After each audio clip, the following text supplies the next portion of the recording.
Qi Long was the spokesperson for Ling Lan's group. Since Qi Long did not ask, that meant Ling Lan's group had no interest in the proceedings. But just because Ling Lan's group had no interest did not mean that Wu Jiong himself was not interested. I heard that the 7th grade Virtual World Barrier Crossing Award was taken away by the Academy of Another Planet. When the dean found out, he was really angry. So he called an emergency meeting now with all the teachers. The student informant had a dejected expression on his face. He too had been eagerly anticipating the extracurricular activity this time. Now it looks like there won't be time for them to take us hunting outdoors. The student informant had answered so readily and in so much detail, because the one who asked had been Wu Jiong. He was the team leader of one of the 3 major teams in Class A. After all, if the student could gain Wu Jiong's favor and thus get the opportunity to join his team, then he would be set. Although there were quite a few other established teams in Class A, there were only 3 teams which the currently still teamless students really wanted to join. As Li Yingjia's team was now full, his was out, but the few remaining slots on the other 2 teams were being eyed closely by those students. Ling Lan's team was very strict in their requirements, due to having only 1 final slot left. Everyone knew that, to enter Ling Lan's team, the difficulty level was scarily high. Not only did one's talent have to be exceptional, one also had to be some sort of an all-rounder. Those who knew their own limitations decisively put their sights on Wu Jiong's team.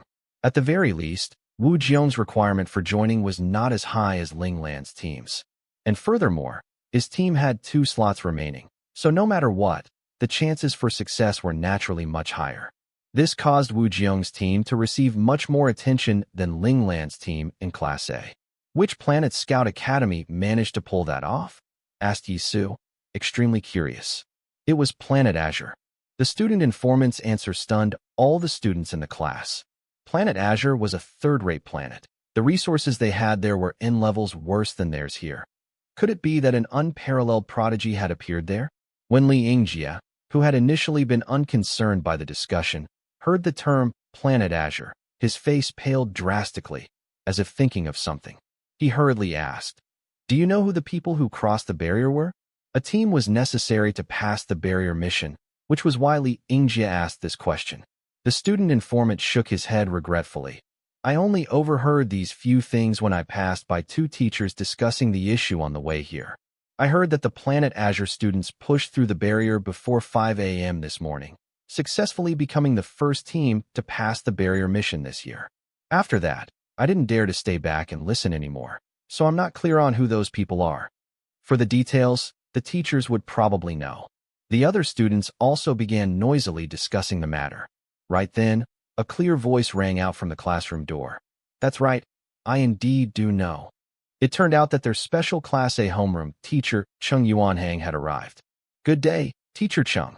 Seeing Chung Yuanhang enter the classroom, all the students obediently returned to their seats. They then stood primly at attention and greeted their teacher.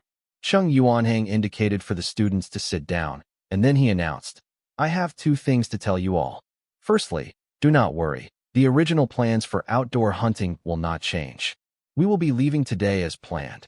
Chung Yuanhang's words caused the entire class to cheer in unison. Mind you, they had been waiting a really long time for this day. However, this time round, your hunting quota and difficulty level will be much harder compared to that of the previous years. All of this will depend on your performance on the field. Even the smallest quota must be more than half times more than the previous year's quota. Chung Yuanhang's following words raised a furor among the Class A students. What was the meaning of this? In other words, your class's outdoor hunting duration will be extended to 5 or 6 months, added Chung Yuanhang. This drew a new wave of indignant objections from the students. Yes, they had wanted to experience the thrill of some bloody sport, but they had never wanted to remain butchers for so long on a primitive planet. "Teacher, why did you all decide to make things this way?" asked Yisu angrily. This way of doing things was obviously a little unfair by academy standards. In the academy, it was permitted to raise objections, as long as you backed it up with logic and, of course, strength. "Why?" Chung Yuanhang's expression darkened. He slammed his palm onto his desk, the loud noise instantly silencing the clamoring students in the class. The classroom became dead silent. Ever since our Central Scout Academy was established, We have never once lost the 7th grade Virtual World Barrier Crossing Award. But this year, we lost it. Before we could pass the barrier mission, the Scout Academy of the distant third-rate planet Azure broke through it. This is a disgrace for our Central Scout Academy, and also a disgrace upon you all. At this point, Cheng Yuanhong's tone eased slightly. Have you all considered the reason? Why we failed? Is it because we have been blinded by the glories of our past, so we did not see the relentless pursuit of the other Scout Academies? Today, at the group meeting of the Academy teachers, what the Dean said was right. We thrive by strife and die by leisure. If we do not wake up, our Central Scout Academy will lose its former glory and become eliminated by the changing of the times. So, we've decided to take this experience to heart and no longer take it easy. So, congratulations, from now onwards, you all shall receive the full force of our education. We won't let you all have time to think of any nonsense. We will make sure to squeeze out every bit of latent potential you have in you. Cheng Yuanhong's words caused a chill to settle deep in the bones of the students. It felt as if a great calamity was upon them. Ling Lan propped up her chin with one hand, a trace of a smile on her lips. She had long felt that the academy was setting their overall standards too low for the students. This was also one of the reasons why her strength just kept getting further and further from that of these children. Luckily, Qi Long and the others had been hanging around her, and so had not been held back by the academy's education standards. Still, Ling Lan also understood the academy's caution. After all, at this age, the children were still growing. If they went overboard with training, it may cause long-term damage to their bodies. The academy did not dare gamble with that. So that's why we will be getting additional training on all fronts. Wu Jiong understood now. He threw a glance at the pleased look on Ling Lan's face, and somehow understood a bit better why the other was so exceptional. His training load was probably much more than theirs. If that was really the case, then he too would not lose to the other. Yes, from now on, the Central Scout Academy shall increase the mission load of every grade by 2 times or more. If the 7th grade of next year loses again, then we'll continue increasing the load, declared Cheng Yuanhang with a cold smile. This was the Academy's decision.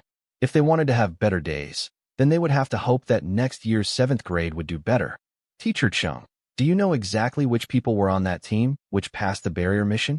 Li Yingjie could hold back no longer, speaking up to ask what he was most concerned about. Cheng Yuanhang stared at him with a half-smile. Li Yingjie felt as if his thoughts had been read by the teacher, but he really wanted to know the answer. If his elder cousin brother was among those people, that would mean that his hopes of replacing his cousin as the first inheritor in line was almost impossible. You don't have to concern yourself over this. All you need to do is work hard to complete the assignments given by the academy. Cheng Yuanhang did not give a straight answer, instead advising Li Yingjie to focus on his own issues. I only want to know whether there is someone called Li Mulan one among them, asked Li Yingjie doggedly. Cheng Yuanhang's brows furrowed. He glanced at the somewhat emotional Li Yingjie and thought for a moment before saying, there was indeed one person with the surname Li. Li Yingjie's face drained of color in an instant, but then Cheng Yuanhang continued to say, but I remember that that person was called Li Lanfeng too. Li Lanfeng. It's fine if it's not him. Li Yingjie's face regained its usual complexion. If it wasn't the name that he feared it would be, then it didn't matter who broke past the barrier. All right, if there are no questions, everyone follow me to the plaza to assemble, said Cheng Yuanhang, seeing that the students were mostly settled. With that, he brought the grade 4 Class A students to the central plaza of the Central Scout Academy. Along the way, jet rollers filled the skies. Everyone was riding their jet rollers to follow their homeroom teachers to the central plaza. Ling Lan thought to herself, perhaps this was why jet rollers were prized so highly in the academy. When it came to this sort of mass movement, it would have been rather inefficient without the help of jet rollers. At this moment, there were already quite a lot of people at the plaza. All the grade 4 students would be going out to hunt today. Only the areas they were assigned to were different. Ling Lan abruptly noticed that the quiet skies directly above the plaza were filled with countless small shuttle-like spaceships. This scene made Ling Lan feel once again as if she were inside a science fiction world. Well, fine. Her whole existence right now was totally a science fiction. Ling Lan saw something that wasn't usually here around the plaza. There were several large hovering platforms. Right then, On some of the platforms, there were already some students who had arrived earlier. From the platforms, the students were boarding those little spaceships one by one. Once everyone was inside, the doors of the spaceship would close, turning it into an airtight elliptical shuttle. Then, with a whoosh, the spaceship would zoom off. That instantaneous burst of speed was definitely as high as 0.5 Mach. Cheng Yuanhang brought them to a platform relatively taller and wider than the rest. The moment all the students were on the platform, a large red-painted spaceship flew over and stopped before them. On the body of the spaceship, the words Central Scout Academy Special Class A were actually painted on it. Ling Lan's sweat dropped. Did Class A even have its own exclusive spaceship?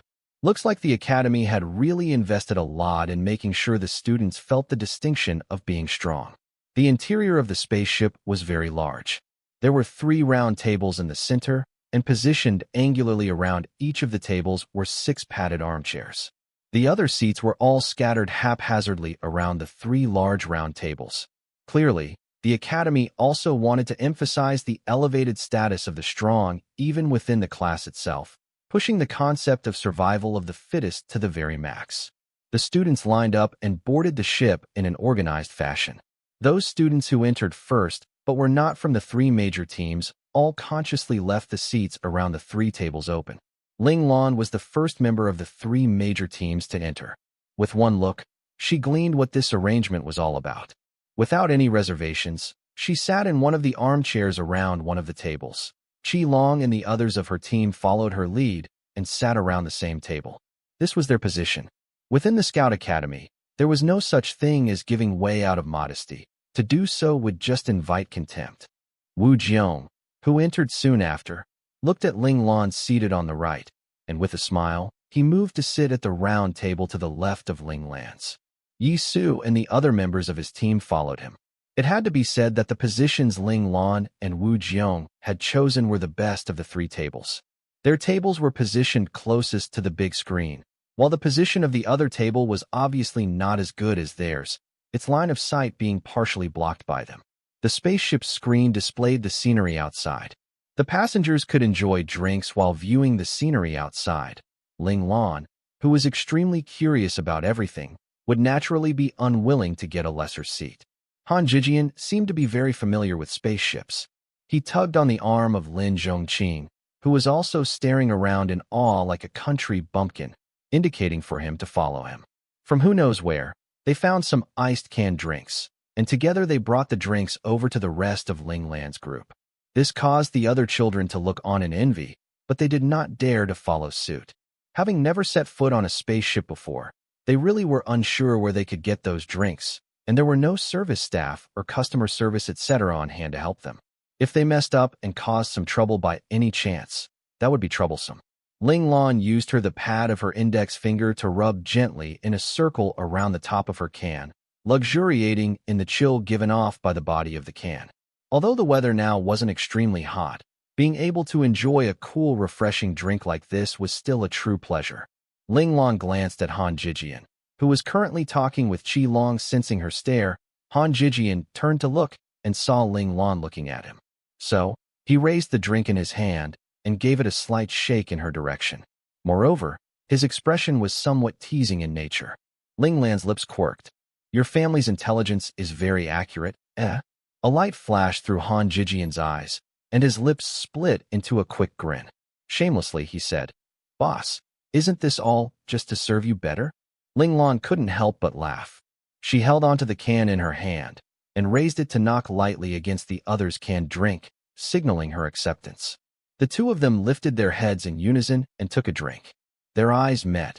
Everything that needed to be said was conveyed in silence. Ling Lan knew very well that, with these actions, Han Jijian was telling her which stratum he came from. The intelligence agency? What a scheming brat. If Little Four had not gathered detailed information on all of them early on and passed it to her, Han Jijian's subtle hint this time might have really just flown over her head. Is it because some things just can't be said out loud? Especially with his special family background, Han Jijian was clearly much more black-bellied one than before. Looks like cultivating him into the team's brain would not be a problem. Han Jijian was satisfied. The smile on his lips deepened. This once again proved that Boss Ling Lan was an intelligent person that only needed a small hint to understand everything. This time, by bringing out the drinks. Firstly, he wanted to tell Ling Lan about his family situation, and secondly, it was out of a small selfish wish to test Ling Lan. Originally, Han Jijian had acknowledged Ling Lan as boss largely because of his childhood friend Qi Long. Because Qi Long was determined to follow Ling Lan with all his heart, as his best mate, Han Jijian could only bite the bullet and follow him. As they grew up year by year, Han Jijian asked himself more than once, could he really follow Ling Lan with all his heart like Qi Long, acknowledging him as his boss? Han Jijian knew very well that if he could not be truly sincere in his loyalty, forcing it would eventually lead to a split one day due to a conflict of interest. If that happened, both sides would be hurt, so he might as well make things clear now and rebuild their relationship. Perhaps then, their relationship could be more permanent. Han Jijian did not deny that Ling Lan's strength was extraordinary. In terms of combat, he had never seen anyone else as talented as Ling Lan. It was like he was a peerless prodigy born for the sole purpose of fighting. This was also the reason why Qi Long was so deathly loyal to Ling Lan. As a battle maniac, of course he would idolize this unparalleled combat genius. But Han Jijian knew that he wasn't like Qi Long. He wasn't that obsessed with combat. Compared to fighting, he much preferred studying all kinds of space campaigns. The various unusual space strategies drew him in completely, and he was also deeply interested in Starship Command. Thus, Ling Lan would not be able to receive his submission with just combat ability alone. Han Jijian liked to use his head, so he hoped to find someone who could outthink him to submit to. However, in these past few years, Ling Lan's cool attitude towards Lin Zhongqing made Han Jijian feel that Ling Lan was not a simple person. Han Jijian understood that Ling Lan must know that Lin Zhongqing was not simply what he appeared to be, which was why she was treating him so coldly. Han Jijian had sensed Lin Zhongqing's duplicity because of his experience from staying by his father all those years before he came to school. Still, as long as Lin Zhongqing did not do anything to harm them, he also would not be mean and expose him. In any case, the matter of Lin Zhongqing proved that Ling Lan was definitely not a simple-minded person. This made Han Jijian extremely happy, even starting to feel that following Ling Lan just like this wasn't too bad after all. However, it still wasn't enough to secure his full loyalty. In order to resolve this matter as soon as possible, he intentionally arranged this hint-laden scene. If Ling Lan did not catch the hint, of course Han Jijian would not give up so easily. He would give Ling Lan 3 chances. If Ling Lan did not sense anything for all 3 times, then he could only regretfully tell Ling Lan about his position. Unexpectedly, Ling Lan's response was so rapid that he was rather shocked. This truly proved that he and Qi Long had not chosen the wrong boss. At the very first hint, Ling Lan had got it, even using doublespeak to point out his background. He was thoroughly convinced now. This proved that Ling Lan was very likely much more astute than he had thought. The final clinking of cans was his promise to Ling Lan that he, Han Jijian, would only recognize Ling Lan as boss in this life from now on, with no more reservations. Ling Lan had not known that Han Jijian had been struggling over this issue. Frankly, she had never taken Qi Long's and Han Jijian's acknowledgments as boss too seriously, thinking that these were just the playful words of children. What she didn't know was that the children of this world all matured way too early. They took their promises extremely seriously and would never break them easily. Ling Lan's and Wu Jiong's teams each took 1 round table. When Li Yingjie finally showed up near the end, he saw that the 2 best spots had been taken by Ling Lan and Wu Jiong and glared angrily at them. But in the end, he could do nothing but sit down sulkily at the round table behind them. Who asked him to arrive so late? There was really nothing he could say about not getting a good spot. Cheng Yuanhang swiftly did a head count, confirming that all the students of his class had boarded the ship. Only then did he inform the spaceship pilot to depart for the spaceport. This leg of the journey took about 1 hour. Ling Lan was slightly disappointed in the scenery along the way. It was okay at the beginning, when they could look down at the entire Central Scout Academy campus. Ling Lan was once again awed at just how vast the academy was. It was so unbelievably amazing, almost as large as a special class city. But once they were high up in the air, other than white clouds, there were just more white clouds. In the end, Ling Lan lost all interest in looking at the scenery, instead half reclining in her armchair with her eyes closed to rest for a bit. They arrived at the spaceport not a second over their estimated arrival time. All of the students got off the spaceship in an organized fashion and saw that they were now in an endlessly large spaceport. Standing at its center looking out, one would feel as if this spaceport was vast beyond imagining. There were over 10,000 starships stopped by the gates of the port. From one gate to another, walking would require around 1 hour. If one goes to the wrong gate by mistake, it would be difficult to change to the right gate in time. Of course, the federal government was smart, so they made sure that countless transit trains dedicated to the various gates would appear here. Their teacher led them to board the hover train dedicated to Gate 117. The transit was quick. Ling Lan and the others arrived at their destination within 5 minutes. When they got off this time, Ling Lan saw that a colossal and fearsome-looking cone-shaped starship was parked at Gate 117. The missile heads bared to the outside proved that this was a weaponized starship, definitely not a leisure cruiser for citizen usage. The scars left on its body by missiles just drove the point home that this was no simple starship. Ling Lan cast a curious look at the teacher Chung Yuanhang at the front, wondering how he had found such a fearsome starship. Mind you, this kind of battle-experienced starship couldn't possibly belong to the Scout Academy. Chung Yuanhang led the students into the starship. At the main door, a strong man stood ramrod straight. Although he wasn't dressed in military uniform, Ling Lan could still clearly sense the stamp of the military on him. It was as if the unsatisfied bloody killing intent freshly back from the battlefield still lingered around him. "Old Lien, I didn't think it'd be you. We'll be troubling you this time." Chung Yuanhang was extremely warm towards the other, and his tone had a clear thread of respect. "Huh, little Chung, what are you saying? As long as I'm free, I just love accepting assignments from your academy. Many of my brother's subordinates are from your place. You cultivated them well," said Old Lien with a boisterous laugh, clapping a hand on Chung Yuanhang's shoulders. That said, he pulled Chung Yuanhang aside subtly and asked quietly, "Give me some hint. Of the students you've brought this time, how many are you satisfied with?" Speechless, Chung Yuanhang glared at him. "Don't even think about it. They're still kids." As if having been caught harboring some ulterior motives, Old Lien chuckled awkwardly. He did not dare to say anything further, hurriedly turning to order his subordinates in a loud voice to bring Chung Yuanhang and his students to their waiting room. Seeing the students disperse, Chung Yuanhang surreptitiously pulled Old Lien aside and indicated for the other to look in Wu Jiong's direction. That Wu Jiong comes from a military elite family.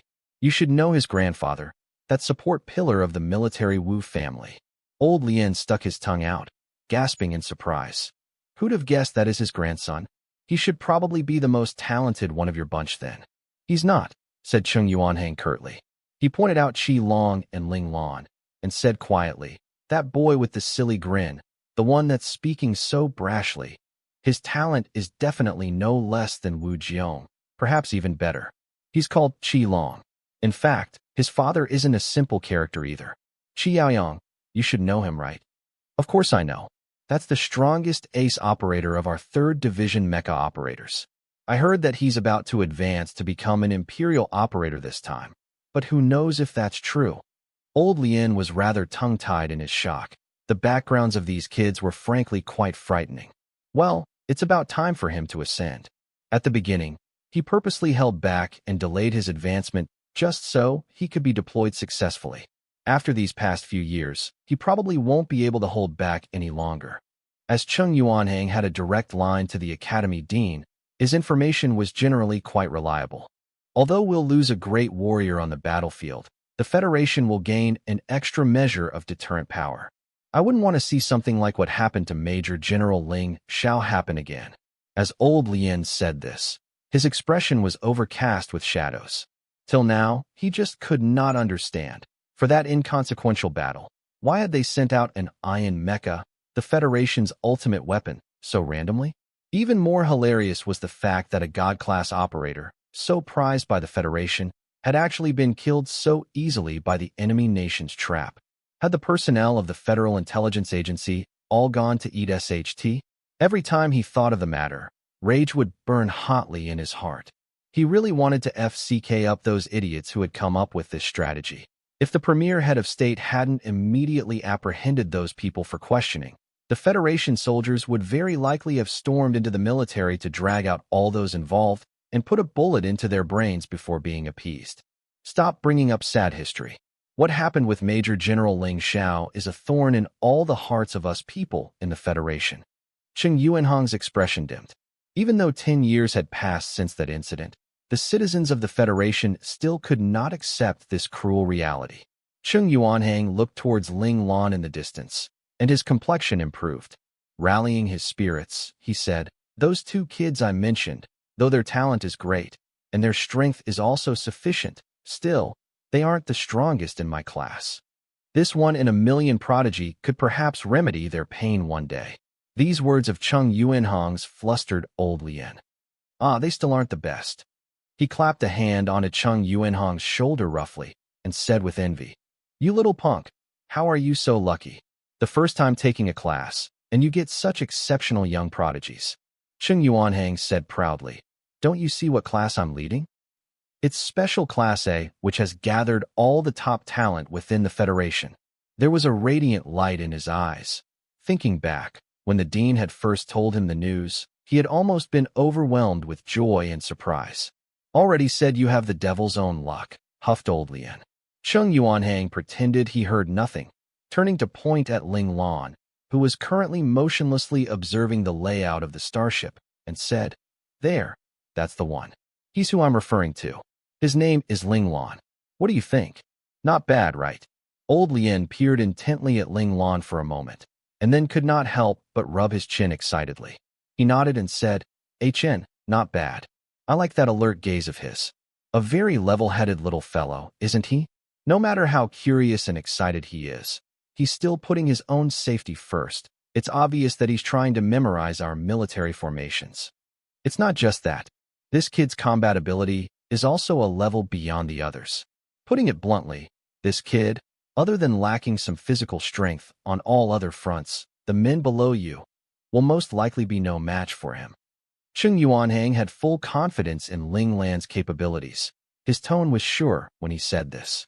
How could this be? Old Lien could believe that Ling Lan's talent was exceptional, but he definitely could not believe this claim of Cheng Yuanhang's. He felt that Cheng Yuanhang was just praising his own wares. Think about it. A little brat of not even 10 years of age, no matter how insanely talented he was or how quickly he picked up combat, should still be unable to beat the battle-experienced veterans under him. "Don't believe me?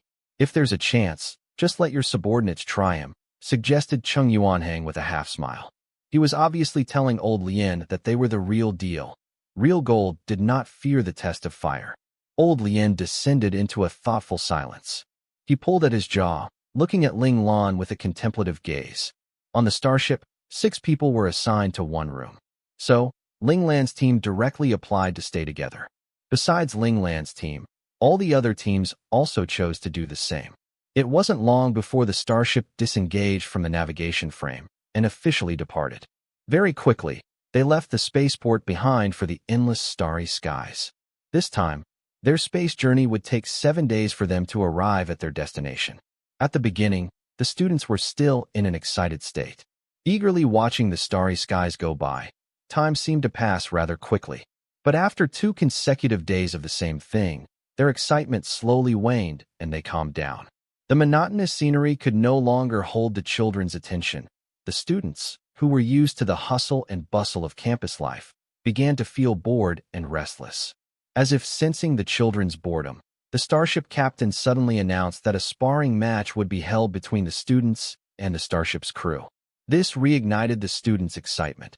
Besides sparring with other students and sometimes the teachers in the academy, the students had really never fought any other adults before. Every child had their dreams of becoming strong. They too wanted to know how wide the gap was between them and grown adults in terms of combat ability.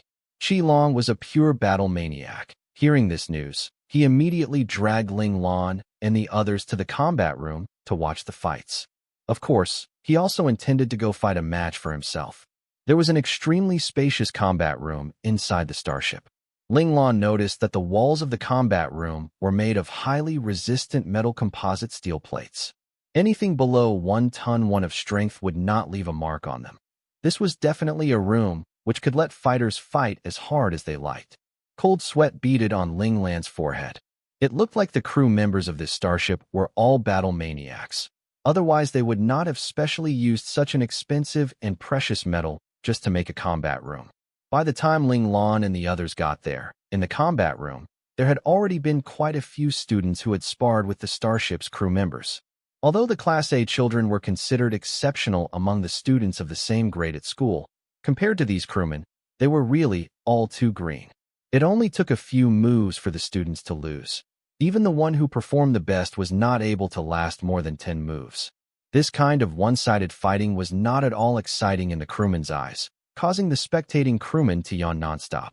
The captain must be really bored to monkey around like this, actually getting us to fool around with these little brats. Just watching Lil Jean and the others fighting like this is really uncomfortable. As they were afraid to hurt the children by accident, every crewman that went up to fight had to be exceedingly careful with their strength. These people observing were depressed just watching this. Being used to battles with real knives and guns, these fights were truly just like child's play to the crewmen. They had no interest at all in playing along, which was why they were rather put out at being forced to do this by their captain's command. These words drew the indignation of the surrounding Central Scout Academy students. However, after these few rounds of sparring, they too knew that the gap in strength between them and the crewmen was just too large. Even if they rushed forwards, they would just be delivering themselves up for bullying. The students of Special Class A had always been a privileged lot in the academy. The academy had instilled the notion in their minds that they were the best of the bunch, so their pride was naturally stronger than the other students by far. Against this sort of terrible defeat, they were of course unwilling to just admit defeat. They wanted to get some dignity back. The ones you have beaten aren't even the strongest in our class. Wait till you've defeated those strongest few before saying anything more, said one of the students huffily. These words were soundly approved by all the students in attendance. That's right, the strongest person in our class isn't here yet. Don't look down on us. Defeat him first before talking big. The angry words of the children made the crew members burst out into laughter. One of the crewmen even moved to point at one of the skinnier crew members and said, "Quan, later, why don't you be the one to meet their strongest fighter?" "Me? But I'm a JMC. Combat isn't my specialty," said Quan softly, scratching his head. It was general knowledge that JMCs were the crew members with the weakest combat ability on board the starship. That's why you're perfect. At least then we'll be able to see them hold out for about 50 moves, giving them some face too. These crewmen were all old shipmates who followed no restrictions or taboos. Their unfiltered words were definitely not polite, immediately causing many of the Scout Academy students to almost combust from anger. Ling Lan had just been quietly watching the proceedings when suddenly a voice rang out by her ear. "Even now, you're still holding back." It turned out that Wu Jiong and his team had arrived, just in time to hear these words. Right now, veins were popping out on his forehead, and his eyes were lit with the flames of rage. It looked like he was pretty angry. "You could go up and give it a try," suggested Ling Lan. She was not so impulsive that she would rush forward just because of some words. It's not like being insulted would cause any additional hairs on her head to fall off. Wu Jiong said darkly, "Aren't you the one who's the strongest of us all?" Ling Lan could tolerate to this extent. Didn't he have any pride of being strong at all? Wu Jiong just could not figure it out. If they could be defeated by someone who's not the strongest, wouldn't that be even more exciting? Said Ling Lan lightly with a quirk of a brow. Wu Jiong cast a searching look at Ling Lan, and then a mocking smile appeared on his lips.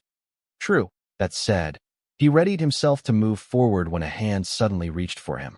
Wu Jiong reflexively tried to dodge, but found that he had no chance. That hand had sealed off all the room he had to dodge.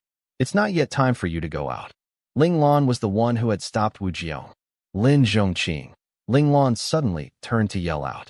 Startled, Lin Zhongqing blinked for a moment before replying in a hurry. Boss, what's up? You go and test that person, ordered Ling Lan.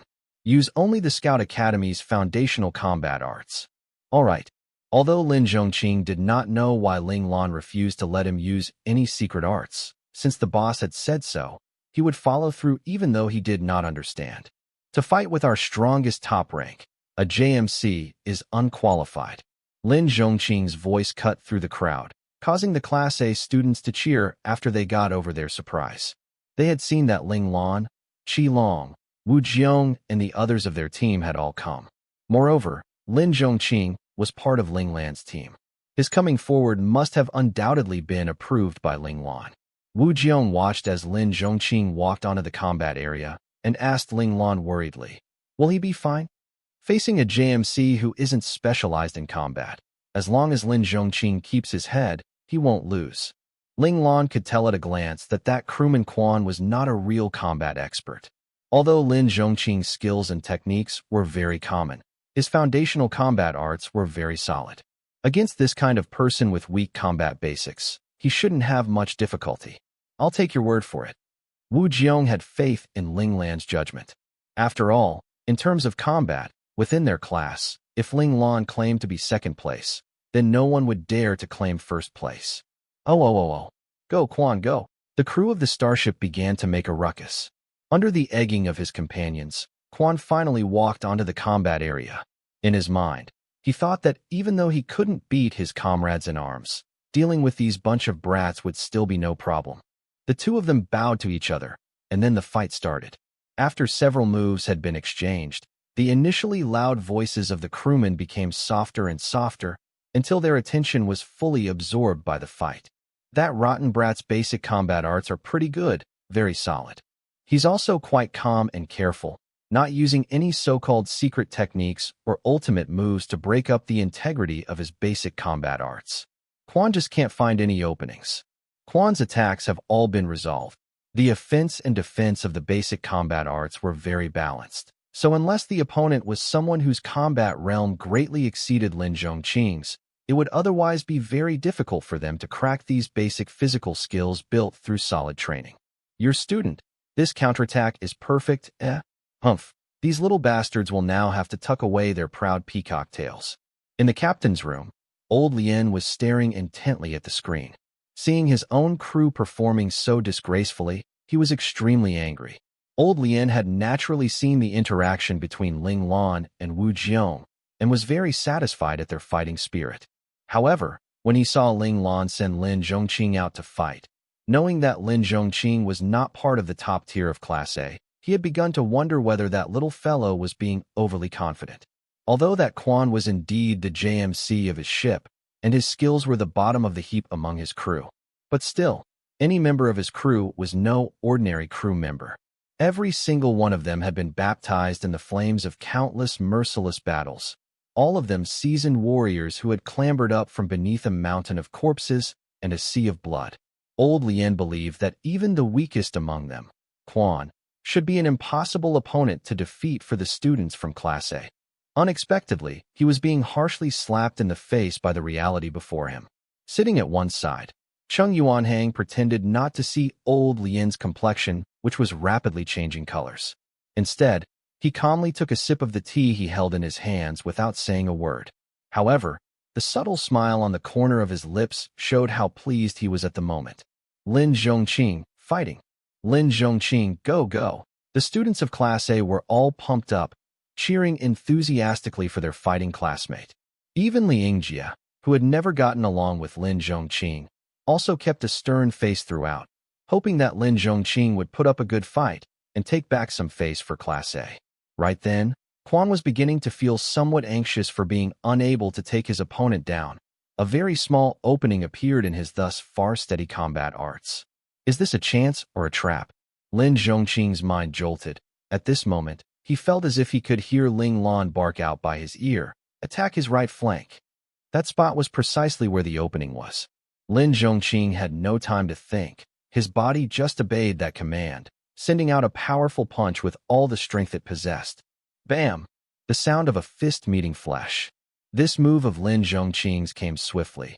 The opponent was flustered and unable to dodge. He was hit directly. Quan was seen staggering several steps back. Subconsciously, his right hand was pressed onto his right flank. His face was white as a sheet, and there was a pained expression on his face. It looked like Lin Zhongqing's punch had landed soundly. and he had taken the full brunt of it. Expression changing, a crew member with a red cross stitched on the right arm of his uniform jumped out from the crowd. Lifting the emergency healing apparatus on his waist, he quickly scanned the other's body and then said anxiously, "There's internal bleeding. Quick, send Quan into the recovery pod. This guy should be the ship's doctor." The ship's doctor's words spurred several muscled crew members into action. They hurriedly carried Quan to the recovery pods. The initially flippant crewmen's expressions had turned serious. They found that this group of little brats before them were not as simple as they had thought. The combat room lapsed into a short silence. Seeing that the starship's crew were finally taking them seriously, Ling Lan sent a pointed look at Lin Zhongqing. Lin Zhongqing received Ling Lan's cue and spoke up once more. "I'm not fully proficient in combat arts yet. If I injured that big brother, please forgive me. However, if all the crew members on this grand ship are all of this level, then there would be no need to continue the spars any further." Lin Zhongqing's words caused the crewmen's faces to pale and flush erratically. This was obviously a comeback targeted at their previous cocky remarks. "So what you're saying is, the other students in your class are even stronger than you?" An icy voice rang out from behind the crew. The crew anxiously moved aside to give way, all of them calling out, "Sir One." Ling Lan's eyes narrowed. A man dressed in Federation military uniform appeared, his entire demeanor emitting a piercing cold air. He looked to be around 35 to 36 years old, one of the youngest among the crewmen, but the other much older crewmen all seemed to treat him with extreme respect, perhaps even some fear. From the pressure exerted by the other, Ling Lan could just tell that this person was probably the strongest one among all these crew members. The other's aura also affected Lin Zhongqing. Lin Zhongqing felt as if he was being pressed down by an invisible force, so heavy that his knees wanted to buckle, but the pride in his bones would not allow him to disgrace the academy, disgrace his class, and disgrace Ling Lan's team. A flash of white teeth, and he borrowed the pain from biting his own cheek to recover the prideful look on his face. Then, he replied, "With my strength, I can only squeeze into the top 10. As for the top 5, I don't even have the right to touch them with a finger." "Is that so? Now I really want to see how strong this top 5 of your class, whom you can't even touch, really are." The military instructor cast his gaze over the surrounding crewmen, searching. This made the crew members stand up straight reflexively and throw out their chests. Team Golden Scales. The instructor's gaze finally landed on one of the teams. "This time, your team is up." "Yes, sir." The 6 men of Team Golden Scales could not conceal their surprise. They had not expected the instructor to send them out. This nomination also flabbergasted the other crew members. They would never have expected the instructor to go so far, actually sending out the team members of their ace mecha team. Were these little brats really that strong? "Can you call out your class's top 5 now?" After arranging the roster for the starship's crew, the instructor turned his head to ask Lin Zhongqing, tone indifferent. Lin Zhongqing reflexively turned to look at Ling Lan. One of the fingers of Ling Lan's low-hanging right hand gave a light flick. Standing beside Ling Lan, Han Jijian suddenly felt himself being pushed out gently by a surge of energy. His body took 2 strides forward involuntarily, coming to stand in front of Ling Lan and the others. It was as if he had seen Lin Zhongqing's question and stepped out by himself to explain. Han Jijian was a smart child. He instantly understood who the one who had pushed him forward was. Steadying himself, he immediately introduced the top 5 of their class to the instructor: Qi Long, Wu Jiong, Li Yingjie, Luo Lang, and Ling Lan. Wu Jiong looked at Lin Zhongqing and Han Jijian standing in front of them and quietly asked Ling Lan, "How shall we arrange this? To win, or purely for sparring?" Ling Lan threw back this question. "What do you mean?" Wu Jiong frowned. "If we want to win, then we should follow the methods of Tianji's horse racing too. If we just want to spar to learn something, then it's best to have roughly equal matchups." It was now up to Wu Jiong and the others to choose. Ling Lan was frankly unconcerned whether they won or lost. Her gaze met that of the instructors. She had no interest in the Golden Scales team. It would probably be more meaningful if she could fight against that instructor. Wu Jiong and Li Yingjie discussed the matter for a moment, then decided that they wanted to win. Having a strong thirst for victory, they were unwilling to accept defeat. Qi Long and Luo Lang did not have an opinion. They were willing to just follow whatever Ling Lan decided. Wu Jiong and Li Yingjia's choice made Ling Lan's brows furrow gently. This fear of losing a fight was not a good thing. Still, Ling Lan did not say anything, only nodding to show that she understood. There was a total of 6 members in the Golden Scales team. With a glance, Ling Lan could already tell which few were weaker and which few were stronger. Her eyes flickered in thought, and then she called Qi Long to call Han Jijian back for a discussion. In the end, the few of them decided to request for the Scout Academy to have the right to freely choose their opponent. After all, they were the weaker side. It was very normal for them to have some conditions. Han Jijian conveyed Ling Lan and the others' request to the instructor, and he agreed to it without any hesitation. Li Yingjie was the first to go up. The opponent Ling Lan selected for him was the weakest one among the Golden Scales team. The instructor's brows lifted slightly, watching Li Yingjie's fight intently even in his surprise.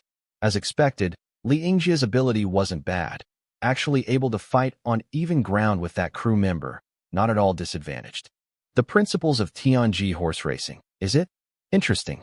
A hint of a smile appeared on the instructor's lips. These kids really had a strong desire for victory, it seemed. Still, this wasn't a bad thing.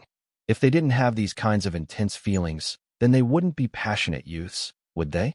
Li Yingjie's basic combat arts were obviously weaker than Lin Zhongqing's, and the opponent was someone 10 times stronger than Lin Zhongqing's opponent. Several times, he was almost defeated because the opponent had caught hold of the openings in his movements. Fortunately, Li Yingjie's inherited family martial arts and secret techniques were all high-grade material. Every time he felt that something was not right, he would use a Li family life-saving technique. This helped him to avoid many sure-hit attacks. Just like that, the two fighters exchanged over 100 moves. The member of the Golden Scales team felt that this was a great loss of face, being unable to take down such a small brat like this. He lifted his head to look at the instructor, a plea in his eyes. The instructor's brows were locked deeply, and he shook his head without even having to think about it. Of course he knew what the other was asking for, but that movement was the last resort of mecha. Moreover, beating a mere student with that would be meaningless. Unable to get approval from the instructor, the team member seemed to lose all fighting spirit. Li Yingjie grasped an opening he revealed in his negligence and sent the other stumbling back 3 steps. Catching his balance, the team member was enraged. To reclaim his lost face, the stance of his 2 hands shifted abruptly. His 5 fingers clenched lightly as he faced Li Yingjie from a distance. The instructor's countenance changed, and he yelled, "Stop!" The team member was jerked back to awareness by this loud yell. Cold sweat poured from his forehead, and he immediately pulled back his hands to stand to one side. "This match, we forfeit," said the instructor coldly. L19, return immediately and go into isolation for 3 days. "Yes," L19 replied, head bowed. Due to the height difference, Ling Lan could see the complicated expression on his face, which also held a trace of thankfulness. L19 very quickly left the combat room. It looked like he was going to shut himself up in isolation immediately. Ling Lan saw that no one accompanied him. Looks like the discipline of the crew was extremely strict and clear-cut. This was not something any ordinary contracted starship could do. A trace of understanding appeared on the curve of Ling Lan's lips. She pretty much knew what kind of existence this starship was now. Their initial plan was for Luo Lang to be the second to fight, but after some calculation, Ling Lan decided to switch the positions and let Wu Jiong fight first. Of course, Ling Lan also told Wu Jiong who the second weakest opponent in the lineup was. With regards to the change in fighting order, though Wu Jiong was a little confused, he did not have any objections. Before he entered the combat area, Ling Lan said lowly, "Hold up first for about 10 moves. Wait till the opponent's charge wanes before fighting back." Li Yingjie's victory had been very random and could be considered a concession by the other side. But nevertheless, it was still a loss for their opponents. This would naturally stoke the indignation of the remaining members and cause them to yearn even more for victory. They desperately needed a victory to reclaim their face. Ling Lan speculated that this time, the opponent would no longer give them the opportunity to initiate attack. The opponent would most certainly attack fiercely so that they could take this match cleanly and quickly. If the students could not hold up against this starting wave of attacks, then there would be no shot at victory. Thus, Luo Lang, who wasn't good at handling this sort of berserk attack mode, was not suitable to come out now. It was likely that he would become flustered just after a few moves from the opponent, and would quickly be defeated and sent off the field. Ling Lan was unconcerned with the outcome of this sparring competition, but she also did not want Luo Lang to just lose without learning anything. Therefore, she needed to first crack this rush attack strategy of the opponents, to make them believe that snatching the attack initiative was useless. But Wu Jiong was different. He specialized in handling this kind of rush attack. Ling Lan believed that he would definitely be able to withstand the initial rush, and this was why Ling Lan wanted him to fight second. Wu Jiong wanted to win, while Ling Lan did not want her followers to learn nothing from the experience. This way would cover both bases. Of course, in order to make sure Wu Jiong would be able to win the match, Ling Lan still gave Wu Jiong a reminder, making sure he was prepared. Wu Jiong nodded to indicate that he understood. Although the two of them were considered competing rivals within the class, this did not mean that he didn't trust Ling Lan's judgment. The two fighters got into position and bowed to one another. Wu Jiong's opponent was a big man of about 30 years of age. One look at the other's hulking body and the thick, strong muscles on his arms, and it was obvious that the opponent was definitely a power-type fighter. Wu Jiong mentally raised his guard, Ling Lan's reminder resurfacing in his mind.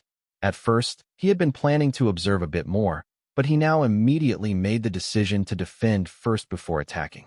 Sure enough, as Ling Lan predicted, the opponent this time was no longer as careless and casual as the opponent who had fought Liang Jia. The other was approaching this fight very seriously, with no thought of giving a handicap. The moment the fight began, he charged forwards like a thunderstorm, bringing forth a flurry of punches and kicks, each movement fierce and powerful. Because Wu Jiong was mentally prepared, this ferocious whirlwind attack mode did not faze him much. He kept calm and dodged each attack carefully. He was like a leaf floating on the surface of a raging sea, riding the waves without fear. No matter how fierce the other's attacks were, he could always find some way to hold on without losing any ground. He weathered a round of the other's attacks with much difficulty, and then, perhaps the other had pushed himself too far in order to keep the momentum of his attacks going, for the force behind them suddenly slowed obviously. Wu Jiong, who had long been ready to counterattack, leapt forward without having to think twice. A set of advanced military-use combat arts belonging to the Wu family was unleashed from his hands, and he stole the attack initiative from his opponent. This sudden change caused the team member of the Golden Scales to scramble to switch gears, and the course of the battle turned. Seeing this, the instructor's brows furrowed lightly. He was now almost certain that the other side was using the strategy of Tianji's horse racing. Who'd have guessed that they would be able to accurately pick out the two weakest members of Team Golden Scales? Furthermore, the student who had fought in the first match, as well as the one fighting now, was most likely part of the top 3 of the 5-student lineup. The instructor had yet to finish this line of thinking when the scene on the field changed. Charging in close, Wu Jiong struck both of his fists out at the same time. This short and swift attack was too fast for the opponent's defense, and he was hit full-on by Wu Jiong's attack. Wu Jiong's attack this time used 2 one-inch punches, so though it looked like 2 light hits, it really wasn't. The opponent was obviously misled, and the force of the one-inch punches caused him to stumble back quite a few steps. Gaining an advantage, Wu Jiong did not show any mercy. He stayed close to the opponent, and his fists pummeled the other's abdomen in a frenzied rain of attacks. This was a height issue. Wu Jiong could only attack that spot. The opponent had no choice but to move to block these attacks. The abdomen was one of the weakest spots on the human body. Though Wu Jiong's frame was small, his strength was not insignificant, so the opponent had to be careful. He could only keep retreating to dispel the force of Wu Jiong's attacks. Then, suddenly, Wu Jiong's frenzied attack stopped. He pulled back his strength and leapt backwards to return to his starting position, putting some distance between him and his opponent. He then bowed to the other and said, "Thank you for the concession, uncle." The man abruptly realized. He looked down at his feet, and sure enough, without knowing it, he had retreated till he had stepped out of the defined boundaries of the combat area. In other words, he had been forced out of the ring by Wu Jiong. According to the rules, he had indeed lost the match. The man could not help but chuckle wryly. What an impressive scout. It is truly my loss. The man then marched over to stand in front of the instructor, lowered his head, and said, I'm sorry, sir. I've lost. L18. Return and enter isolation for 3 days. The instructor sighed softly and assigned punishment again. Losing to a scout was an embarrassment for an adult. By giving out some punishment, it may help to ease the shame. The man saluted the instructor gratefully and then turned to leave. It looked like he was also going off on his own to isolate himself immediately. Isolation was not necessarily a bad thing. Sometimes, cooling off for a bit may perhaps reap great benefits. Many people had earned their advancements and improved their abilities through isolating themselves and reflecting. Still, after 2 consecutive men going off to isolate themselves without objection, Linglan's lineup of 5 shared a knowing glance. There was only one message in their eyes. This starship was most likely a military vessel in active service that was currently disguised as a mercenary vessel. Consequently, the planet they were headed to this time was most likely not the publicly known primitive planet as stated in their communicator notifications, but instead a secret planet sealed by the military. After gaining 2 victories, the Scout Academy students were on Cloud 9 and were getting a little carried away. They actually began shouting out to win all the following matches. In contrast, there were still some students who kept their head, who felt that the following matches would not be as simple anymore. In particular, Qi Long and Luo Lang's expressions were currently extremely grim. This was because their boss had told them personally that he had already chosen the strongest 2 fighters from the Golden Scales team for them. In Linglan's words, they were being served up to be tormented. Luo Lang was the 3rd to go up. The opponent he chose was a young man of about 22 to 23 years of age. He had a refined look about him with a bashful smile on his face, making others feel as if he was very harmless. However, Ling Lan told Luo Lang with absolute certainty that this man was not as harmless as he seemed. He was the 2nd strongest among the 6 people of the Golden Scales team, and was a vicious character who wasn't beneath using underhanded tactics to win. As Ling Lan was saying this, his face clearly expressed a hint of pity, as if declaring that Luo Lang wouldn't have a good time of it in this fight. The instructor really thought that the other side would follow the flow of Tianji's horse racing all the way, and so choose their 3rd weakest team member. Unexpectedly, the other chose the 2nd strongest of the Golden Scales team this time, and it was the one with the belly full of plots and schemes to boot. The instructor couldn't help but shake his head, thinking to himself that Ling Lan and the others were most likely going to be disappointed this time. This was because this young man, even the instructor himself, found him hard to deal with. He just laid too many traps in his fights, setting out too many lures. Even he could not help but fall for some of them a few times. That man was truly the most difficult person to handle within the Golden Scales team. Could it be that they thought that this team member appeared weaker? The instructor took a closer look at that black-bellied punk of the Golden Scales team and found that he really did give off that kind of vibe. Had the children really fallen for this trap? Or did they have some other motive for choosing him? The instructor's gaze once again honed in on Ling Lan's side, trying to glean some hint from their bodies. When he noticed that these scouts were only as tall as their chests, he was abruptly taken aback, and then he couldn't help but chuckle lowly to himself. Unknowingly, he had begun to consider the students on an even playing field as himself. The other side was clearly just some kids of about 10 years old. How could they figure out who was stronger or weaker in the Golden Scales team from appearance alone? Perhaps the first 2 matches they won were just a coincidence. Luo Lang, once you go up, don't think too much. Don't worry about whether the other has any openings or not. Just focus on using your basic physical skills properly and deal with any blows as they come. Not having the heart to see Luo Lang lose terribly, Ling Lan chose to give him a small suggestion. Luo Lang nodded and said gratefully, "Got it, boss." Even knowing he was going out to be tormented, it would still be nice to not lose too badly. Luo Lang understood deep down that he was definitely no match for his opponent. Although the other did not look that old, he must have already been through countless battles and must have struggled through many life-or-death scenarios. In reality, his battle experience must exceed Luo Lang's by several multiples, being a battle-seasoned veteran soldier. Luo Lang considered it great luck that he would be able to spar with someone like this before going on the hunting assignment. Perhaps seeing how L-18's rush attack was ineffective, combined with Luo Lang's serious face, which had no sign of arrogance from the previous two wins. The opponent chose to give up on the rush attack strategy. He began to circle around Luo Lang, testing him. As he circled, he would intentionally reveal some defense holes, small openings, etc., trying to entice Luo Lang into attacking first. However, due to Ling Lan's warning, Luo Lang just ignored all these openings. He too was extremely careful. Before figuring out the opponent's true strength, he would not move recklessly. They faced off just like this for several circles, and then, as if feeling that it would be useless to continue on like this, the opponent attacked. The Scout Academy's basic combat arts, though said to be equally balanced in terms of offense and defense, at its heart, each of its attacks was built on the foundation of defense. In other words, the defensive strength of the Scout Academy's basic combat arts was extremely solid. It could perhaps even be said to be perfect. Because Luo Lang took Ling Lan's warning to heart, no matter how the opponent tried to rush him, lure him, mislead him, or pull him in with faked openings, he remained steady. He resolutely ignored all temptation.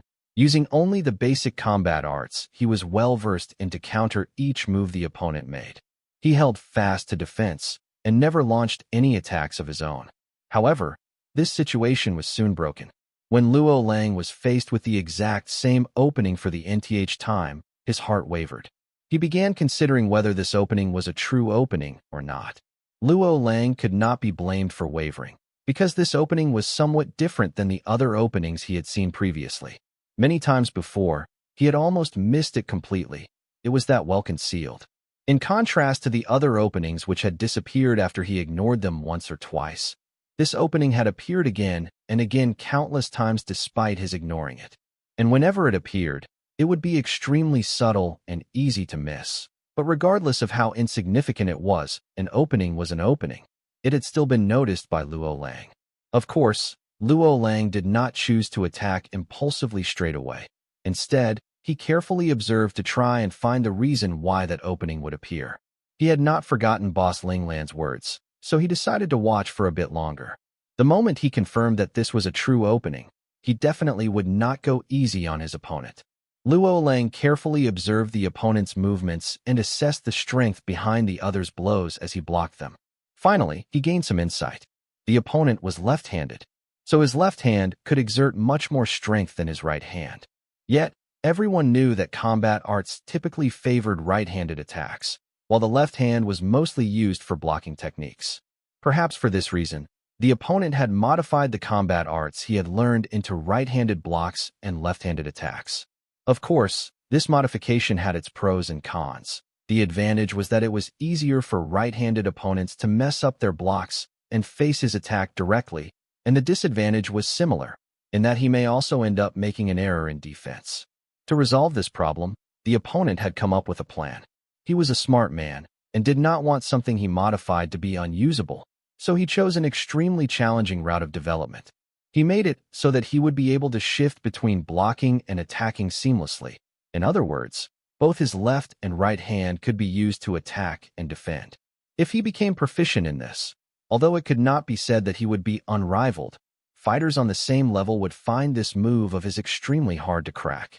But fortunately, it seemed like the opponent still had not merged his set of moves completely. Because of this, there was a momentary lapse whenever he shifted between offense and defense, and this gap would be the best moment for Luo Lang to attack. After coming to this conclusion, to avoid any accidents, Luo Lang continued to exchange several more moves with the opponent to confirm. Finding everything as he expected, he decided not to wait any longer and attacked. Since this was an opportunity, he definitely would not miss it. When Luo Lang moved to strike at the opponent's opening during that lapse, the observing Ling Lan sighed in her heart. This opening was really just too perfect. Luo Lang still was not able to resist its temptation in the end. It was a trap.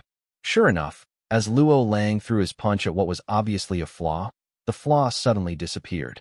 It was as if that weak point was just something he had imagined, having never existed to begin with.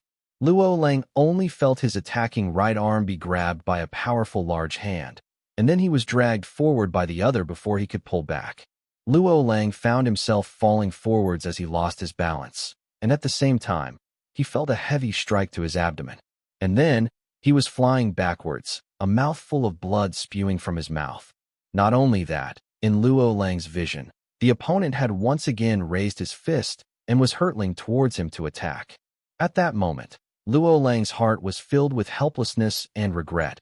He had not held fast to boss's warning and fell for the opponent's trap. The result would be a tragic one.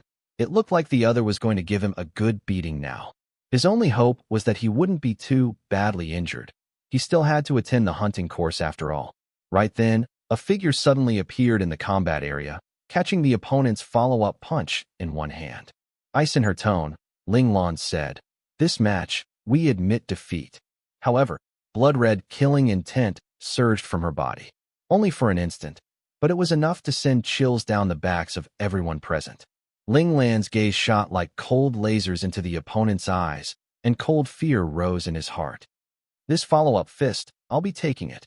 That said, Ling Lan's right hand, which was gripping the other's wrist, twisted, and with a crisp crack, the other's hand was cleanly broken. "Stop!"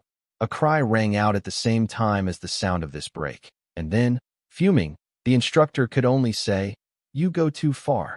Ling Lan looked at him coldly and said, "Too far?"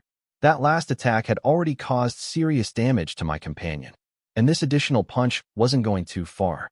The instructor flushed to his ears. How would you know if that extra punch of his would further injure your companion? The Golden Scales team have absolute control over the level of their strength. Absolute control?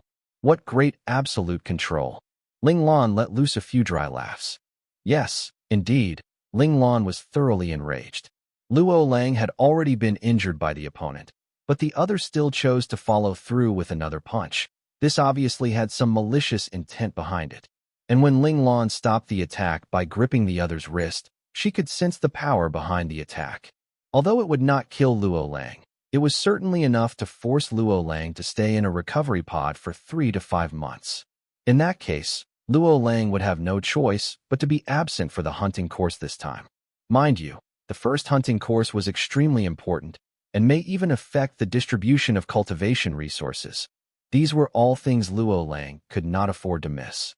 And this was also one of the reasons why Ling Lan could not forgive the opponent. Therefore, in her wrath, she had broken the other's wrist in warning. Ling Lan's connotation-laden words and her mocking laughter put the instructor in an awkward position. Although this soldier under him was both talented and strong, he was rather petty.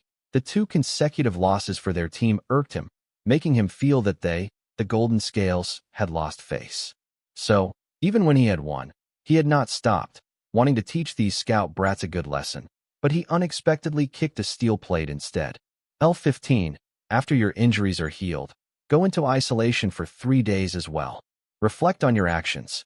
Extremely embarrassed, the instructor bellowed at L15. Although L15's wrist had been broken by Ling Lan, his expression remained calm, as if it was not his wrist that had been broken. Only the thin trails of sweat running from his forehead proved that he was actually holding back the pain. Upon hearing the instructor's verdict, he used his other working hand to salute and responded, "Yes, sir." As he left, he swept a dark look at Ling Lan, who was still standing in the combat area. A trace of lethal animosity flashed through his eyes, but it only lasted for an instant. He swiftly returned to normal, as if that dark emotion had just been a hallucination. "Boss, he actually dares to think of harming you? I'll destroy him." Catching sight of this, Little Four was sent jumping in anger. He pulled up his sleeves in preparation to go fight for his boss. Ling Lan huffed exasperatedly. "You want to destroy him? How?" Little Four abruptly realized that he had no real hands and feet, and so had no way of helping his boss to destroy that fellow. He was so shocked that he went off to crouch in a corner to draw circles in gloomy silence. But he quickly recovered when inspiration flashed through his mind. He jumped up and said to his boss excitedly, "Boss, quickly go and get a mecha of your own in real life. Then I'll be able to help you." He could totally replace the mecha's AI and command the mecha to go PK1 that fellow. Ling Lan could not bear to see Little Four disappointed, so she nodded and said, "Okay, I'll hurry, and then you can help me to handle those bad eggs that want to harm me." Only with this was Little Four pacified. No one noticed the cold and sinister look L15 directed at Ling Lan. Everyone was filled with admiration for L-15's stoicism under such intense pain. Of course, most of the attention was on Ling Lan standing in the middle, and those gazes were filled with shock and disbelief. On the other hand, the Scout Academy students all had a matter-of-fact look on their faces, proving that Ling Lan's ability was indeed typically at this level. This made the crew members no longer dare to look down on the students. By this time, the instructor had regained his composure. He looked at Ling Lan and said coldly, "You should be the strongest one among them, right? Judging by your strength, none of the Golden Scales team members will be a match for you. There's no need for the remaining matches then." He looked at strongest member of the Golden Scales team, the team leader, a 25 to 26-year-old stern-faced youth, and his face revealed a trace of regret. Since the other had managed to break L-15's wrist in one move, then L-13 would most likely be unable to hold out for more than a few moves. Of course the matches should continue. The one to fight next isn't me. It'll be the other top 5 candidate from our class, Qilong, declared Ling Lan loudly. Qilong rushed forward to stand by her side. "Boss, I'm here." Ling Lan patted Qilong's shoulder, and then turned to say earnestly to the team leader of the Golden Scales, "Big brother, please guide this companion of mine well." The team leader looked to the instructor for instruction, and the instructor nodded helplessly.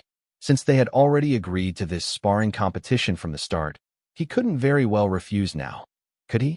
In the captain's room, Chung Yuanhang, whose expression had changed slightly when Luo Lang was injured, saw Ling Lan's forceful retaliation and promptly returned to normal. In contrast, old Lian's face was dark and grim, feeling that he had greatly lost face from this. Who would have guessed that the young man he had placed so much hope on would turn out to be such a sore loser? "Old Lian, that one must be a top talent among your ranks here, right? It's normal for him to be a little arrogant," counseled Chung Yuanhang kindly. "Compared to your class's Ling Lan, he's just a pile of crap," huffed old Lian. His heart was itching. If he could get this unparalleled genius for his ship, then he would have hit a jackpot. "I've already said not to even think about it. The 1st Division Special Ops team already have their eyes on him." Chung Yuanhang told this information to the other bluntly, in hopes that the other would not waste his time and back off. Some talents could really only be appreciated from afar and not obtained. Old Lian let out a regretful sigh. This starship of theirs was still too low-level to think of obtaining this kind of peerless prodigy. This was also why L-15, despite his pettiness, was still the bearer of their hopes here. Meanwhile, on the field, Qilong and the Golden Scales team leader, L-13, were already locked together in an intense battle. L-13's combat style was also the forthright and supremely aggressive type, very similar to Qilong's combat style. Early on, Ling Lan had sensed this in their presences, and hence paired them up to fight. However, in the end, Qilong still lost to L-13, the team leader of the Golden Scales. Yet, Qilong wasn't too disappointed. From the very start of the match, he had already known that no matter how talented he was, or how solid his combat foundations were, he wouldn't be able to match up to these battle-seasoned veteran soldiers in terms of combat experience. Both fighters had honest and hearty dispositions. After clashing in battle, the Golden Scales team leader had a really good impression of Qilong.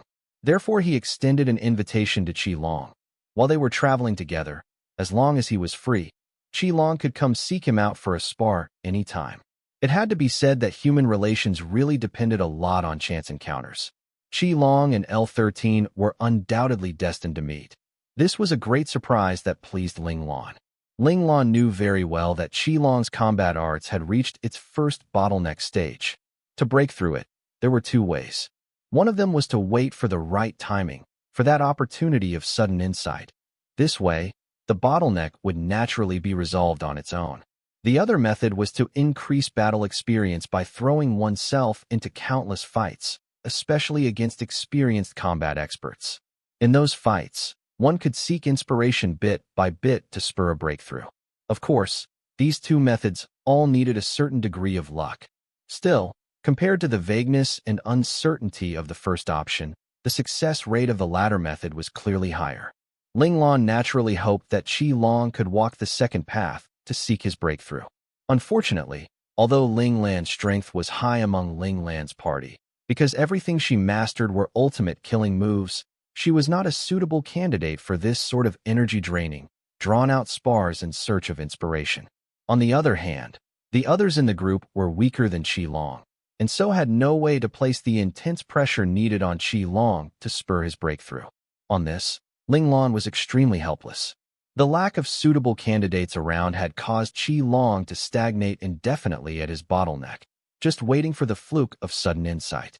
As for those combat instructors in the academy, due to the sheer number of students they had to instruct, they just didn't have the time to provide these guidance spars for Qi Long. Of course, there was still one more good candidate, and that was Qi Long's initiate instructor. The more Qi Long learned, the more he could sense how strong his initiate instructor was. But unfortunately, after mentoring him for over a year, his initiate instructor had become very elusive. They did not even know where to begin looking for him. Thus, they could only patiently wait for the instructors to come to them. Moreover, Qi Long's bottleneck had only appeared recently, so his initiate instructor would have no idea that his student had already encountered his very first bottleneck. Ling Lan's mood was exceedingly great. She had not expected to help Qi Long resolve this issue with just one unintended spar on this starship. L-13's combat level was clearly higher than Qi Long's, and even more perfect was the fact that his combat style was extremely close to Qi Long's. The success rate for breaking through a bottleneck was undoubtedly higher with the help of an opponent with a similar combat style. At this moment, Ling Lan's lingering resentment towards L-15 was naturally lessened by her good mood. In her mind, she decided that as long as the other did not cross her in future, she would definitely leave him alone. Just when everyone thought the sparring matches were over, something unexpected happened. Ling Lan actually spoke up to ask the instructor, "Sir, why don't we have a match?" At these words, the instructor turned to stare intently at Ling Lan, and then said, "It would be my pleasure." Ling Lan's clean and efficient interception of L-15's attack had shaken the instructor, and he was actually a little chilled by the ruthless way Ling Lan had broken L-15's wrist. A tendril of fear had even risen in his heart when a little of Ling Lan's bloodlust had leaked. The instructor knew well that Ling Lan's strength was considerable, perhaps not much weaker than his. Thus, he too wanted to fight a match with Ling Lan personally, so that he would be able to properly gauge this child's true strength. The Central Scout Academy was known as the focus grounds for aberrant prodigies. This child, who was clearly the strongest of this batch of prodigies. How strong was he exactly? Ling Lan's words made all the students bubble over with excitement. Who would have guessed that Ling Lan would challenge the starship's instructor? Everyone knew that the starship's instructor would certainly be one of the strongest few on the ship. All the spectators self-consciously went silent, eyes trained on the two in the combat area. Ling Lan and the instructor faced one another from a distance, each at their respective corners. It was as if the fight hadn't begun yet, but all the spectators knew that wasn't true. This was because the demeanors of both combatants were extremely serious, and there was a vague sense of a formless pressure slowly gathering between them. Even the spectators could feel the pressure pressing down on them mentally, making them back away involuntarily. Very quickly, the audience in the combat room had stepped back about 10 or so meters from the combat area. At that point, only the stronger people on the starship managed to stand their ground. Meanwhile, of the academy students, the only ones who could stand in this area were Qi Long and Wu Jiao. Li Yingjie and Luo Lang were one step behind them, while Yi Su and Lin Zhongqing were behind Luo Lang and Li Yingjie by a half step. This was a reflection of their true strength. The outermost circle was mostly Scout Academy students. This made the students grit their teeth, silently determined to train even harder. They definitely could not disgrace their special Class A. All of them looked with faces full of hope at Qi Long and the others standing right at the front, and told themselves that one day they would also stand beside them. As for Ling Lan standing in the ring, that wasn't human anymore. They wouldn't try to match an anomaly. The forces of Ling Lan and the instructor's presences clashed, both trying to suppress the other. The instructor put in all his strength from the start, but found that Ling Lan was standing there like a mountain buffeted by winds, impossible to budge. The instructor took a deep breath, and knowing that his strength had accumulated till its highest point, it was time for him to strike. The spectators were still patiently waiting when suddenly both combatants rushed at each other at the same time, each throwing a punch. Both punches did not look that heavy, almost seeming somewhat casual. They did not have any of the flourishes of combat stances, but were merely simple punches. One might say they were fast, but they were not that fast either. All the spectators saw were two fists traveling on the same straight line, getting closer and closer to one another to finally connect. A loud BM. What seemed like two very casual punches actually created such a deafening sound upon contact. On top of that, the formless energy caused by the backlash from the crashing of fists pushed the spectators back once more. Qi Long, Wu Jiong, and the others were forced to move back another 3 to 4 steps, a heavy weight on their chests, as if they had been struck. Wu Jiong and Yi Su exchanged a shocked and doubtful glance, while Li Yingjia's complexion paled. Qi Long and Luo Lang both remained unperturbed, while Lin Zhongqing's eyes flashed with a fierce light.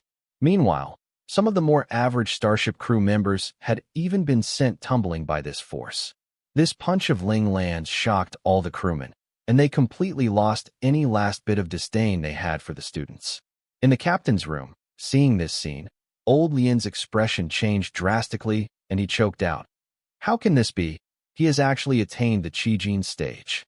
The development of physical skills was expressed by 6 major stages: foundational, manifestation, refinement, Qijin 2, domain, and God realm. Except for the foundational and manifestation stages, which had 10 levels, the other 4 stages were a kind of plane. How strong the embodiment of each plane was depended on how well an individual understood the plane. Meanwhile, the differentiation between the 10 levels of the foundational and manifestation stages were in terms of punching power, speed, and reflexes. Once all those attained particular numbers, a bottleneck would form naturally, and if one broke through that bottleneck, one would enter the refinement stage of physical skills, which was the proof of joining the ranks of the physical skills masters. So, there was a saying in this world: of physical skills, those below refinement are all mediocre. Generally, in the Scout academies, students below the age of 13 would all be in the ranges of the foundational physical skills stage, while those above 13 were basically all at manifestation stage. Of course, very few talented children might be able to enter the manifestation stage before 13 years old. Qi Long's talent was truly astounding to already touch the fringes of the refinement stage. All he needed was to break through his bottleneck to enter it officially.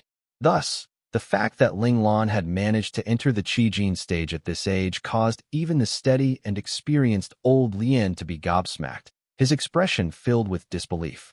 In truth, Cheng Yuanhang had also been shocked by Ling Lan's display of strength. He had known that Ling Lan was very strong, but he had never imagined he was this strong.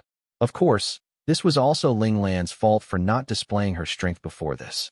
Every time she was matched up against Qi Long or Luo Lang, she would just forfeit and end the match. And then, her previous matches were all one-move events, which did not really allow anyone to figure out her real strength. But today's match finally let him know why Ling Lan refused to fight during regular combat practice. Within the Central Scout Academy, other than those last few aberrants in the upper grades that may be able to put up a fight against him, if Ling Lan fought with any other student, it would definitely just be one-sided bullying. Shaken from his thoughts by old Lian's words, Cheng Yuanhang put a confident look on his face and said stubbornly, "Why can't it be? In our Central Scout Academy, prodigies are everywhere." Old Lian glared at him angrily. "If you have that many prodigies, why don't you send some our way?" The new soldiers dispatched to them every time were all the extremely mediocre type. Cheng Yuanhang shrugged and said helplessly, "You know as well that I'm just responsible for cultivating them. The ones in charge of dispatching them are your upper ranks of the military. Besides, those crazily talented prodigies would first be taken away by the military schools, and once they come out from there, they're all junior officers. Can your starship hold them?" In the end, Old Lian's starship was really too low in level. At these words, Old Lian sighed heavily. Indeed, covert teams like theirs which existed in the gray areas really didn't have any way to possess those prodigies with their endlessly bright futures before them. In the combat area, Ling Lan could sense from where their fists met that the opponent's strength was waning, and knew that the other was at the end of his rope. A thought flashed through her mind, and she started to pull back her strength, matching the others as it decreased. In the end, The two of them were pushed back by the rebound of their respective strengths, falling a few steps back. The two of them separated once more, and once again faced one another from a distance of several meters, as if waiting for the next move to begin. Unexpectedly, the instructor actually closed his eyes, as if reflecting on the feelings he had received from the previous move. But very quickly, he opened his eyes again, and holding back his emotions, he said, "What is your name?" Ling Lan. Although Ling Lan's expression was blank, perpetuating her image of a slack face, her brows could be seen to lift slightly, showing that she was in a great mood. "Thank you. I'll remember this kindness. Also, this match is my loss," said the instructor loudly, and he nodded to Ling Lan. Winning or losing wasn't the point here. The main point was that he had learned something from this encounter. Ling Lan gave an exemplary scout salute and then turned to walk back to rejoin the other students. To their confused faces, she said, "The spars are over. Let's go back." The Class A students glanced at one another, uncertain whether Ling Lan had won or lost this match. Although the Starship's instructor had said it was his loss, it wasn't obvious at all from the scene before them. Furthermore, Ling Lan also wasn't displaying any signs of happiness or excitement. Could it be that this was just the instructor being modest to leave some face for the students? "What are you thinking? We still have far to go. We need to work hard once we get back." Ling Lan's words enlightened the Class A students. Looks like the opponent had really left some face for them. Under Ling Lan's lead, the Class A scouts gradually trickled out of the combat room, while the crew members began to gather around the instructor. Some of the stronger crew members still had shocked expressions on their faces, still unable to believe that a child was able to match up to their instructor in terms of strength. Of course, there were also some weaker crew members who were indignant, and they broke the cold atmosphere to ask, "Sir, why didn't you teach the other a proper lesson? Why still give him face? He injured our L-15. Give face?" "Yes, face was given, but it was he who gave me face." The instructor's expression was dark, and he laughed coldly and said, "What a bunch of blind idiots. All of you, go into isolation for a day." Even though he did not mind losing, it still did not feel great to have it constantly brought up by others. The instructor's punishment caused all the present crew members to wail in misery. In particular, those crewmen who had not said anything at all felt like they had been caught in the backlash for no good reason. They could only send fierce dagger glares at those few idiots who had spoken, but did not dare to object. This was because they understood the instructor well. He was a man that meant exactly what he said. If anyone dared to beg for mercy, the punishment would just be doubled.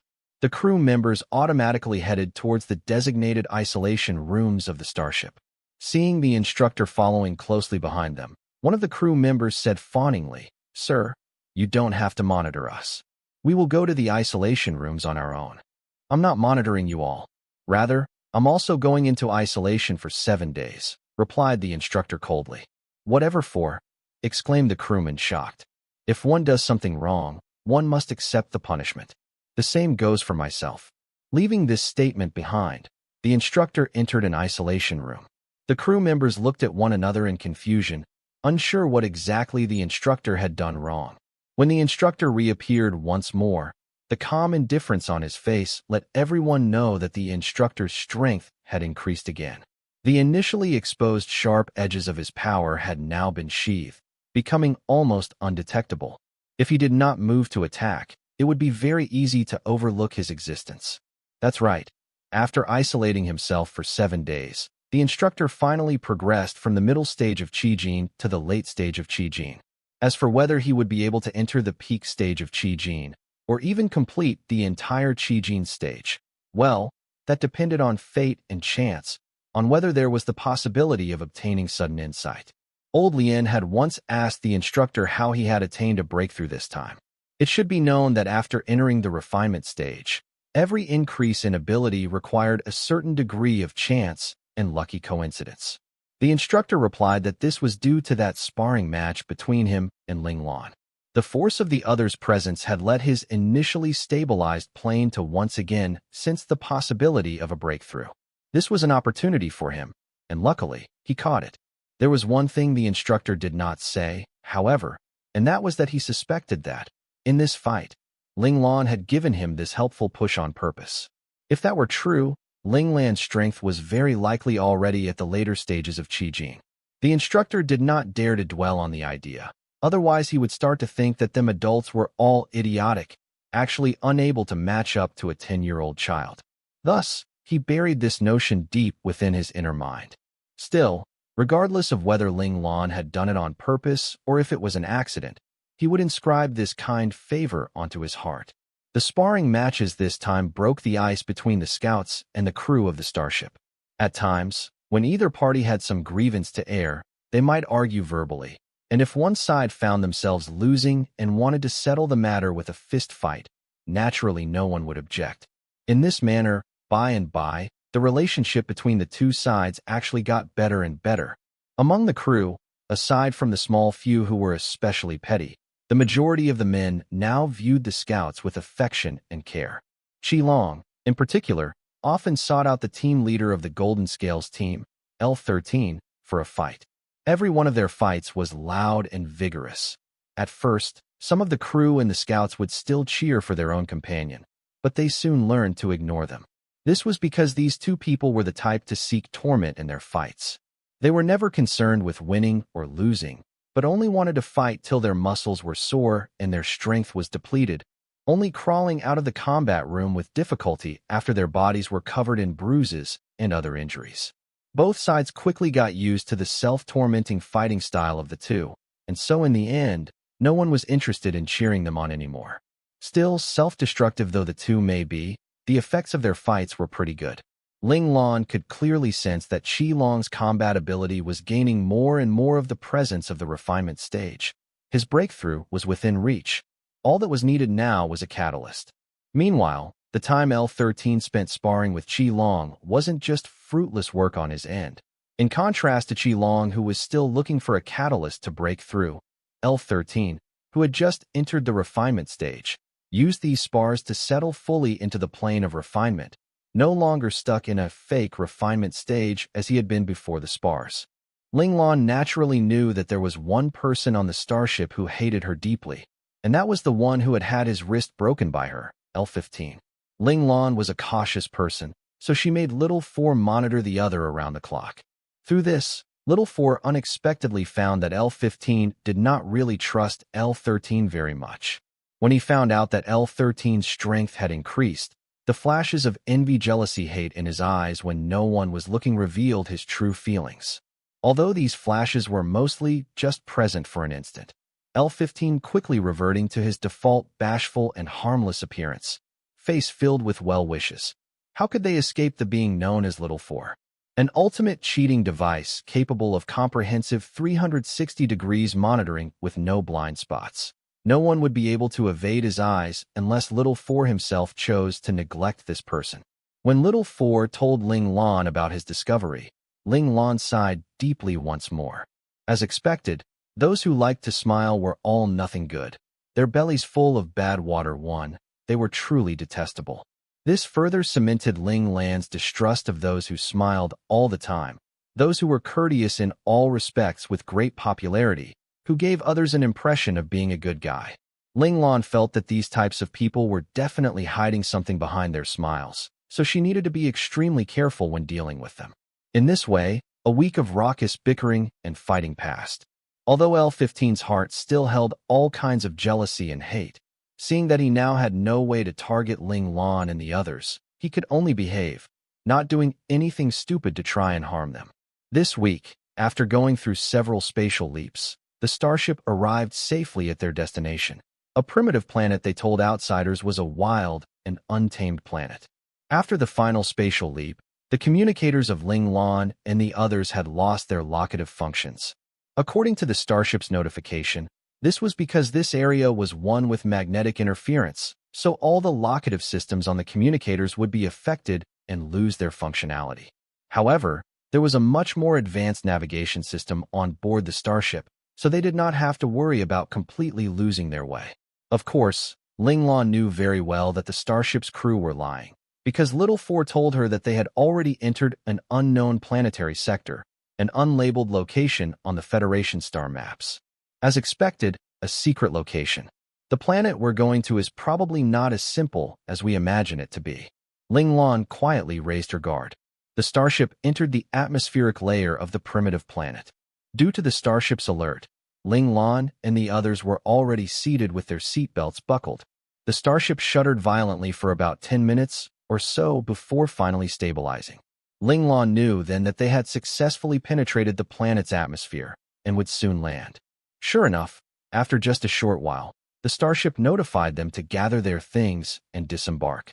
Ling Lan and the others put on their backpacks and grabbed their luggage. The moment they stepped out of the ship's doors, they were stunned by the scenery before them. This was because they found that right under their feet was a small city. It turned out that the starship had parked directly on a mountain peak right in the middle of a small city. The Federation had used some advanced technological method to cut this mountain at its waist, creating a large platform of several 100,000 square units too, which provided plenty of space for the starship to land securely. On the platform, many soldiers dressed in military uniform were directing the scouts off the ship and getting them into lines to ride the mountain top's cable car down to the city at the foot of the mountain.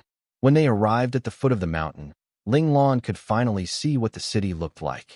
The small city was extremely crude and simple. The houses were short and squat, appearing very much like the military barracks of Ling Lan's previous world. The strangest thing was that the outermost circle was not a thick and sturdy wall, but was instead an extremely tall railing made out of vertically erect posts. Was it because there was no danger here? Was that why they decided to put up a circle of posts just as a show of defense? At the foot of the mountain, there were also soldiers to welcome them, who then brought the 50 students to an emptied camping ground. Right then, several thundering cracks sounded from not too far off, and when Ling Lan and the others turned to look, they saw a savage beast the size of an elephant stampeding towards them. Ling Lan swiftly put down her backpack and pushed her hand into one of the bag's outer pockets to grab hold of her superior alloy short blades. The moment danger was upon them, she would be able to kill the beast immediately with the sharp blades. Meanwhile, Qi Long, Wu Jiong, Li Yingjie, Luo Lang, and Yi Su were only a step behind Ling Lan in reacting. Almost simultaneously, they all got ready for battle. Perhaps due to Ling Lan and the others' calm handling of the situation, the other students also did not panic even though their reactions were slower. Several seconds later, they were all ready to fight. The senior officer of the military camp was observing them silently. Seeing their response, he nodded in satisfaction. The scouts this time round are much better than those from last year. Their mental fortitude are all not bad, especially those who reacted the fastest. They aren't much worse than the soldiers under us here.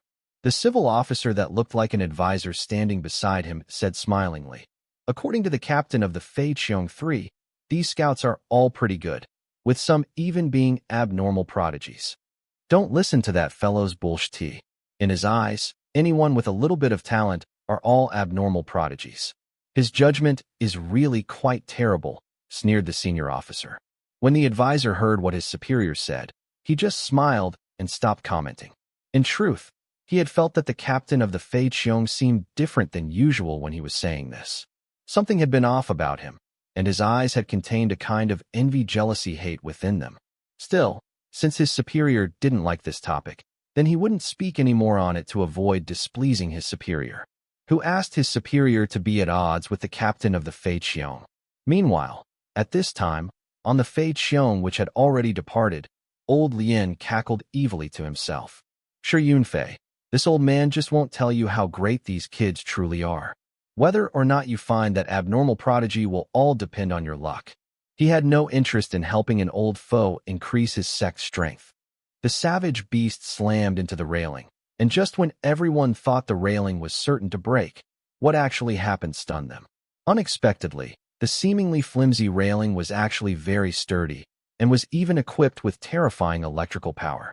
When the beast crashed into the railing emitted a piercing zapping sound, sparking off arcs of electricity. Very quickly, the wild beast had been electrocuted into a pile of ash, falling onto the ground right outside the railing. Only then did Ling Lan notice that there were many similar piles of ashes right outside the railing. Looks like there were quite a number of wild beasts besides this one before them, which committed suicide in this manner. Han Jijian couldn't help but exclaim, "An electric barrier fence." This cry caused expressions of realization to dawn on the scouts' faces, Only electric barrier fences would have such power. It looked like the wild beasts on this planet were really not that simple. Otherwise, there would be no need to use the Federation's strongest protective measure. Ling Lan was not the only one to realize this. Many of the other students also thought of this, and their faces started to reveal traces of anxiety. They could already sense that the hunting course this time would not be as straightforward as they had imagined it to be. All students of the Central Scout Academy. At this moment, a clarion voice was transmitted into the ears of all the students. Welcome, everyone, to Planet Wild and Savage 1. This time, you 50 students will be having your hunting course here. I sincerely hope that all of you will be able to complete this course. But even before completing the course, my biggest hope is that every one of you will be able to survive the hunt. This speech made the students anxious and doubtful. They did not know why a simple hunting course would involve their lives. You did not hear wrongly. This course may very well cost you your lives, because the wild beasts you will be facing won't be those tame animals you are used to. Instead, you will be facing beasts of a minimum level of H class. When the students heard that the lowest level they would be hunting would be H-class beasts, there was an instant uproar, and disbelief was written all over their faces. The Federation had once announced to the public that there were all kinds of fierce beasts in the universe. Beasts below J-class were still within controllable range. In other words, the damage they could cause was not significant. But from J-class onwards, the beasts left the category of wild beasts and went straight into savage beast level. Of course, J-class beasts were still the weakest of the savage beasts. Their strength was roughly at the level of foundational combat stage level 2 to 3. Anyone with combat talent who had learned combat arts for 3 to 4 years would be able to handle them. However, starting from my class, it was different. The strength of the savage beasts then approached the foundational combat stage levels 5 and 6. H-class monsters were even at foundational combat stage levels 8 to 9. In other words, they were already half a step in the manifestation stage.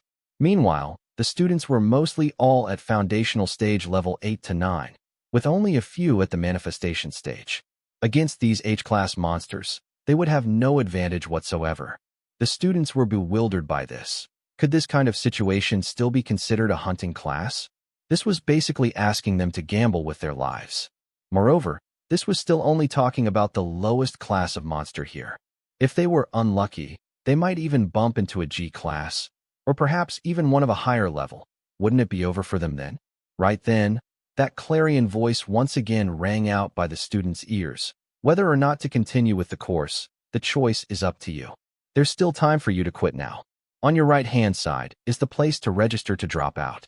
Now, you all have 3 minutes to choose.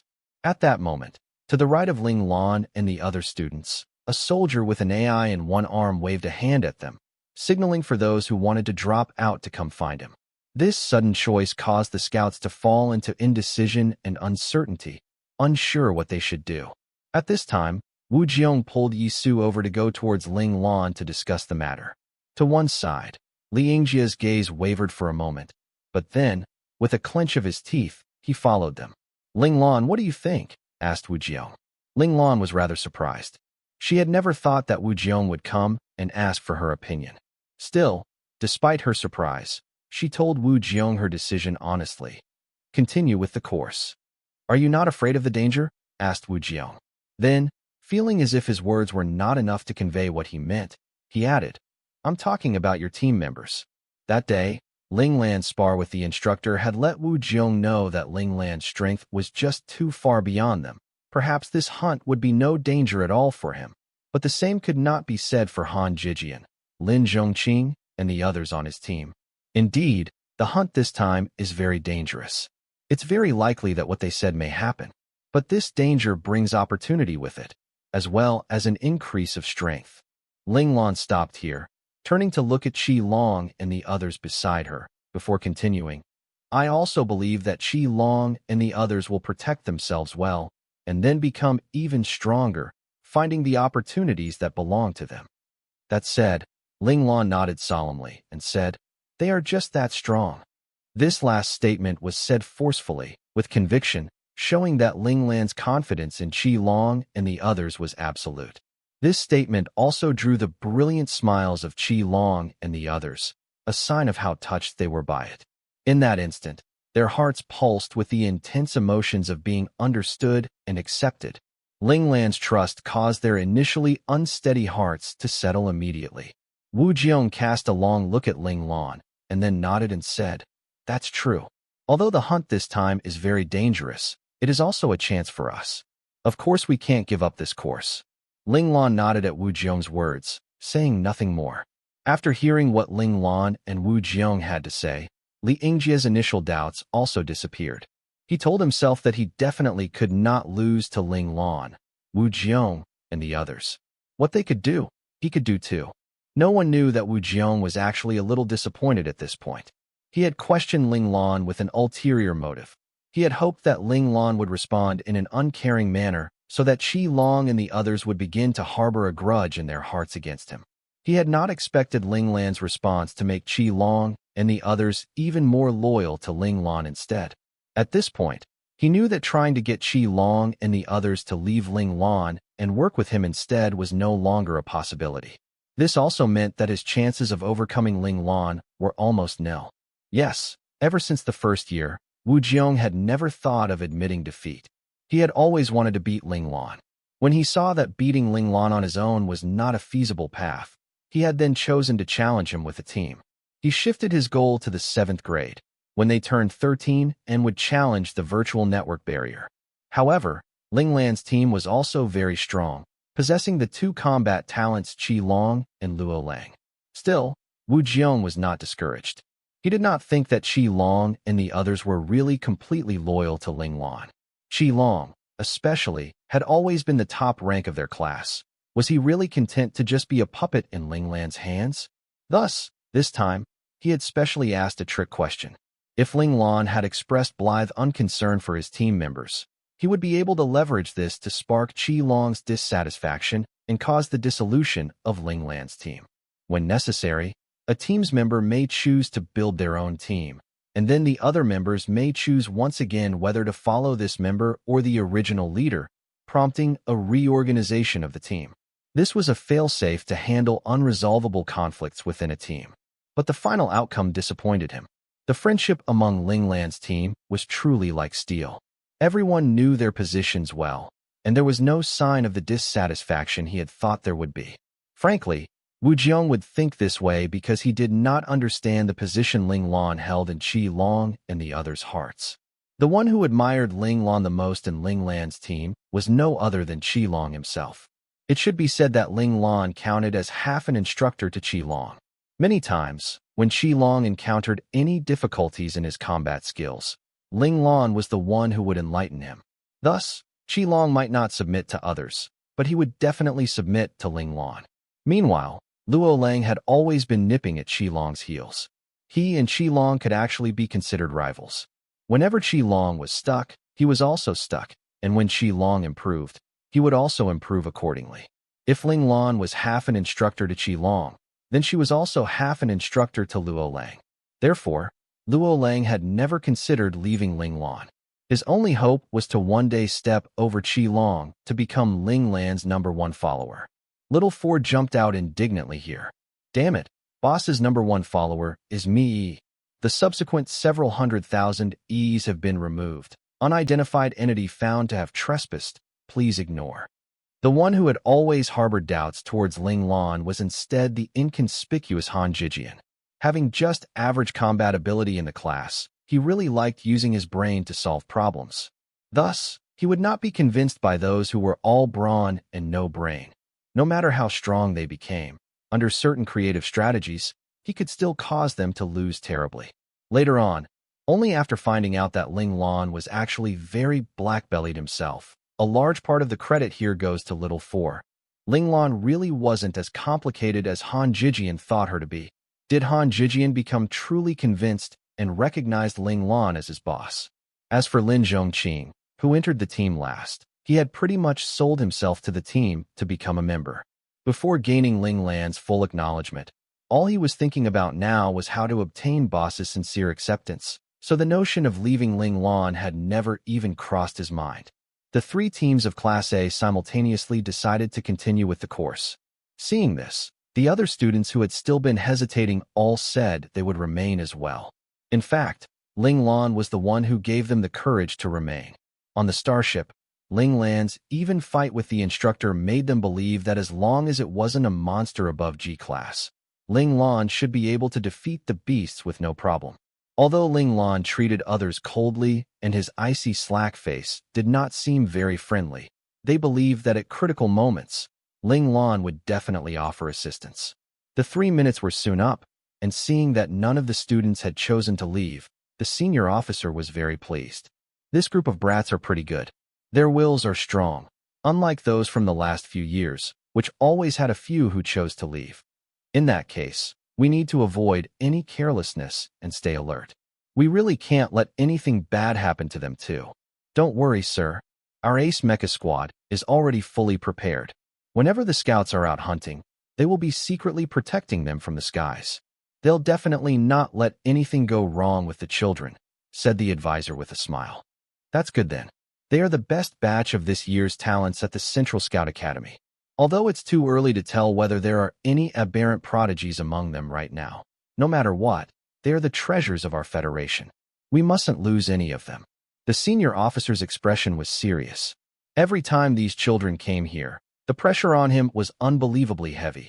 If any one of them died in an accident while hunting, it wouldn't end well for him. After some thought, he still felt insecure, so the senior officer added this command. Let the special ops team on the ground follow them as well, to ensure protection from both the air and land. Roger that, sir. I'll arrange it immediately, responded the advisor. He then hurried to pass down this newest command so that the special ops team could prepare to set out immediately. Meanwhile, in the camping grounds, that clarion voice rang out once more. Next, the students who hear their names, please come up to retrieve your chip, as well as your combat uniform and firearm. With that, a troop of soldiers brought out a whole bunch of things in front of them and began calling out their names one by one. Everyone went up to the registration point to collect the items mentioned, Ling Lan and the others included. The chips would be their identity cards in this military camp. Credits that could only be used inside the camp could be saved within them and could be used to buy things in the camp. Other than free accommodation, everything else in the military camp needed to be purchased using these credits. In other words, to live more comfortably, they would need to find a way to earn these credits, and hunting was just one of the ways. This was just another way of telling the students that only the strong had the right to live a better life. The principle of survival of the fittest being emphasized here once again. Ling Lan followed the usage methods of the chip and inserted it into the communicator on her wrist. Then, she saw the previous system of the communicator being shut down, and the new system was activated. On the chip, there was no name, just a number. Ling Lan's number was 017717. She peeked at Qi Long beside her and saw that his number was 017709. It looked like these numbers were just randomly assigned by the computer to each of their 50 classmates, with no underlying pattern to be found. The chips were preloaded with 1,000 credits. This surprised Ling Lan, who had thought that there would be nothing inside.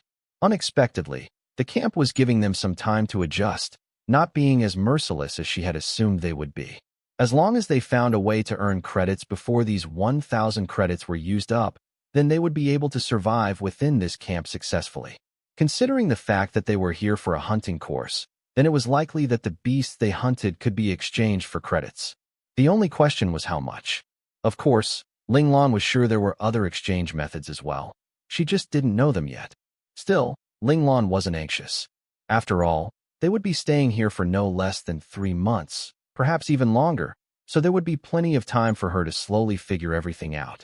Ling Lan put on her combat uniform.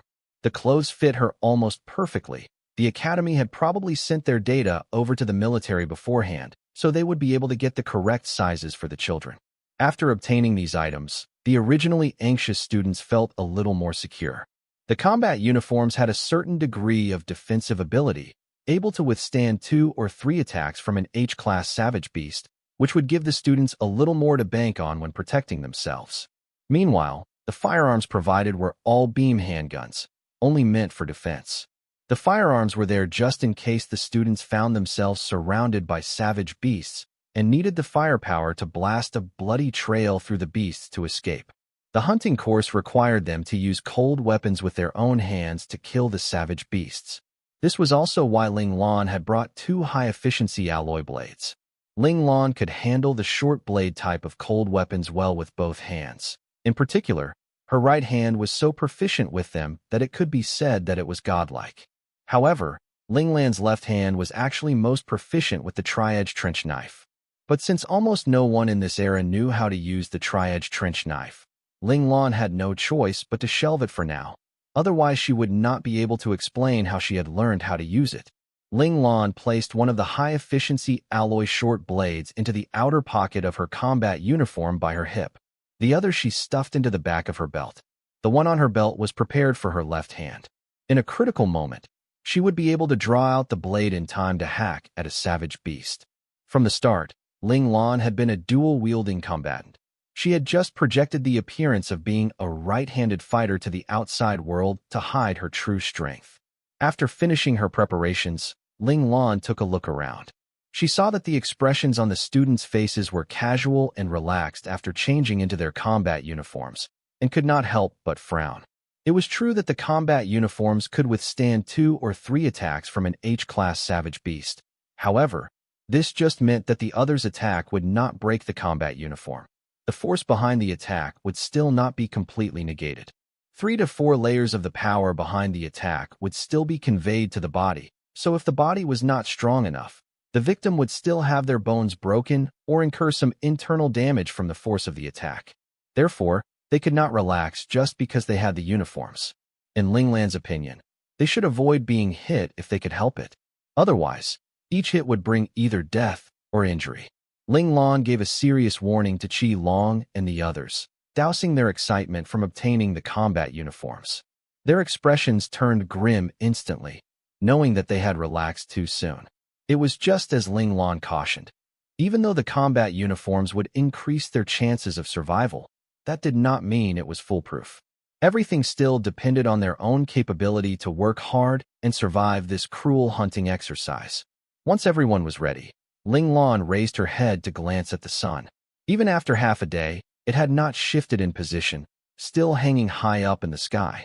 Ling Lan found a soldier on duty in the camp and asked him about the planet, and found out that the switch between day and night here was different from that of the star system they lived in. A day here consisted of 120 hours, and the nights were just as long.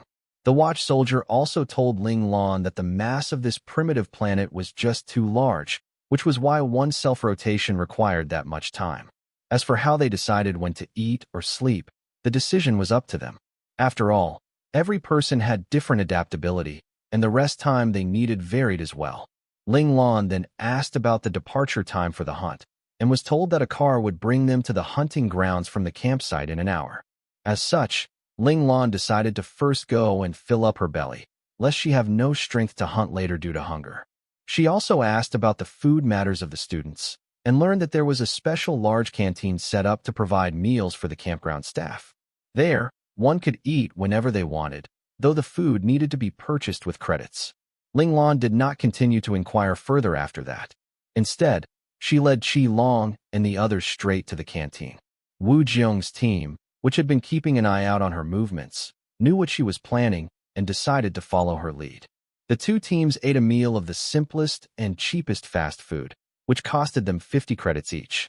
Ling Lan noticed then that the camp really was not giving them much time to prepare at all. If they could not find a way to earn money after 3 days, they would not be able to afford any more food. While they ate, Han Jijian suggested that they first head to the credit exchange area to learn how they could earn more credits. He felt that they needed to learn the trading methods here before they went hunting, especially with regards to the exchange rates for the beasts. They wouldn't want to kill a savage beast after much difficulty just to find out that it wasn't worth much credits. That would be such a waste. Ling Lan agreed that that was wise. So, everyone sped up to finish their meal, cleaning their bowls out within a few minutes. Then, they hurried to the credit exchange point to inquire about the various ways to trade for credits. There, they found that only the path of hunting had been left for the students. It looked like the camp was worried that the students might put too much priority on surviving that they would forget the main purpose of their trip. Thus, they might as well fix the credit exchange method of the students from the start. Fortunately, The items they would be able to get from most of the savage beasts were all worth quite a lot. As long as they caught something every day, they definitely would not starve. Ling Lan then spent another 100 credits to buy a copy of this planet's catalog of savage beasts, saving it into her communicator. Although Ling Lan's heart ached a little at the loss of this 100 credits, she felt that it was money well spent because the data on the savage beasts on the catalog was very comprehensive. Their physical characteristics, attack methods, strengths and weaknesses, and even their skills were detailed very clearly. Besides that, the catalog also contained a detailed listing of the exchange prices of all the different parts of the various savage beasts. This way, they would be able to target the more valuable savage beasts when hunting, gaining much more for the same amount of effort. After preparing all this, Ling Lan then brought her team back to the assembly point for the students. As Wu Jiong's followers had not known what Ling Lan's group was planning, they had eaten at a slower pace. By the time they finished their meal and got out, they had already lost sight of Ling Lan's team, and so could only slink back sullenly to the assembly point. Thus, they were already there before Ling Lan's team. Not long after, a stout officer led a squad over to them. Looking at the little bean sprouts in front of him, he chuckled and said, "Hi, darling brats. I'm your leader for the activity this time. Please call me leader." Seeing the scouts' attention all on him, he continued, "Later, I will be taking you all to the hunting grounds. Remember, listen to my commands. Don't act on your own, or else don't blame me for not warning you when you die." The officer's words caused the students' hearts to leap up into their throats once again. "Also, do you all have any teams?" "Team leaders, raise your hands," asked the officer. Among the students, 6 hands, including Ling Lan's, were raised. The officer's brows creased. He had not expected there to be so few teams in this term's batch of students. Initially, he had thought that in teams, the students would be able to coordinate and work together better, increasing the safety of the hunt. However, the current situation was not as good as he had hoped. Helplessly, he raised his right hand and shouted, "Those with teams, leaders, bring your team members over here to my right-hand side. Team leaders stand first in line, all teams in a row." Very quickly, Ling Lan and the others had lined up by the officer's side. Qilong stood in for Ling Lan as the leader at the front. Just like that, the 6 teams made 6 lines, and it became clear that Ling Lan's team was the one with the most members, 5 people. Meanwhile, the other teams had either 4 or 3 people, with one team even having only 2. This scene caused the officer to smile wryly, thinking to himself that the scouts this year were really such oddballs. In the past, the scouts who came were all mostly already in their own teams, and all those teams basically had all 6 members. But this term, not only were there very few teams, the teams were not even filled yet. He found it annoying just looking at the sparse teams. "Why are there so few team members?" asked the officer unhappily to all the team leaders. "My team is actually full, but the other 2 members are not in Class A." Liang Jie was the first to respond. Still in the process of choosing. No final decision yet. This was what Wu Jiong had to say. The ones I like have already joined other teams, and the ones who haven't joined a team yet, I don't see any I like," said Qilong with a grin, scratching his head, adding a touch of goofiness to his demeanor. "I want to take in more people, but they don't want to join me," said one of the team leaders with a long face, who asked everyone to have their eye on Ling Lan's and Wu Jiong's respective teams. Ditto +1. Another team leader had a similarly long face. Ditto +2. The final team leader was also part of the Long Face clan. The officer was unsure whether to laugh or cry at the humorous words of the last 3 team leaders. He then turned to ask the other students, "What about you all? Why didn't you choose to join a team or make your own team?" All was silent, so the officer pointed at one of the students at random. "You answer." That student truly bemoaned his bad luck, actually being called on to answer. Sullenly, he replied, "If I made my own team or joined another team, then I would lose the chance to join Ling Lan's or Wu Jiong's team. We all do not want to lose these final 3 chances." All right, so you all have your considerations." The officer stared doubtfully at Qilong and Wu Jiong, uncertain what sort of charisma they had to make the other students so tenacious. However, there was no way to continue on like this, so the officer grinned sardonically and said, "I don't care about these messy considerations of yours. Here, my word is law. Right now, I command you all to quickly get into temporary teams of 5. Give me the name list in 3 minutes. If you still don't have a team then, I will randomly assign you one. The officer swept his gaze at Qi Long. Since your team is already full, I won't make any changes. You all can wait over there. The officer pointed out a direction, signaling for Qi Long and his team to move there. Qi Long and the others were very happy that they could remain with Boss Ling Lan. This gave them a lot more confidence. The students reacted swiftly. It took only 5 minutes for 10 teams to form. To ensure his team's compatibility, Wu Jiang chose a classmate ranked in the top 10 to join his team, while Li Yingjie had managed to secure the 13th rank for his team. The other students teamed up according to how well they got along with one another. Seeing that the students were all ready, the officer waved expansively and shouted, "Depart."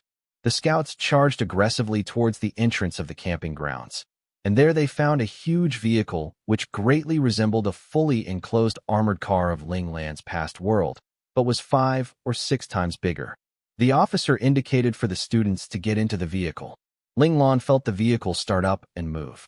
Along the way, she even felt the body of the vehicle being crashed into by some large force, causing several loud bangs. Seeing the anxious and curious faces of the students, the officer in the same carriage explained, "This is just the savage beasts attacking. Don't worry, this area is mostly just beasts below G class. They won't be able to do any damage to this transport car." "Won't any higher class savage beasts appear?" asked one of the students. "I've lived here for 3 years, and that has never happened. The savage beasts on this planet are all territorial, so the savage beasts normally won't leave the area they live in," explained the officer. Seeing that everyone was still anxious, he then shared the greatest trump of the camp. "We have heavy artillery on the transport car, capable of killing savage beasts below E-class." At that, the students released relieved sighs and waited calmly for the transport car to bring them to the hunting grounds. After traveling for not even half an hour, the transport car stopped. The car door swung open, and Ling Lan and the others disembarked under the officer's direction to find that there was a temporary outpost here. The officer pointed at the thick forest in front of them and said in introduction, "This is the H-class hunting area, which has been specially set up just for you all. Right now, mark down the coordinates of this location. You must not go beyond the radius of this coordinate by 10 kilometers. He then pointed at the temporary outpost behind him and said, "This is a temporary rest area provided for you all. The fence around the perimeter is also an electric barrier fence, definitely capable of withstanding multiple attacks by H-class savage beasts. Inside, there is also an exchange station. Also, if you want to return to the main camp, either you walk back or you'll have to buy a return ticket. And each return ticket requires 500 credits. The officer's mouth split into a grin, and he said with some malicious glee, "So, please work hard and earn money." That said, without waiting for a response from the stunned students, he leapt onto the transport vehicle, which then zoomed away from the area, leaving the students with nothing but faces full of dust.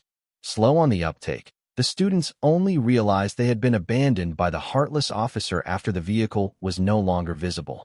They broke out into angry curses, yelling loudly of the others' despicable shamelessness, actually leaving without teaching them anything.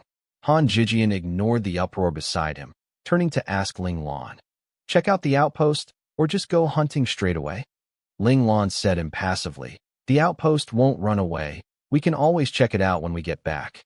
We need to get a better idea of this area before nightfall so we can create a hunting plan tonight." Ling Lan's decision gained everybody's agreement. Or, we should say, since Ling Lan had decided so, no one else in the team would have any objections. Thus, the 5 of them swiftly put on their backpacks and headed towards the forest ahead. Seeing the movements of Ling Lan's team, the other teams put a lid on their anger and began moving as well. Some teams chose to enter the temporary outpost to check it out, while other teams followed Ling Lan's team to enter the hunting area, getting ready for their first hunt. At this moment, several kilometers in the air above Ling Lan and the others, a mecha battle squad was monitoring the area. Seeing some of the scout teams begin to hunt, their captain gave the following orders to his subordinates. "Each person is responsible for one team. Don't let them come to any harm." "Roger that, Captain." M1702, choosing the first team. M1703, choosing the second team. M1704, choosing the fifth team. M1705, choosing the. Meanwhile, in a different direction, on a mountain slope several kilometers away, a bestial mecha squad was also monitoring the area. Little ones, have you chosen your targets? Boss, don't worry, we've all chosen. Pity there aren't any Lolas. Can't push any of them down. Shotas are just as good for that. You sleazy uncle. Don't look at me that way. It's just my fatherly love overflowing. Che. This group of people, though noisy and flippant in their unfiltered speech, were nevertheless precise in their movements. Controlling their bestial mecha, they made their way skillfully through the forest, surreptitiously tailing the respective scout teams they had chosen to protect. Qi Long was the spearhead of Ling Lan's team, with Han Jijian in the middle, Luo Lang and Lin Zhongqing at both flanks, and Ling Lan at the back of the formation. Han Jijian's combat skills were the worst among them, so before they figured out the true strength of the savage beasts in this area, Ling Lan had no choice but to use this safest formation. It was extremely calm the whole way through. They didn't encounter any so-called savage beasts. After walking 300 to 400 meters into the forest, Ling Lan's gaze suddenly flickered, and her head twitched minutely towards the left. She could clearly sense that a savage beast was approaching from that direction. A few seconds later, Qi Long also sensed it. He quickly gave a warning. It looks like a savage beast is coming. Everyone watch out. Hearing this, everyone tightened their grips on their weapons, focused intently on the direction they were in charge of defending. No one knew what the first H-class savage beast they encountered would be like and where it would attack from. The wait wasn't very long. Within a few seconds, a burly gray figure leapt out from the short shrubs on their left side. Its chosen target was the one standing closest to it, Luo Lang. Long prepared, Luo Lang swung the high-frequency blade at the figure in a hurried arc. Perhaps Luo Lang's counterattack was too swift, catching the opponent by surprise, for it was struck dead-on by Luo Lang's attack. A wailing howl rang out, and the gray silhouette twisted in the air to land nimbly on its feet. The powerful attack by Luo Lang had not damaged it at all. At this time, everyone could finally see what it really looked like. It was about the size of a large dog, and was covered in a coat of long gray hair. Its head was like a rabbit from Ling Lan's past world, but was 4 or 5 times larger than a rabbit's head. Meanwhile, its tail was not short and small, but thin and long, with countless scales on it instead of hair. With a subconscious flick of its tail, a crisp crackling sound rang out, and there were now several thin gouges in the tough packed earth. It was obvious that its tail was immensely powerful. Flash Rabbit, Speed Type H-Class Savage Beast. Attack methods: mouth, claws, tail. Strength: immense speed, almost undetectable. Thick and tough skin, unable to be injured by normal strength. Weakness: predictable attacks. Very impatient. Exchange value: skin and fur, 10, 100 or more, depending on the integrity of the item. Claws: whole, 20 each. Tail: whole, 100. Ling Lan read out the information on the Flash Rabbit immediately. Her memory was amazing, almost to the extent of having a photographic memory. Of course, even if she forgot, Little Four had already saved all the information on the savage beasts and would have reminded her. Listening to Ling Lan's recitation, Qi Long's gaze shone brighter and brighter. This was all money. Looks like it will be our first quarry. Lin Zhongqing was equally as excited. The Flash Rabbit was the weakest among all the H-class savage beasts. As such, there were not many things of value on it, only 3. However, this did not beat the fact that it was the easiest savage beast to hunt. Not only could it allow them to practice on it to familiarize themselves with hunting, they would also profit from it somewhat. This was a great thing. In that case, Lin Zhongqing, we'll leave this quarry to you, said Ling Lan calmly. In their team, Lin Zhongqing was the nimble and speedy type. Thus, hunting a Flash Rabbit as practice was perfect for him, very likely to trigger some insight. The objective of hunting was not simply to take down a quarry, but also to learn how to hunt game that was most suited to one's abilities.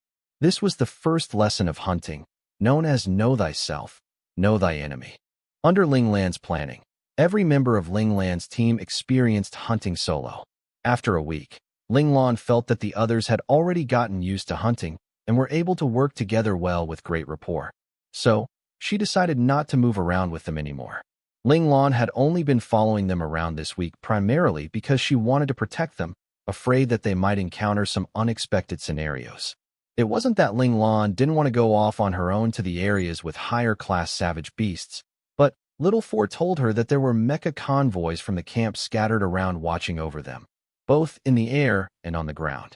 However, with the passage of time, the number of mecha gradually decreased. Thus, Ling Lan could only bide her time at the temporary outpost. Still, she had the learning space, so it wasn't a complete waste of time. However, these actions of Ling Lan drew the contempt of the mecha operators protecting the students from the skies. Just take today for example. After sending Qi Long and the others off at the gates of the temporary outpost, Ling Lan ambled back to the living quarters and lay down to sleep. This lazy and unmotivated demeanor of hers instantly infuriated the mecha operator in charge of this area. "Hells, this punk is such a goddamn rascal. Not going out to hunt again," said the mecha operator angrily to his teammates. By this point, the mecha operators were no longer protecting the teams individually, but was keeping track of them through radar monitoring. Any hunting team that entered the range of the area they monitored would fall under their protection. This particular mecha operator's protection range just happened to include the temporary outpost. Every time he saw Ling Lan remaining at the outpost on his own, sleeping sweetly without a care in the world, his mood would take a deep nosedive. He felt that Ling Lan was not living up to all of their expectations. Could it be that his credits haven't been used up yet? One of his teammates asked him distractedly as he gathered information on the hunting teams within their protection range. Many of the children just did not have the guts to go out and hunt unless absolutely necessary. If that was the case, I wouldn't be so angry. I'd just have to wait for him to reach that critical point. But he just goddamn won't ever run out of credits because his teammates are actually willing to provide for him without any complaint. Extremely disgruntled, the mecha operator's voice was deep and sullen. Even though they returned every single time covered in injuries, they would still just smile and give the quarry they hunted to that brat, and let him exchange it for credits and continue to remain in the temporary outpost. The operator was somewhat envious, but his heart also ached for those children. For the sake of such an unmotivated and useless teammate, were their actions worth it? Ho, looks like that punk's interpersonal skills are pretty good then. Being able to get his teammates to provide for him willingly was also an accomplishment. The other mecha operators could not help but exclaim in awe. Could it be that the punk has an impressive background? Of course, someone would think of this. Maybe this was the reason why those children didn't dare to not support him? I asked the captain, and he said that he doesn't have any notable background. It's just that his father died long before he was born in a battle with the Twilight Empire.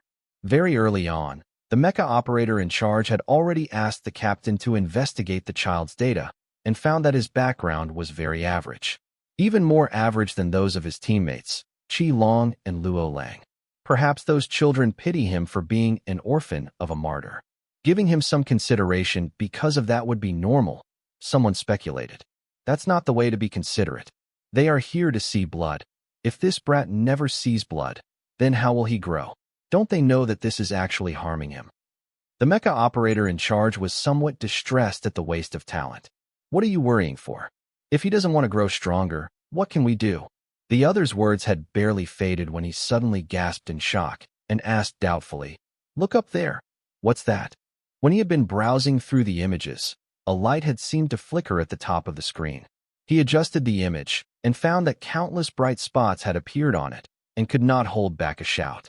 All of the mecha in the air immediately pulled up their images as well and saw that there really were countless bright spots descending from the atmosphere. What's going on? Why didn't the camp control tower give us a report? Could it be an enemy attack? No way. Just when those aerial mecha operators were at a loss, Ling Lan, who had already entered the learning space and had started practicing her physical skills, sensed a strong signal calling her from the outside. She decisively ended her training and returned to the great hall of the learning space. There, she saw Little Four with an anxious face, who rushed to say, "Boss, I just did an aerial scan and discovered a mysterious force invading this planet." Ling Lan's face changed. She quickly returned to the real world, leapt up from her bed, and rushed out. Standing in the square of the temporary outpost, She lifted her head to look up at the sky and could vaguely see several glimmering lights in the skies above. Little 4, lock onto one of those bright spots and zoom in, ordered Ling Lan. A close-up of the scene right by a bright spot abruptly appeared before Ling Lan's eyes. The bright spot turned out to be a giant elliptical metal object. Its outer shell was smooth and glossy, and it looked just like a large egg made of metal. There was no way to tell what it was. Its speed of descent was not very quick, just as if there was a reactionary force pushing against the planet's gravity. Ling Lan's brows furrowed, suddenly thinking of something. She yelled out quickly, "Little 4, could you check to see into outer space? From here, I'll need to hack into the radar here. Boss, hold on for a few seconds." That said, Little 4 left. Ling Lan counted under her breath, and when she reached 9, the image before her suddenly shifted to an image of the space right beyond this planet. In space, there was nothing. All was silent, just as if those unidentified flying objects had just appeared in their vision from thin air. The other side might be using some cloaking system to evade radar scanning, and so were not discovered, explained Little 4. Let me try to change their radar scanning system. This so-called cloaking was not true concealment. It was just recognizing an opponent's radar scanning system and preparing a corresponding countermeasure. So, a minor modification to the scanning system would solve the problem. Little 4's words had yet to fade when Ling Lan saw 2 massive interstellar motherships suddenly appear in a corner of the initially boundless starry sky. Beside them were 4 escort starships. Right then, those elliptical metal objects were being launched in a never-ending stream from the mothership's launch port. The 4 escort starships were positioned at 4 corners, carefully guarding the 2 motherships in the center. Searching for their emblem, the starships within the image began to rotate, until, on one side of one of the ships, a blood-red sun was revealed. The Twilight Empire. Ling Lan's gaze narrowed, her mind swiftly registering the severity of the matter. Immediately, she said, "Quick, transmit the images to the camp's control tower." Already done. Little 4 had instantly transmitted those images to the control tower. Ling Lan's gaze filled up with killing intent.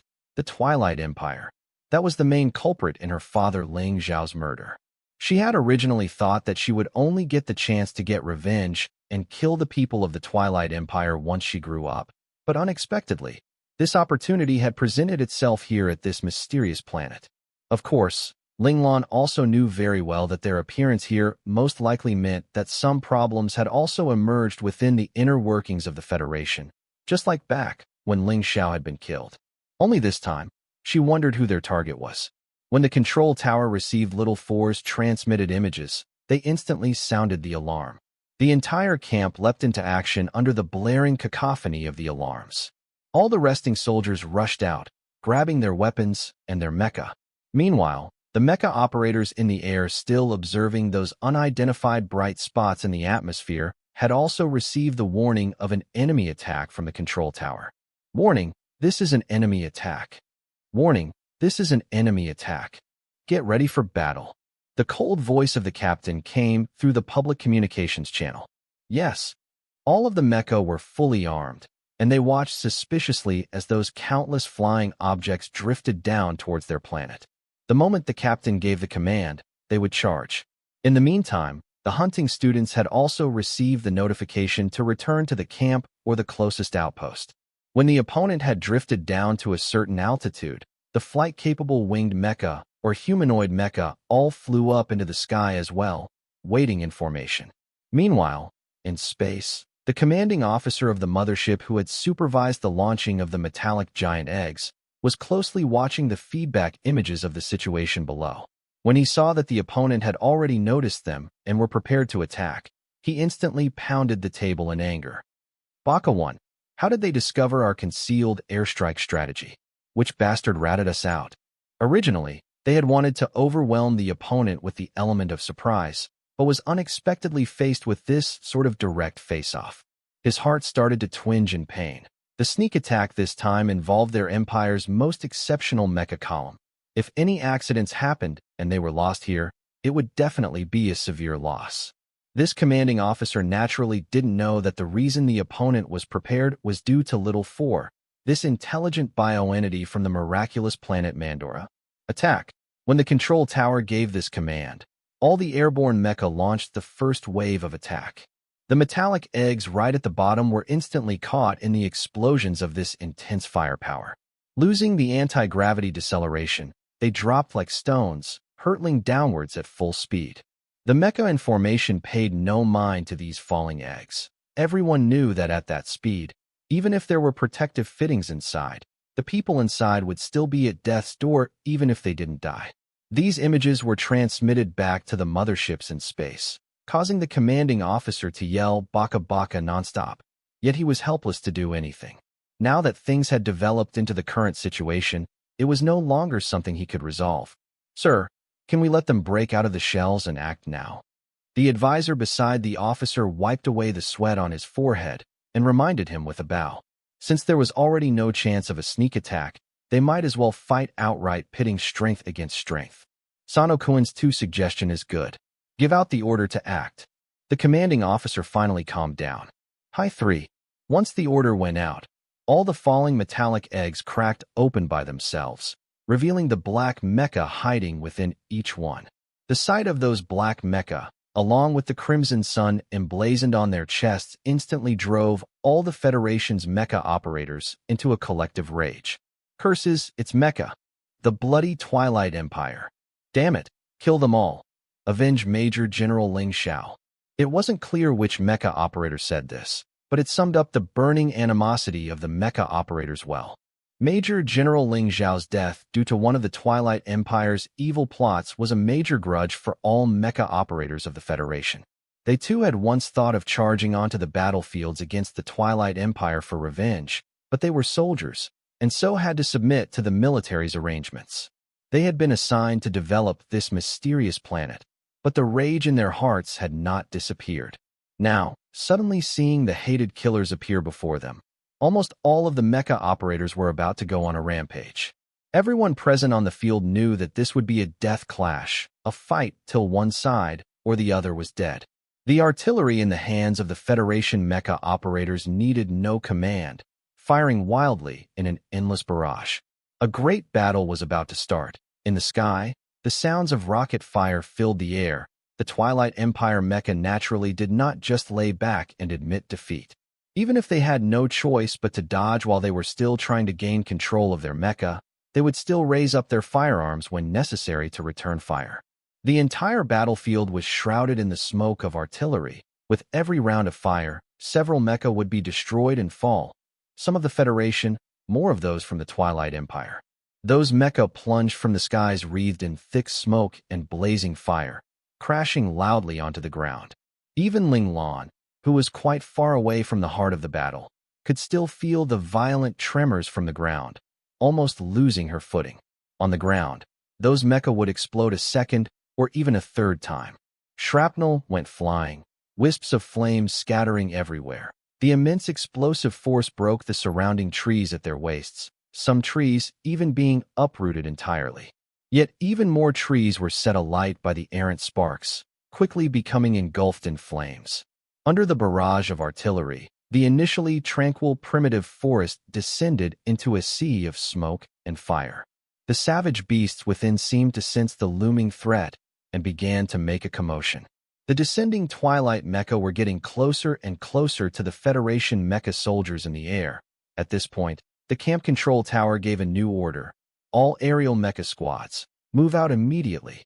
This command proved that the battle had already entered the most intense close combat stage. The outcome of this battle now would be determined entirely by whose nation's mecha operators were stronger. From the start, this world had been a world governed by the principle of the survival of the fittest. Only by being stronger than the opponent could you have the right to continue surviving. All the Federation mecha operators who received the order operated their mecha to fly towards those incoming Empire mecha. In the skies of this planet, blue-white mecha and black mecha clashed, battling it out with one another. The Supreme Commander of the camp looked at the starships hovering in space on the screen before him. Rage spiked in his heart, and he threw the phone receiver in his hand roughly at the ground, where it instantly broke apart. Raging, he said, "God damn it. If these bastards weren't here, how would I have let these despicable mecha land so easily? Damn. Now we can only rely on the mecha teams to hold them off with force. On the other end of the phone receiver, the technician soldier silently wiped away the cold sweat on his forehead. He was thankful that he had managed to react quickly enough to shut down the functions of the receiver moments before the commanding officer had smashed it, saving the eardrums of his teammates. It turned out that the secret headquarters on this planet was equipped with anti-aircraft artillery. However, due to the threat of the starships in outer space, the Supreme Commander did not dare to use them. This made him feel extremely frustrated and was the main source of his rage. The commanding officer could almost confirm that the Twilight Empire was just using these mecha to try and entice them into firing their anti-aircraft missiles. After finding out that the opponent was the Twilight Empire, the commanding officer knew that even if the opponent had found the coordinates to this planet, they still would not know the detailed location of the Federation's secret headquarters on the planet. If the opponent had known for sure where the headquarters was, they definitely would not have first let the mecha descend for a sneak attack. Instead, they would have just opened fire with the starships, directly blowing up their main command center right from the start. This way, without any proper command, the Federation warriors would definitely not be able to muster up any effective resistance. The Empire would have been able to easily assume control of this planet. If he had not discovered the opponent's starships, he might very well have already given the command for the camp to fire their anti-aircraft missiles. He could almost see the final outcome then. Those few starships of the Twilight Empire would then have figured out where they were hiding and sent all their firepower on board towards them, completely destroying this location, vaporizing every last bit of them, leaving no bodies behind. At this thought, the commanding officer felt a lingering frisson of fear in his heart. Luckily, the radar had worked in the end, managing to detect those concealed starships and motherships.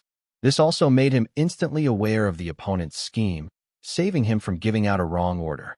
The commanding officer collected his emotions and turned to ask the chief of staff beside him, "When will the reinforcement teams arrive?" Although he had seen through the opponent's dangerous scheme, the situation right now still wasn't looking good. "The crew closest to us is at the mystery corridor area. Even if they rush over at top speed, it is estimated to take about 10 hours, reported the chief of staff. "Hold out for 10 hours, is it?" The Supreme Commander frowned, considering whether it was possible to hold out for 10 hours with his current forces. "Commander, there's more bad news I have to tell you." The chief of staff had received the latest updates from the other staff officers, and he now looked somewhat ill. The forces just sent word that just now, a Twilight Empire fleet was seen in the vicinity of planet Chiming. The Supreme Commander hurriedly tapped on the star map on a screen and compared the distance between the two locations. He could not help but curse. This was because the distance from the mystery corridor and that from planet Chiming were roughly the same. In other words, 10 hours later, the opponent would also receive reinforcements. "Contact military headquarters immediately. Tell them to send even more fleets over. No matter how long it'll take them to come, we will hold out till the end." That said, the Supreme Commander turned and left the control tower. This surprised the chief of staff, who had begun making arrangements for his commands. He asked, "Commander, where are you going?" "Where? To fight. Am I supposed to just sit here and wait? My soldiers are all battling courageously right now." With an angry glare, the commander stalked onto the control tower's elevator platform to go down, not giving the chief of staff any time to stop him. Nimbly, he climbed into his own mecha, and after activating it, he piloted it to fly up to the aerial battlefield. Behind him, his bodyguard mecha team followed swiftly. The commander they were supposed to protect had already chosen to battle. Of course they could not stay back. "Ahem, this fellow. That's so irresponsible." The chief of staff looked at the back of the commander who had leapt into battle and muttered unhappily to himself. Still, he could only complain a little in protest against the formidable commander whose very nature was that of an extreme battle maniac. All he could do was resign himself to his bad luck and clean up after him. Baka. The opponent actually chose not to use their anti-aircraft missiles, but fight in close quarters with mecha? Are they that confident in their own mecha operators? What do you all think? In space, the commanding officer on the mothership saw that their plans had failed once again. Their originally perfect strategies, all failing. This caused him to be extremely displeased and angry. "Commander, don't worry. Among the mecha operators executing the airstrike this time is a team of our Empire's ace mecha escorts. As long as they land successfully, the opponent's mecha operators will definitely be no match for them. The staff officer beside him quickly offered reassurance, boosting the commanding officer's confidence. They will definitely complete this Operation Decapitation. There were many strategies. They too had thought of all kinds of unfavorable contingencies. As long as the ace mecha troop landed successfully, they would carry out Operation Decapitation, seek out the opponent's command center, and destroy it so that the opponent would have no organization, and hence lose all form of effective resistance. Yoshi 1. I hope they don't disgrace our great Twilight Empire. Once more, the commanding officer felt as if he had the situation well in hand. On the planet, right now, there were the sounds of countless firearms being fired. The temporary outpost was also ringing with the warning blares alerting the troops of an air attack. Some on-duty soldiers were directing non-combatants to the nearest air raid shelter, but their main responsibility was to help those students at the outpost who were scared sh. Bastard, stop running around recklessly. Come back quickly. A soldier on duty at the outpost was currently gathering all the students hiding all around the outpost. When he saw Ling Lan standing at the entrance of the outpost looking around randomly, he instantly yelled at him anxiously. Suddenly, from God knows where, a bomb fell. The soldier leapt frantically at Ling Lan. Then he felt his body being tugged aside by something, causing him to tumble in another direction, dropping straight into a trench dug by the camp. Boom! The bomb exploded on the other side. But because they were inside the trench, they were completely uninjured. The soldier raised his head, bewildered, and saw a small figure crouched in front of him. Big brother, thank you for saving me. That charming young Shota had a serious expression on his face, but the immense gratitude he held in his eyes was unmistakable. Although the soldier was still wondering how he had suddenly changed course in midair, the two of them had indeed been saved by the shift in direction. As such, he could only scratch his head in confusion and say, "As long as you're all right. As long as you're all right." Then, realizing something, he asked, "Why didn't you go to the air raid shelters?" The camp had informed the students the coordinates of all the air raid shelters at the first moment, letting them choose the nearest air raid shelter to hide at. Fearing that the students would be scared stiff by this sort of ruthless battle scene, they had then sent some on-duty staff to check up on them, which was why this soldier had appeared here at the outpost. I wanted to go, but was still checking the directions, confirming the coordinates. Ling Lan gave a perfectly normal reason. In the midst of an unforeseen event, it was very easy to lose one's direction in the chaos. The soldier had already seen scouts in this sort of situation an nth number of times, and so merely pointed at a direction and said, "You just walk in this direction, and then look at the coordinate numbers on your communicator, and you should be able to find an air raid shelter." "Thank you, big brother. Then I'll be leaving first." Ling Lan gave him a grateful scout salute, and then jumped out of the trench, quickly disappearing into the distance. The soldier pulled on his helmet and carefully moved forwards in a low crouch. He needed to continue checking the next location. After moving stealthily in this way for several tens of meters, he abruptly realized that the other's movements had been much more agile than his. Ling Lan did not choose to go to that air raid shelter. Instead, she secretly hid at a random blind spot within the outpost. With little Four's help, she contacted Qi Long. "Qi Long, where are you guys now? Boss Lan finally got hold of you." "We can't go back anymore," said Qi Long, chuckling drily. "What happened?" asked Ling Lan in surprise. "The road we need to go back is now a battlefield."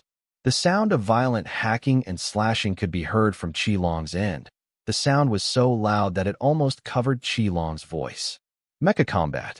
Ling Lan could immediately tell what the sound signified. Yes, and not just.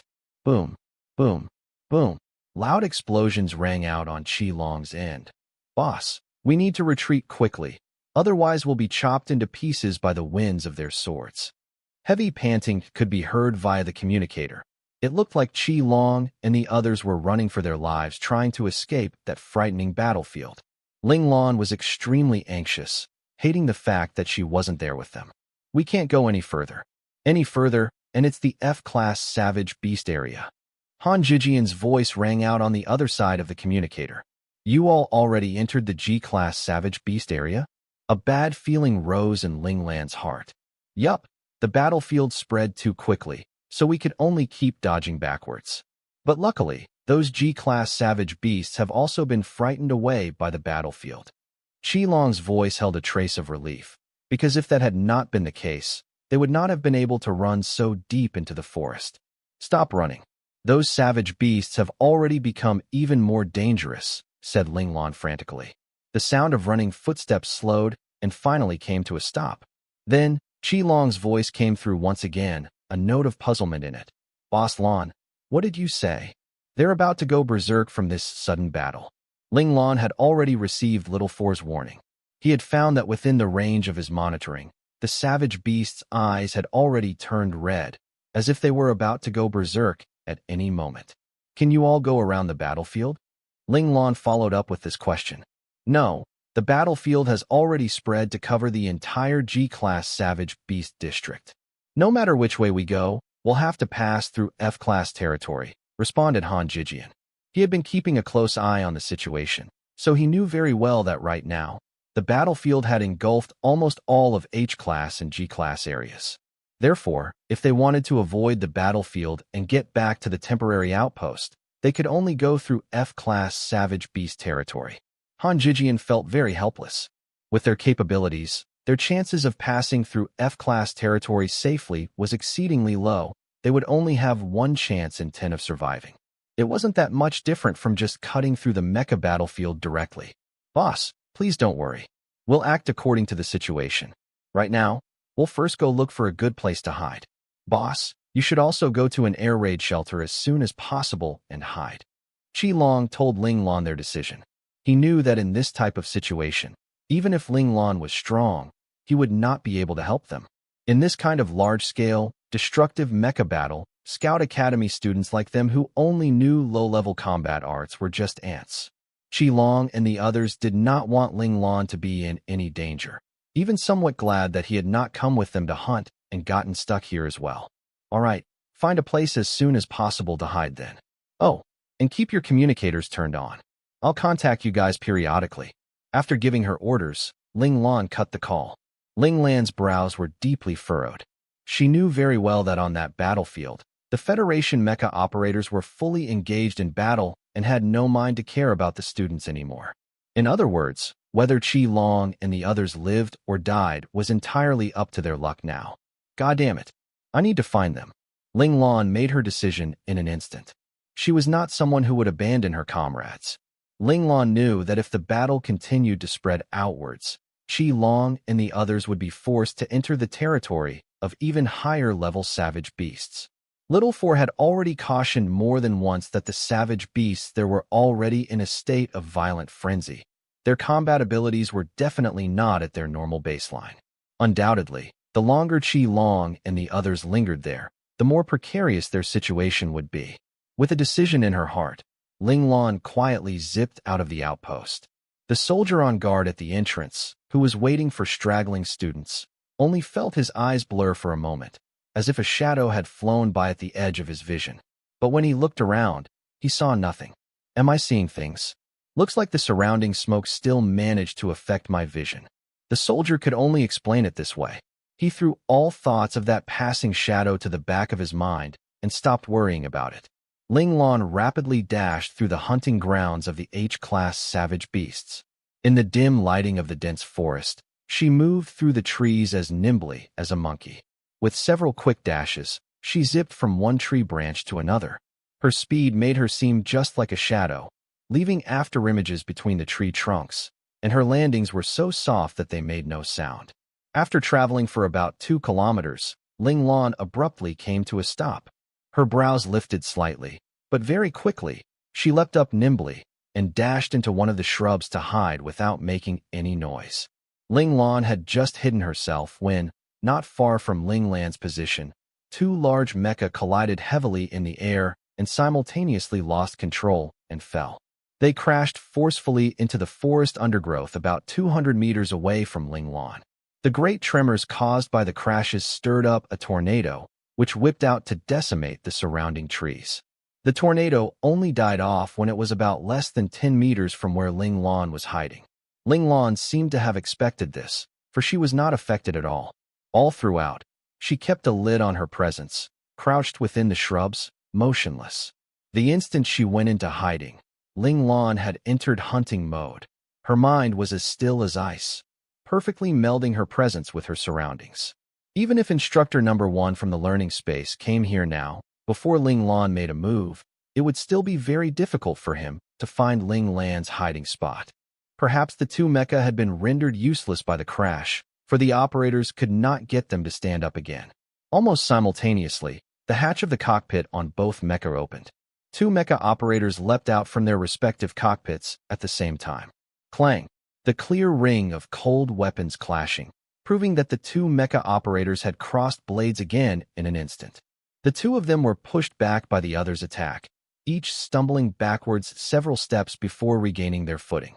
They gripped the short swords in their hands and faced each other from a distance, waiting for the next chance to attack. The distance between the two of them was about 10 meters.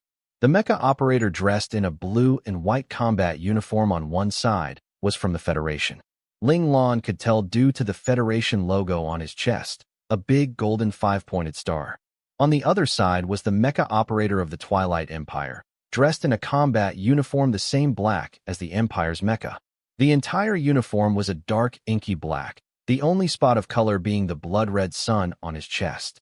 The mecha operator's combat uniforms were a type of one-piece outfit, even coming outfitted with a fully sealed helmet. This set of combat uniforms were definitely the best defensive equipment in this world. Ordinary blades would not be able to pierce through it. Of course, the short swords equipped on the bodies of these mecha operators were made of a special type of metal. Although the swords could not pierce through the combat uniforms, 3 stabs at the same spot would weaken the uniform enough to penetrate it and deal damage. The two of them faced off for a few seconds, unmoving, and then their figures flashed as they moved almost simultaneously. Clang, clang, clang. Over 10 times the weapons clashed. The two men were fighting evenly, but the consecutive attacks were wearing down the stamina of both of them rapidly. Soon, the two men were starting to breathe unsteadily. They had originally been fighting in their mecha for half a day up in the air, using up a lot of their energy already. And now, on the ground, they were engaged in a life-or-death close-range battle. Whether it was in terms of mental or physical strength, they were at the end of their ropes. It was all down to who could hold out for a breath longer. The patiently waiting Ling Lan had already quietly picked up a twig about a finger length and slipped it between her fingers, poised as she waited calmly for the two men to launch into their next attacks. Finally, the two men lifted up their swords again and charged towards the other at the same time. Chance! With barely a thought, Ling Lan's wrist twitched, and the twig in between her fingers flew like an arrow towards the Twilight Empire mecha operator.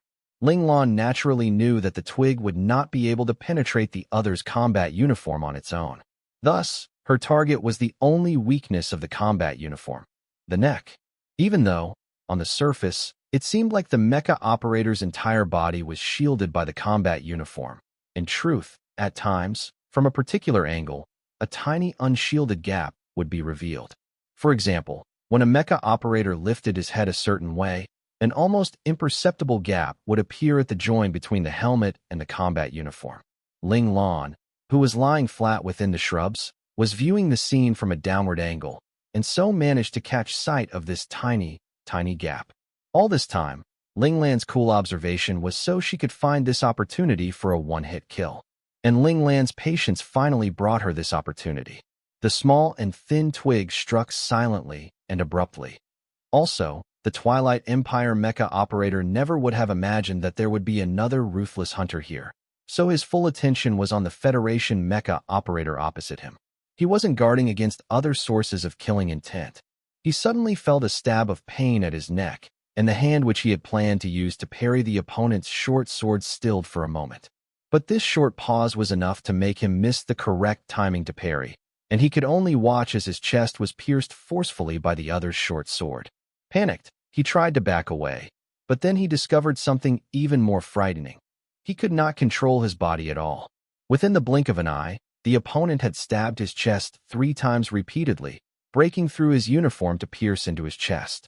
He could only watch as his own blood started to spurt from his chest. What in the world had happened? They had clearly been evenly matched, both unable to overwhelm the other. Why would he lose control over his body in these final moments? The mecha operator of the Twilight Empire fell over with a face filled with disbelief. Till the end, he still could not figure out how he had died, causing him to be a muddled ghost even in death. Of course, the reason for all this was Ling Lan's undetectable attack. It had just been too strange and unexpected. Because the twig had been so small and thin, it had only caused a small droplet of blood to well up at the area on the neck which it had shot into. Thus, the Twilight Empire mecha operator had never even noticed that he had suffered a sneak attack. The Federation mecha operator saw that his opponent was completely dead. Only then did he let out a breath, relaxing fully. Similarly, he had not noticed anything odd, just feeling glad that the opponent had run out of stamina before he had. This was why he was the one who lived and not the opponent. Hiding at one side, Ling Lan was just thinking whether to go out and meet the other to obtain an update on the battlefield situation when a free zone of alarm coursed through her heart. Without even thinking about it, Ling Lan pushed off the ground forcefully with both arms, sending her whole body flying backwards rapidly.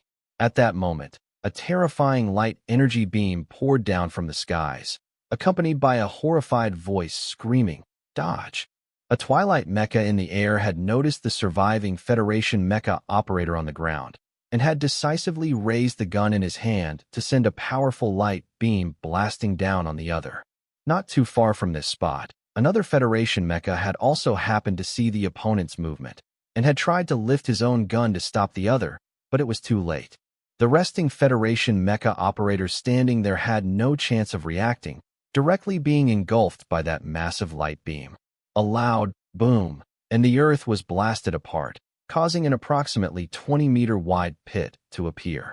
Right then, that Federation mecha operator standing there had disappeared without a trace, only leaving behind blood-soaked dark rust-colored earth as proof of his existence. "Bastards! I'll kill you!" The other Federation mecha operator's anguished voice rang out, interspersed with countless blasts from his gun. In the air, yet another pair of Federation and Twilight Empire mecha became locked in battle, outcome uncertain. Less than 10 meters away from the deep pit, Ling Lan was lying flat on the ground, drenched in cold sweat, not daring to make a single move. Luckily, she had sensed the danger back then and had run away in time. Otherwise, if she had still been hiding in her original spot, that hit just now would have turned her into a puddle of bloody water, just like that Federation mecha operator. Even so, she had still been struck heavily by a broken tree which had been thrown her way by the blast, incurring some internal damage. Ling Lan knew very well that in this kind of grand mecha battle, fragile physical bodies just could not stand up to the potential damage. She was already considered unbelievably lucky for surviving this round. Boss, the mecha discarded by those two earlier may perhaps still be usable. Right now, Little Four was also very nervous. Ling Lan was stuck on her own on the battlefield. This situation was just too dangerous. They needed to have a mecha of their own to be able to stand up to the enemy. After searching for a long while, Little Four had found that the mecha which had fallen at the very start of this still seemed somewhat intact, so there was a chance it could still be used. Let's wait for a moment. Let those two mecha leave first. Ling Lan circulated her chi to start healing her injuries as she consoled Little Four. By now, there was nothing but flat ground around those two mecha which had fallen, no available cover whatsoever. If she just rushed out like this, she would definitely be noticed by the two mecha battling it out in the sky. Ling Lan absolutely did not want to be like that Federation mecha operator earlier, consumed by fire, saying a thorough goodbye to the world, leaving no trace behind. Little Four knew that Ling Lan was right, and so said nothing further. However, the notion of getting a mecha of their own once again reared up in his heart. That way, he would be able to control the AI of the mecha and help his boss. Ling Lan's internal injury was not too severe, but if not treated well, there would still be the possibility of future problems.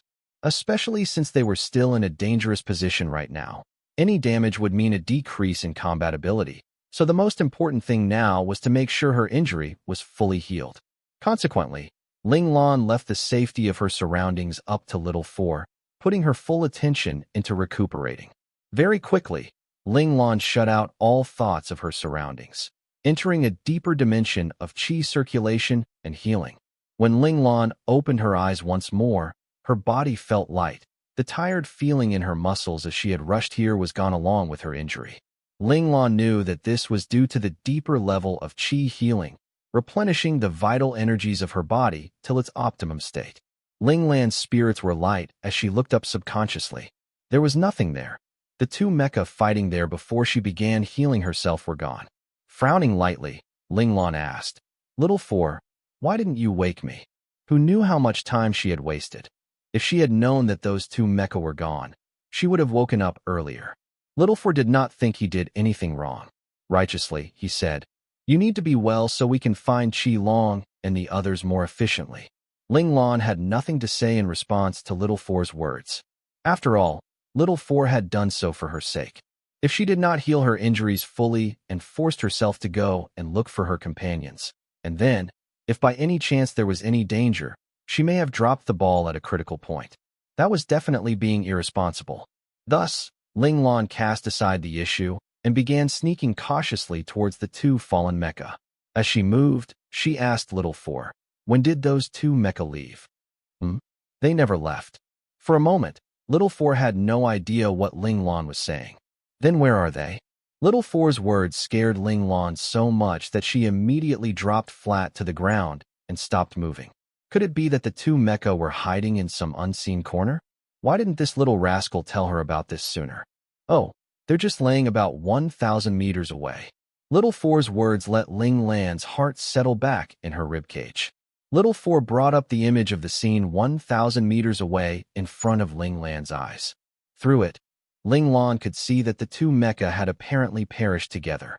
1,000 meters away, there was yet another deep pit, and at the bottom of it, the two mecha were tangled up with one another. The beam sabers in the hands of both mecha were deeply buried in the other's cockpit. Thick crimson liquid was gushing out endlessly from both cockpits. The mecha operators inside were extremely unlikely to have survived. Little Four, monitor the surroundings, including the area above, ordered Ling Lan, after letting out a heavy sigh. Almost every second on the battlefield, a life was ended. Ling Lan hoped she did not become the next to perish. Thus, she needed to get a handle on the surrounding situation so that she would not be caught off guard by an enemy hiding in a corner. Under Little Four's comprehensive monitoring, Ling Lan safely arrived at her destination. Little Four swiftly checked the two mecha and found that they were both viable for repair.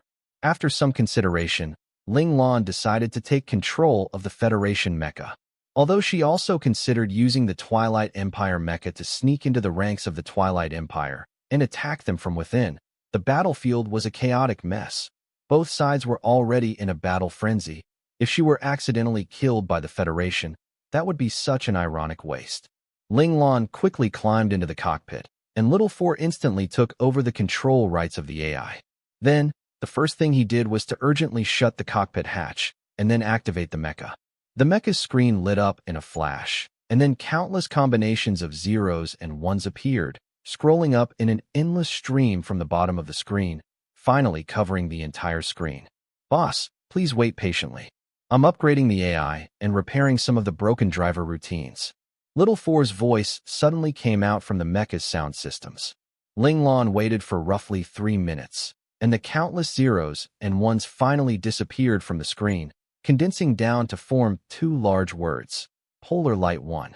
After a brief moment, the 2 words slowly faded from the screen.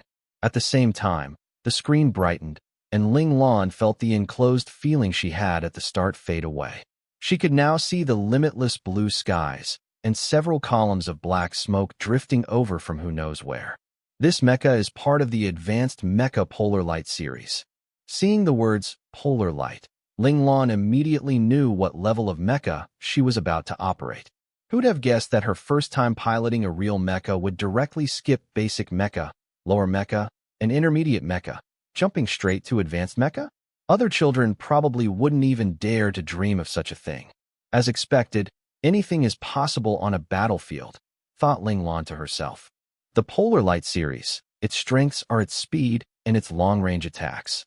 In contrast, it's a bit weaker in terms of close-range combat, said Little Four regretfully. It should be noted that whether in terms of physical skills or mecha control, Ling Lan's skills in close-range combat were much stronger than her long-range attacks. Little 4, there's no such thing as strengths and weaknesses for mecha. Whether it's strong or weak depends entirely on the ability of the operator. A small smile hung on the corners of Ling Lan's lips. Even if this was the weakest mecha, when it came to close-range combat, she had the confidence to utilize it well. Also, I found the instructional channel for the polar light controls. Boss, do you want to view it? This was an advanced mecha after all. Some of its controls were somewhat different from those of a basic mecha. Okay, just speed it up. Ling Lan had already scanned the control buttons. Most of it was almost the same as with basic mecha controls, with only a few new additions. What Ling Lan was interested in was this section of the video. Very quickly, Ling Lan had absorbed the newly added things. There was nothing too strange about them, mostly just the launch buttons of some artillery weapons. Ling Lan wasn't someone who used those much anyway, so this just made Ling Lan even more confident. What a shame that other than 2 small high-frequency blades and a beam saber, this mecha has no other close-range weaponry. Little 4 was full of contempt for the dullness of the high-frequency blades and the soul-piercing function of the beam saber. They're enough for me. Ling Lan nimbly controlled the mecha to grip the beam saber in its left hand. That length and piercing function really made it feel like a tri-edged trench knife. Ling Lan was very pleased. Little 4, run an immediate check on the remaining artillery left and the power levels. Ling Lan was not an impulsive person. Everything she did, she hoped to do it with all the information at her disposal. Head, anti-aircraft missiles 2. Left arm, beam shield energy sufficient, able to support 2 hours of continuous combat. Beam saber energy insufficient, only able to sustain for around 40 minutes. Right arm, 57mm high-energy beam rifle, able to fire 18 beam shots. Additionally, in the chest area, 2 inlaid rockets were still in use. Driver energy blocks, main energy block with 20% remaining, 2 secondary energy blocks still left in use. Little 4 reported the status items of the mecha to Ling Lan one by one. If we fly, how long can we sustain movement? If I fight at full strength, how long can the mecha hold out? Ling Lan then threw a few possible scenarios at Little 4. Purely flying, we'll be fine within 10 hours. If you combine flight with full-out combat, 30 minutes should be okay, replied Little 4 conclusively. Got it. Ling Lan now had a baseline. She then operated the mecha to fly swiftly at low altitudes, rapidly making her way towards Qi Long and the others.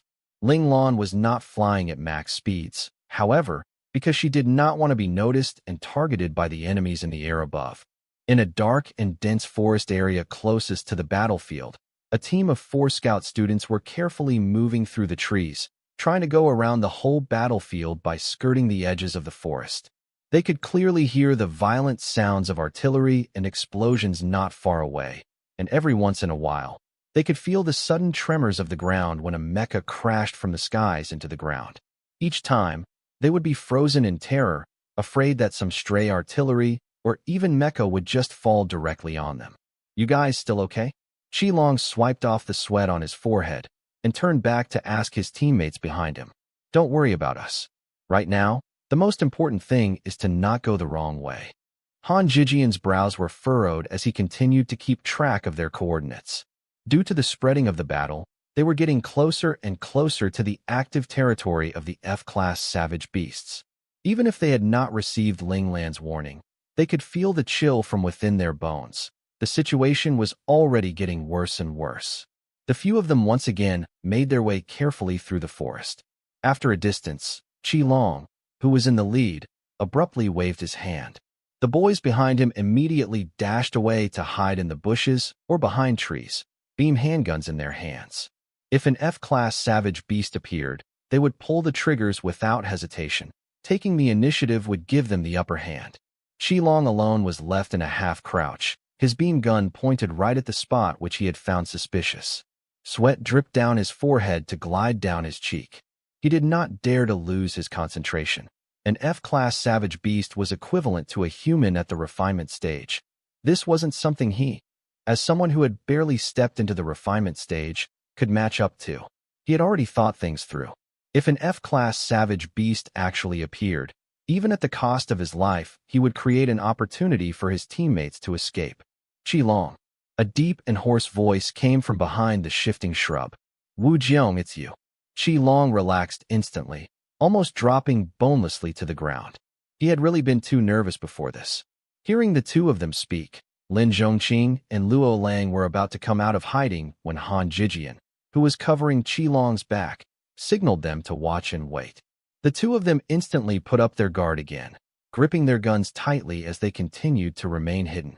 Wu Jiong finally climbed out from the bush. His protective vest was a little damaged, and there was an open wound on his cheek. After Wu Jiong came out, his teammates Yi Su, Qin Yi, and the others also revealed themselves, walking out from various corners. One of them was being supported by Qin Yi. The lot of them were all in roughly the same condition as Wu Jiong, extremely disheveled. Wu Jiong saw that Qi Long was alone, and his expression shifted slightly. Where are your teammates? And where's Ling Lan? Qi Long answered, they're here. He turned to wave behind him, and Han Jijian and the others walked over. Then, Qi Long said, Boss Lan is at the temporary outpost. There's only the four of us here. He pointed at Wu Jiong and asked, how did you all become like this? Wu Jiong grimly spat out a gob of spittle. Pa, our luck was just too bloody terrible. A bomb blew up not too far from where we were hiding. Luckily, we had hidden behind a large 1,000-year-old tree, so the tree blocked most of the explosion. But still, being the closest to the explosion, Chunyu was heavily injured. It's lucky we had enough emergency healing agents on hand. Otherwise, Chunyu would have really been in danger. Now, at least he's alive. Chunyu was the Class A student who had temporarily joined Wu Jiong's team for this hunting period. His results in class had always been average, and he was normally extremely untalkative, and so was very easily overlooked by others. But for some reason, Wu Jiong had chosen him at first glance. Do you have enough medical agents? We still have some here. Qi Long asked in concern.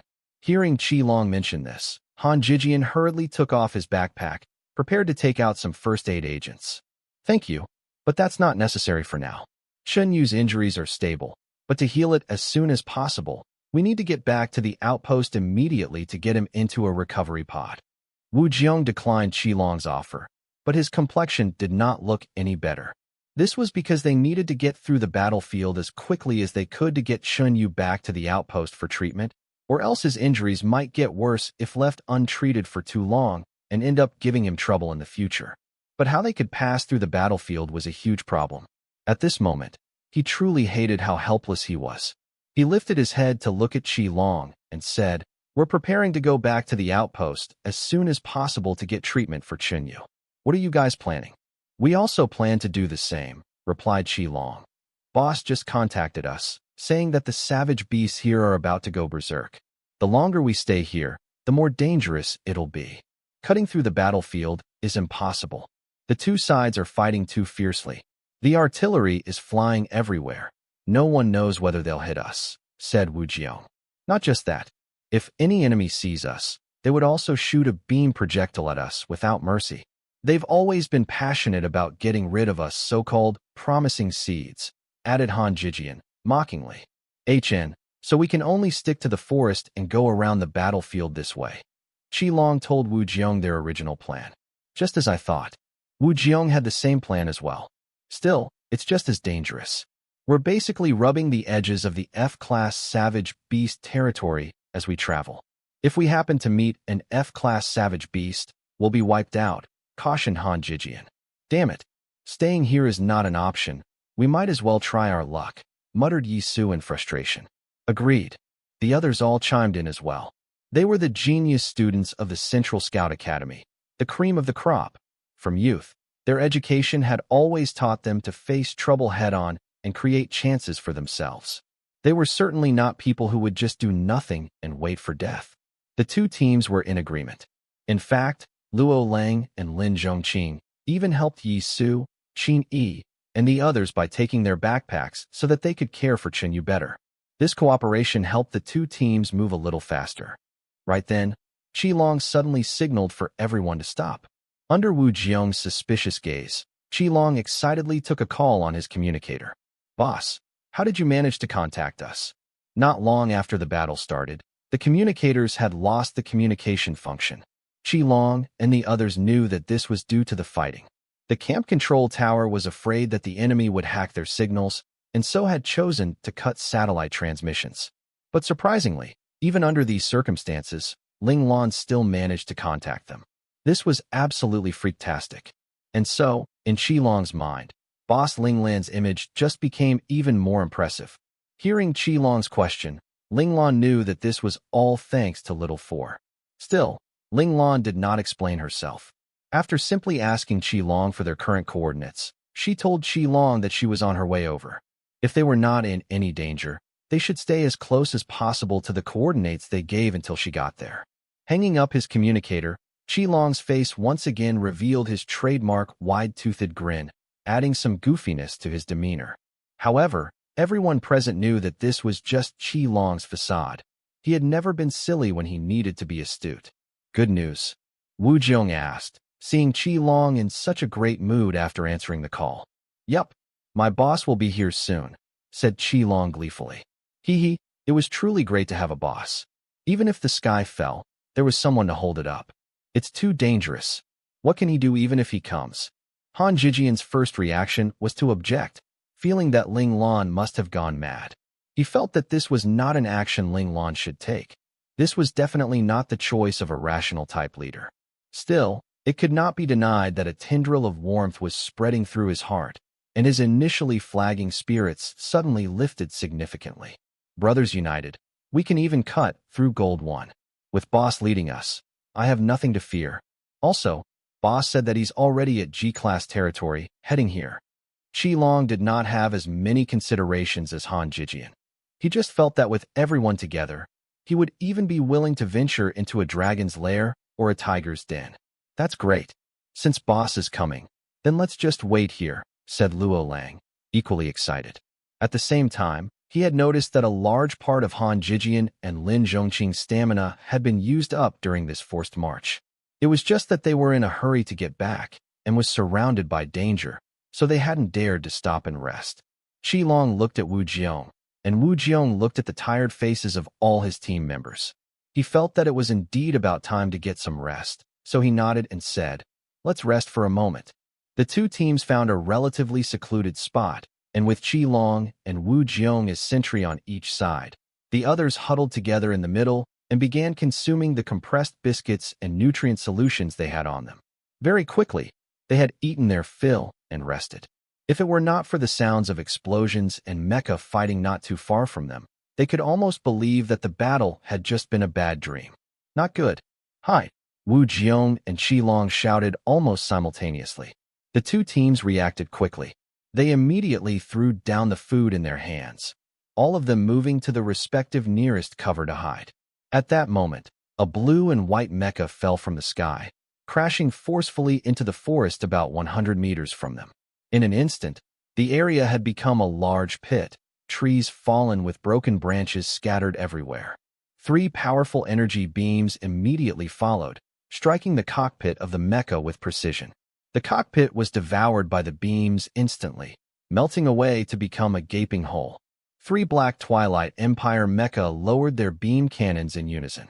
"Seeking death, idiot 2, sneered one of the mecha operators gleefully. Honestly, this Federation mecha which had been destroyed was really very unlucky. He had been on his way back to restock on ammunition, but had unexpectedly stumbled upon this 3-man team of Twilight Empire mecha. Although he had tried his best to escape, he still did not manage to evade their combined attack in the end and was killed. Stop dithering. Our brave warriors are fighting courageously. We need to find the enemy command center as soon as possible and carry out Operation Decapitation. The earlier we finish, the more brave warriors we can save." One of the other mecha seemed to be the squad leader of the 3-man team. The moment he said this, the other 2 mecha immediately responded respectfully, "Hi." Just as the 3 men were about to pilot their mecha away, one of the mecha seemed to spot something as he zoomed out his screen. What that could be 3. Kotakuin, did you find something? The small team leader was startled by his subordinate's cry of surprise and quickly asked him to report. No worries. I just found some fun little mice." The mecha operator called Kotakuin suddenly let out a burst of maniacal laughter, somewhat excited and perverse. At that moment, The squad leader also caught sight of the few little mice that Kodu had noticed. He knew of his subordinate's little penchant, and so grumbled at him good-naturedly. "I'll give you 1 minute to deal with these little mice. Shikamaru-kun, let's go." The squad leader could leave so easily because he did not think that these few little mice would be any trouble for Kodu, so there was no need for all three of them to be there. Might as well let Kodu enjoy himself. The two of them very quickly sped off in their mecha, leaving Kodu behind alone. When they left, they did not notice that from another direction, close to the ground, a white and blue mecha was skimming its way towards the area. Kodu controlled his mecha to lock onto the group below him. From a distance, he raised his mecha's right arm, aiming his beam gun right at the people staring at him fearfully from below. Qi Long, Wu Jiong, and the others naturally knew they had been discovered by the other. Their faces paled, and they shouted desperately for their comrades to run. But in fact, they knew deep down that no matter how fast they ran, they would not be able to outrun the impact of the mecha's beam gun. Wakaka, pitiful worms, say farewell to the world just like this. Koda saw the terrified faces of the children below and began to laugh wildly in excitement. This was the type of expression that excited him. It was like the high from taking drugs, irresistible.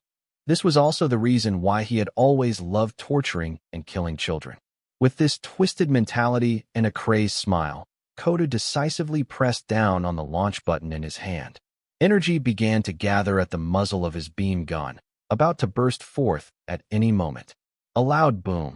From a distance, a beam struck his mecha's beam gun before he could shoot. Because of this beam, the beam gun exploded instantly, blowing off the whole right arm of Koda's mecha. The arm dropped to the ground below. Federation mecha. Qi Long, Wu Jiong, and the others had thought they were doomed, but unexpectedly, they were saved at the last second.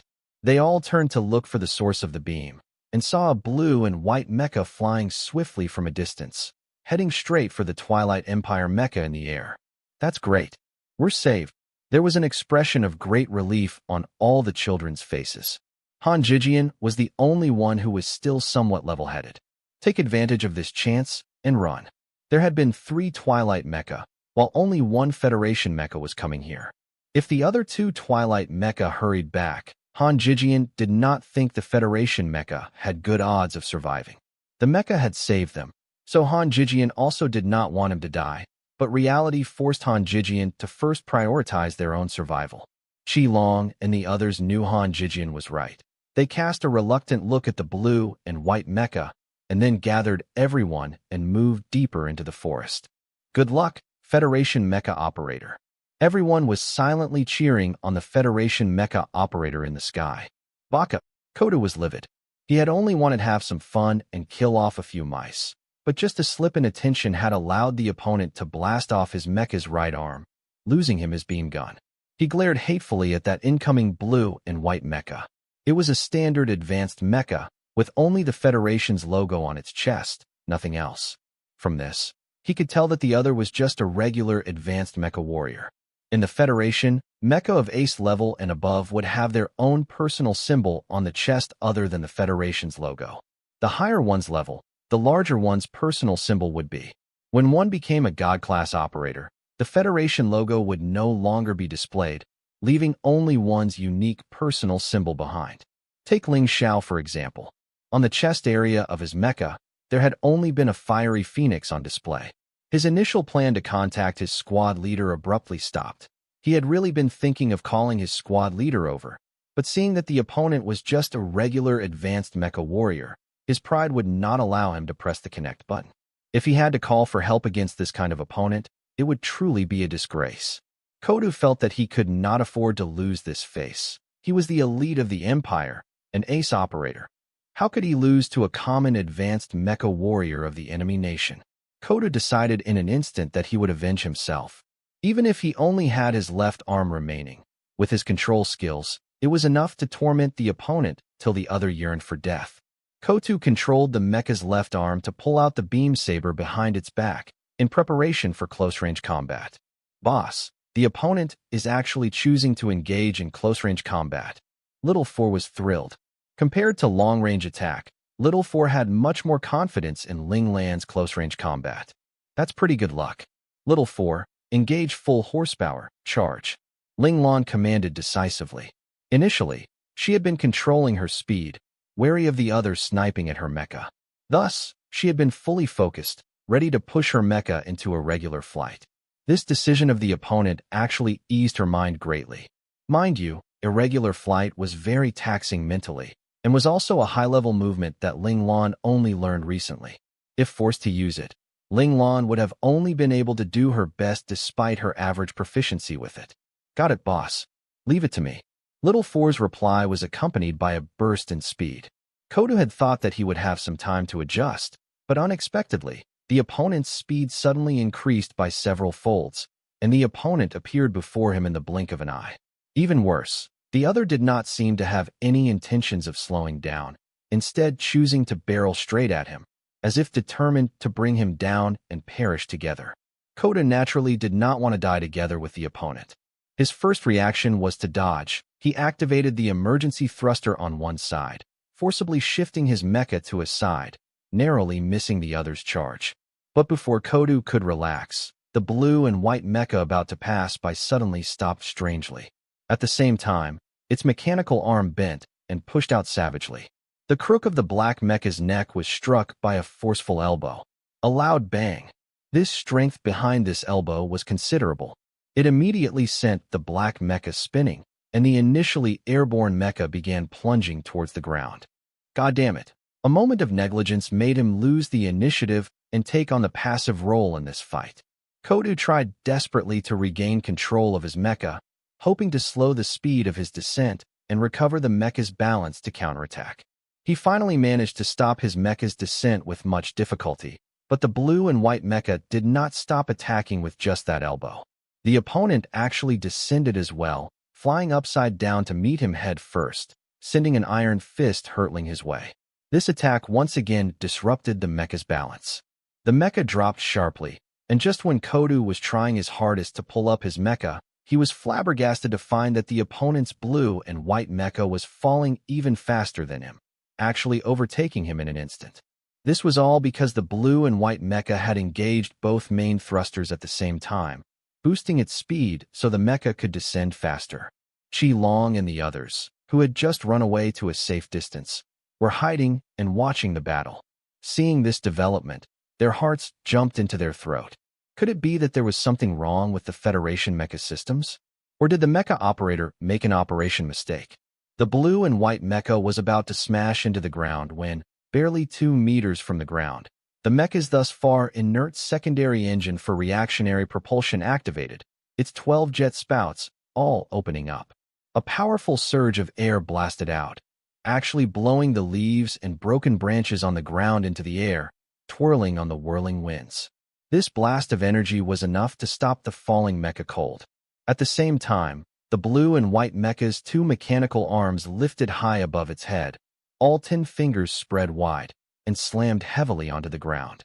Meanwhile, in the air, its 2 legs spun fiercely, kicking out towards the spot where the black mecha was about to fall into. And so, a mecha spun gracefully into an intermediate difficulty Thomas Flare 1, kicking the black mecha back up into the air. This time, due to this large force, the black mecha no longer had any way to deflect and was sent flying by the blue and white mecha's kick. Amazing! Qi Long and the others were utterly stunned by this sight. They had not expected that a mecha could pull off human combat arts, and it was even more impressive and exciting than seeing a real person pull it off. The blue and white mecha pushed off its hands and flipped to stand upright. Without hesitation, it used its left hand to pull out the beam saber on its back, while its right hand grabbed the high-frequency blade on its thigh and pounced ruthlessly at the black mecha who had hit the ground and was now lying there immobile. Arg baka die die die. Koda shook his concussed head. Seeing the blue and white mecha rushing at him with its blades, he immediately fired all the artillery he could on his body to try and stop the other.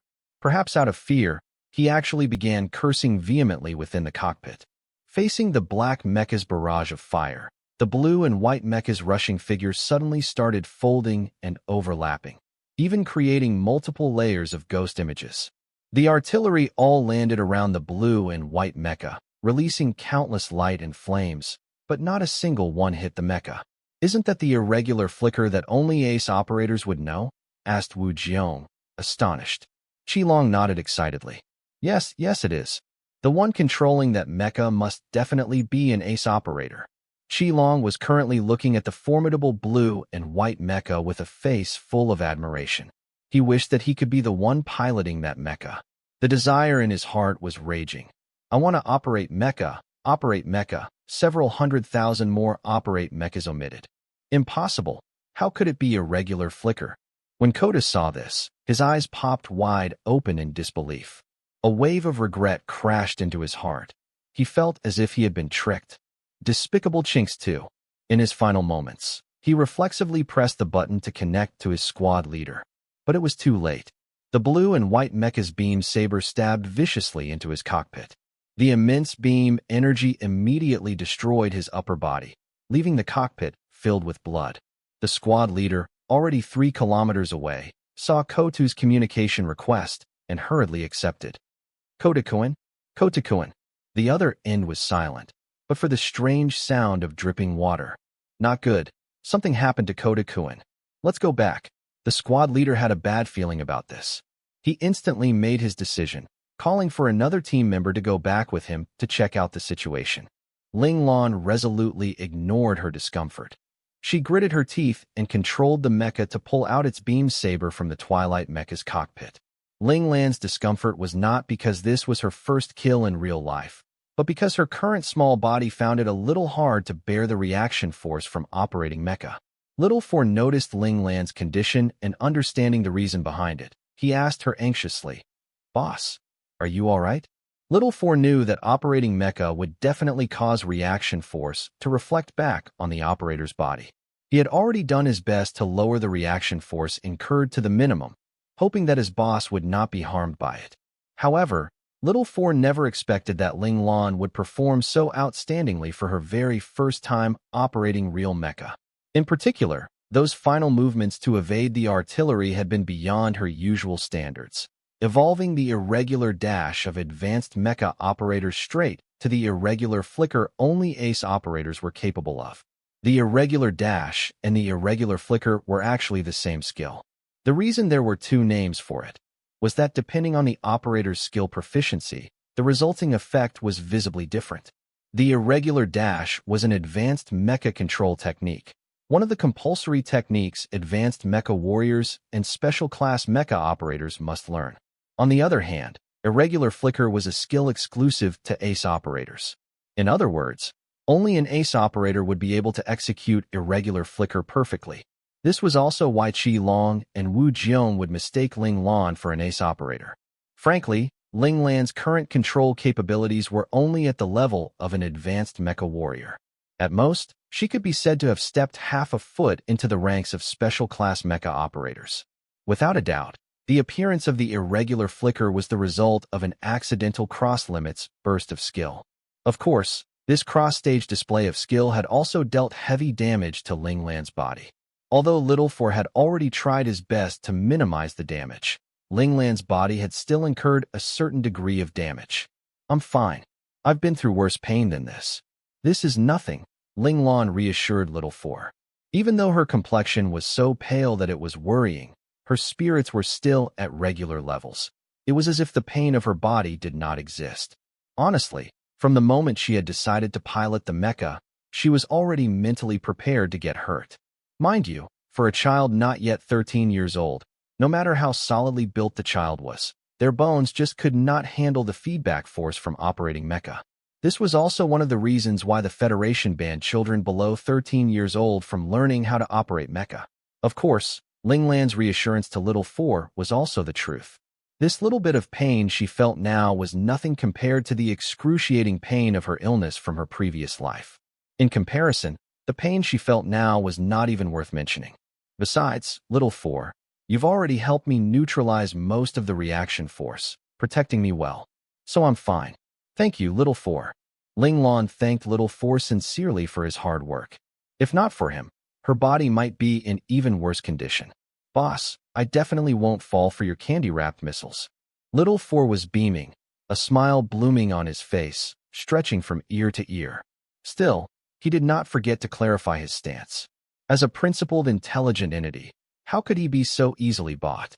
Ling Lan ignored the currently Sundra little four, quickly scanning her surroundings instead. Very quickly, she had found Qi Long and the others' hiding place. Seeing the lot of them unharmed, she instantly relaxed. Ling Lan efficiently hung the mecha's beam saber back on its back and slipped the high-frequency blade back into its place at the mecha's outer thigh. Just as she was thinking to go greet Qi Long and the others, Little Four's expression suddenly tightened, and he warned, "Boss, the two Twilight mecha who left earlier are coming back. They're about 2 kilometers away from us." Ling Lan felt a weight settle in her heart at these words. Although she already knew this was a possibility, finding out that the opponent was really coming still made her a little nervous. "Hide properly. Don't come out."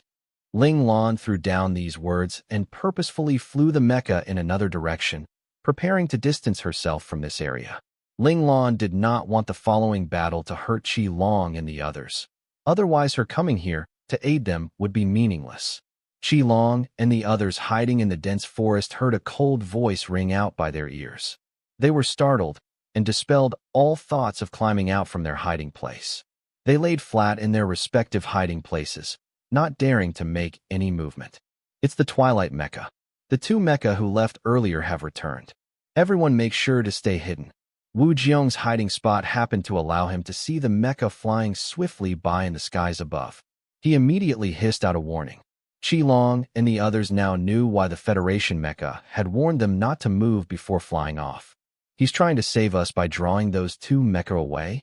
There was a complicated expression on Lin Zhongqing's face. It was a combination of gratitude and respect, and also a trace of bewilderment. "He's an ace mecha operator. He'll definitely be able to defeat those 2 mecha." Luo Lang clenched his fists, trying to convince himself while convincing Lin Zhongqing at the same time. "Will he? Don't tell me you didn't see the numbers on the arms of those 3 mecha." Yisu's spirits were low. As children within a militant system, they were well informed about their own nations and their enemy nation's mecha details. At least, they knew more than the time-traveling outsider Ling Lan. Yisu's words caused everyone to fall silent. Only Lin Zhongqing remained confused. He looked at Qi Long and then Han Jijian, hoping that they would explain things for him. As a poor commoner, he did not really know much about this military information. However, the typically talkative and outgoing Qi Long was uncharacteristically pensive and uncommunicative. His face revealed his puzzlement as he thought deeply about something. Han Jijian cast a confused look at him, but found that Qi Long's attention wasn't here at all. So he took over to explain. "The Twilight mecha operators' levels can be determined by the serial number on their arms. Those few mecha earlier all had an X at the beginning of their serial numbers. That means they're from an ace mecha team." "Ace?" Lin Zhongqing caught hold of the key point. Han Jijian smiled bitterly and nodded.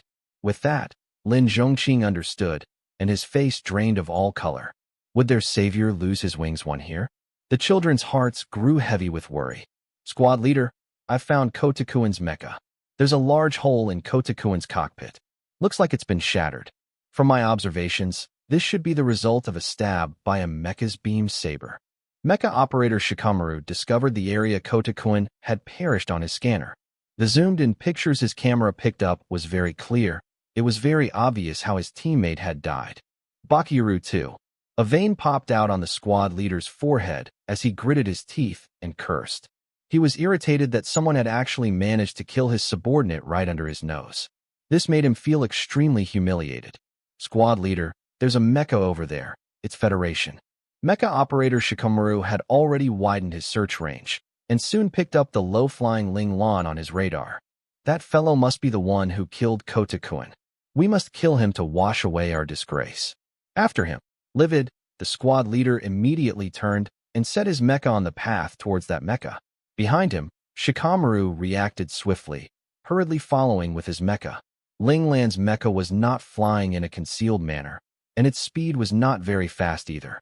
She was doing this intentionally, so those 2 mecha would chase her and get further away from the hiding place of Qi Long and the others. Ling Lan knew very well that she would have to risk her life to fight against 2 ace mecha. During that time, she wouldn't be able to spare any mind for the surrounding situation.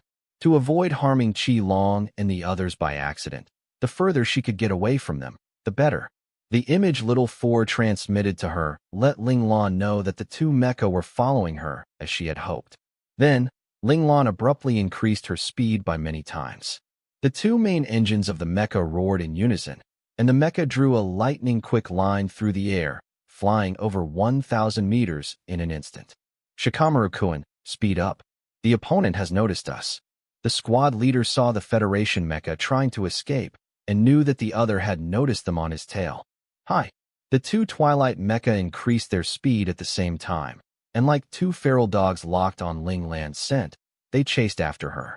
As Ling Lan was controlling her movement speed, not pushing her mecha to its limits, after around 10 seconds, the enemy had already caught up to her.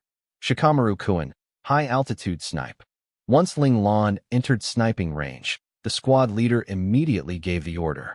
He dearly wished that his subordinate would be able to destroy that hateful mecha operator with one shot. Hi. The mecha operator Shikamaru was a sniping expert to begin with. He controlled his mecha to fly steadily and lifted the sniping rifle in his mecha's hands. The moment he managed to lock onto Ling Lan flying in front of him, he pressed the firing button. Boss, we've been targeted. The opponent had just locked onto Ling Lan's mecha when Little Four issued a warning. Ling Lan's fingers danced frenetically. Very quickly, sweat began to bead up on her forehead and the tip of her nose, condensing to slide down her face and drop. Her mecha was suddenly seen to wriggle like a fish in water, drawing a strange curve, allowing it to dodge Shikamaru's shot by a narrow margin. Irregular flight. Damn it. Mecha operator Shikamaru was extremely put out for missing his target. He also knew how to execute irregular flight, but to be able to calculate the trajectory of a shot so accurately, this was the first time he was seeing this. What Shikamaru did not know was that it wasn't the mecha operator who managed this feat, but Little Four substituting for the mecha's AI. Of course, this was also only possible due to Ling Lan and Little Four's close rapport. Otherwise, if they were unlucky, they might very well have been hit and perished along with the mecha. Although Ling Lan managed to evade multiple snipes by the mecha operator Shikamaru, she was held back at the same time.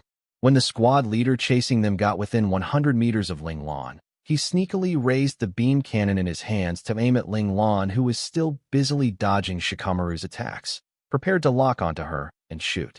Boss, the other mecha is also about to attack, cautioned Little Four anxiously. Troublesome. Ling Lan was confident that she could successfully dodge all the snipe attacks of one mecha, but if two mecha attacked at the same time, Ling Lan wasn't sure if she could remain unharmed. That said, Ling Lan's control hand speed actually increased by one level.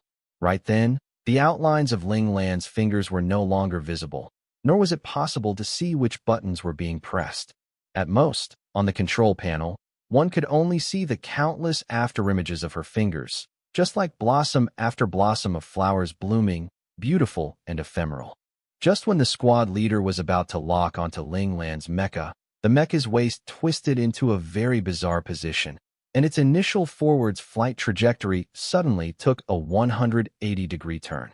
It should be known that for a mecha to change directions, they either needed to curve and make a U-turn in the form of a semicircle, or they could choose to stop their engines and turn their body around before starting their engines again. The first option would maintain a mecha's speed, but required time. The second was immediate, but the mecha would lose the speed it had built up. However, this control of Ling Lan suppressed the weaknesses of the two options and kept most of their strengths. This was a control method unique to the Mandora star system that Ling Lan had learned from instructor number 3 in the learning space. Of course, according to what instructor number 3 said, this control method was actually still a very basic and flawed one. This was because the mecha of this world were really a bit too crude and simple, meaning many of the more advanced control methods just could not be executed. The squad leader saw the opponent twist bizarrely, successfully changing directions and maintaining its high speed, and charged fiercely towards him. "What is this?" the squad leader shouted. This completely went against the principles of mecha control. If Little Four had known that this move would cause the opponent to be so shocked, he would definitely be extraordinarily smug and laugh up into the skies, because this was a product of their Mandora star system. They had a saying back there which reverberated throughout the entire galaxy, and that was, "When Mandora moves, who stands a chance?" Perhaps Ling Lan's control had exceeded the squad leader's expectations. Unprepared, he easily let Ling Lan get close to him, and the two looked about to collide in the very next second. Still, he was the squad leader of an ace mecha squad after all, as well as being an ace mecha member. His mental fortitude and his experience were obviously much better than the other two. His adaptive ability especially was well seasoned. The squad leader did not react like Ling Lan's first opponent, Kotu, who had panicked and chosen to dodge. Instead, he calmly turned off his engine thruster. Without the support of the engine thruster, the mecha began plummeting towards the ground due to its own weight. But after it had dropped about half the body height of the mecha, the squad leader started up the engine once more. At the same time, the upper body of the mecha bent backwards, and its left hand raised a high-frequency blade high to stab at the cockpit of the Federation mecha, who had already leapt to his original position. Of course, even if he managed to hit his target, it would not inflict a fatal injury on the opponent. At most, the opponent would just be struck dizzy for a moment. Yet, that was what he was aiming for. As long as a pause appeared in the opponent's control, he would have the time to counterattack. However, that would be the best-case scenario. It was also possible that he would not stun the other even if he managed to hit his target, which would instead let the opponent have the opportunity to attack in close range, resulting in a mutually damaging encounter. But whichever the case, he would not be the loser. He still had a teammate behind him, so even if he and the opponent were both damaged in this encounter, his teammate would be able to eliminate the opponent. The squad leader knew very well that in this situation right now, he could not afford to retreat. The moment he retreated, he would lose the initiative to attack and would be forced into a defensive position. With just one face-off, he could clearly tell that the opponent was a mecha expert. The opponent definitely would not let any opportunity slip by. He would definitely stick to him like an ulcer to the bone one and launch a barrage of attacks on him as he dodged. When that happened, he would really be in danger. The moment he failed to avoid due to any negligence, he could very well lose his life. The squad leader really hoped that the opponent would give up attacking and choose to evade his strike. This way, the situation would be reversed, and the one with the attack momentum would be him instead. The situation was not as advantageous to him as he imagined. The opponent did not choose to evade, but also wasn't struck by him either. The Federation mecha raised his right hand in that brief instant and used a similar high-frequency blade to parry his attack. An explosive clang. Two sharp blades collided violently. Not just that, the opponent's left hand had pulled out the beam saber behind his back at some point, and after blocking with his right hand, the beam saber in his left hand swung ruthlessly at the waist of the squad leader's mecha. If the squad leader were to be hit by this savage blow, even if his mecha was not chopped in half, the internal driver pathways would definitely be disrupted, which would cause the mecha to malfunction, perhaps even becoming immobile and useless. The right hand of the squad leader's mecha was equipped with a beam cannon. The beam cannon was large and heavy, but very powerful. As long as it hit, its attack was capable of melting a mecha straight away, achieving a one-hit kill effect. All this while, countless Federation mecha had been killed by beam cannons. Its efficiency was extraordinary. In terms of long-range attacks, this weapon was fearsome.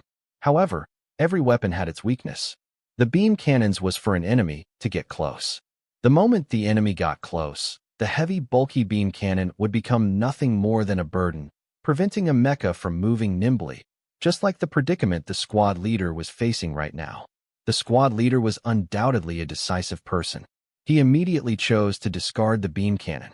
The large beam cannon dropped from the sky, crashing heavily into the dense foliage below.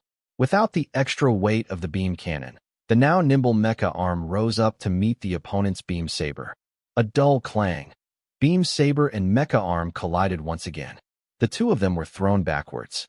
The Twilight mecha had activated the beam shield on its right arm in that instant, rendering Ling Lan's beam saber attack ineffective. The squad leader's prompt response let him tide over this crisis safely, but the initially ready-to-fire Shikamaru began to falter. While the two mecha were tangled up together, he did not dare to fire his cannon, since he might hit his own squad leader as well if he wasn't careful. This was also one reason why Ling Lan had chosen to fight in close quarters with the squad leader. Otherwise, no matter how proficient she was at a regular flight, she would still be hit eventually by one of the two mechas' attacks. Right now, her stubborn insistence on sticking to a close-range fight had tied the hands of the other mecha, temporarily easing her crisis. But Linglong knew that this was just a temporary reprieve. The opponent definitely would not let this passive situation continue. They would definitely find a chance to attack. On her end, she would need to find a way to eliminate one of the mecha before her opponents found that chance. As such, Linglang's choice was to start by first targeting this mecha, which was obviously the main attacker. The two mecha jumped apart immediately upon contact.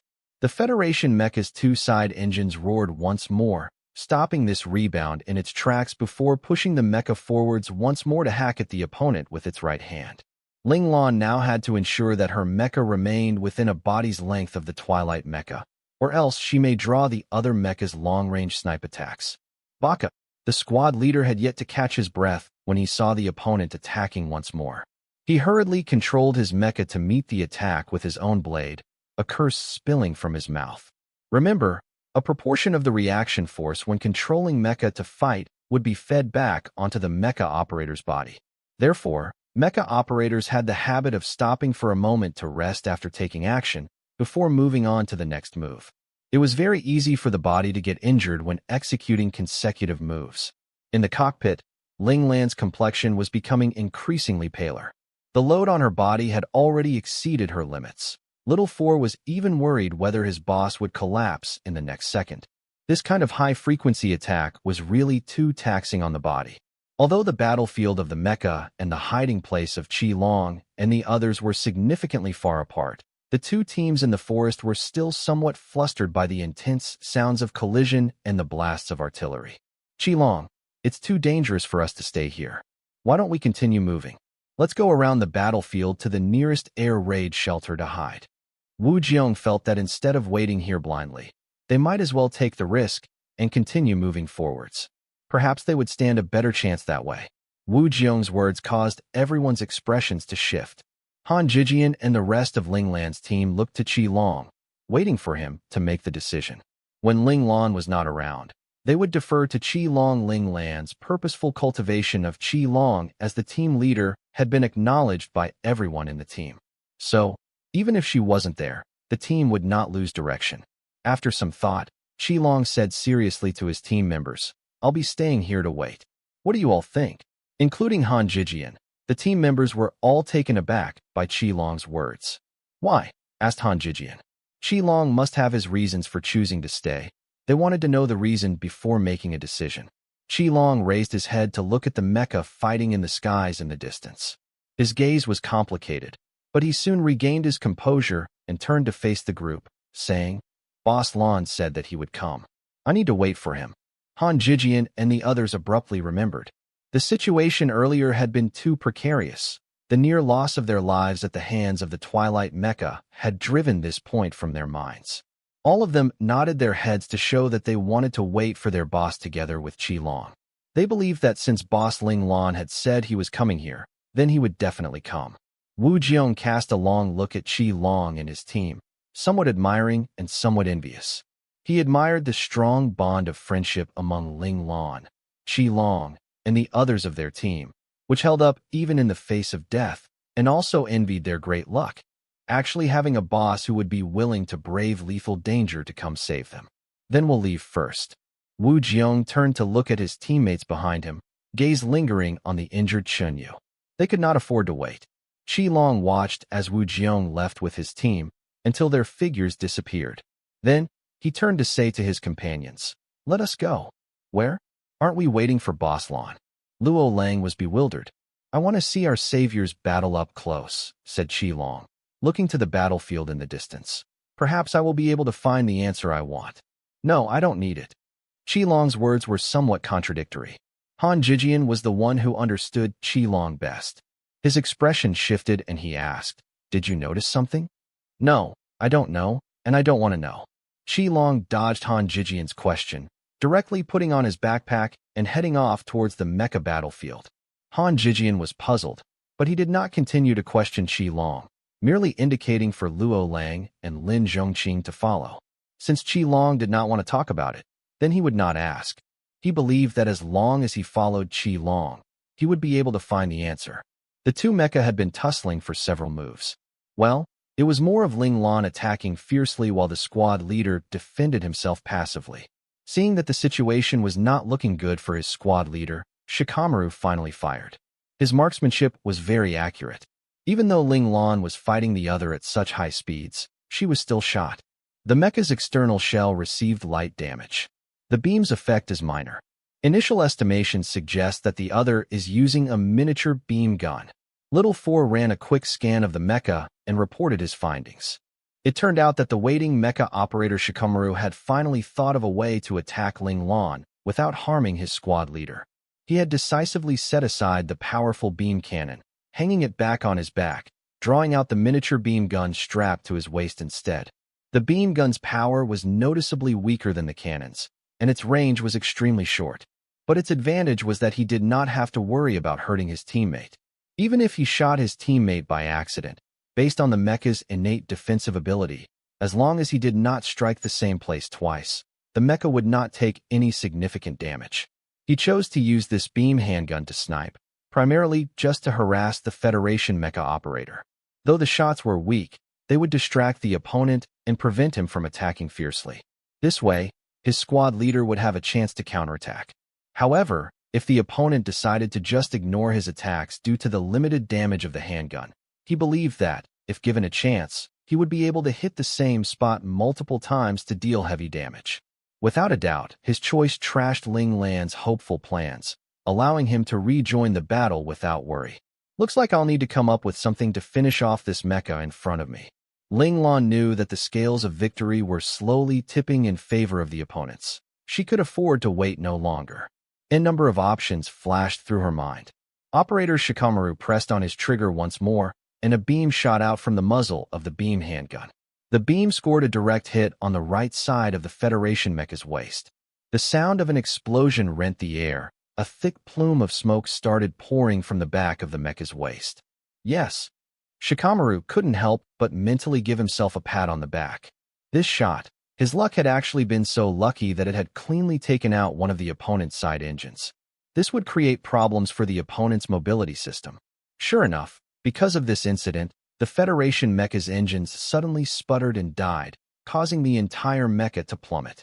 The squad leader, who had been having a frustrating time fighting the opponent, was startled, but he soon recovered and was overcome with joy. Chance, who knew his subordinate Shikamaru-kun would be so reliable, directly blowing up the opponent's engine. This was the moment for him to counterattack. His exhilaration let him forget all about the aches of his body. He controlled his mecha to pounce like a ferocious tiger dashing down a mountain at the Federation mecha.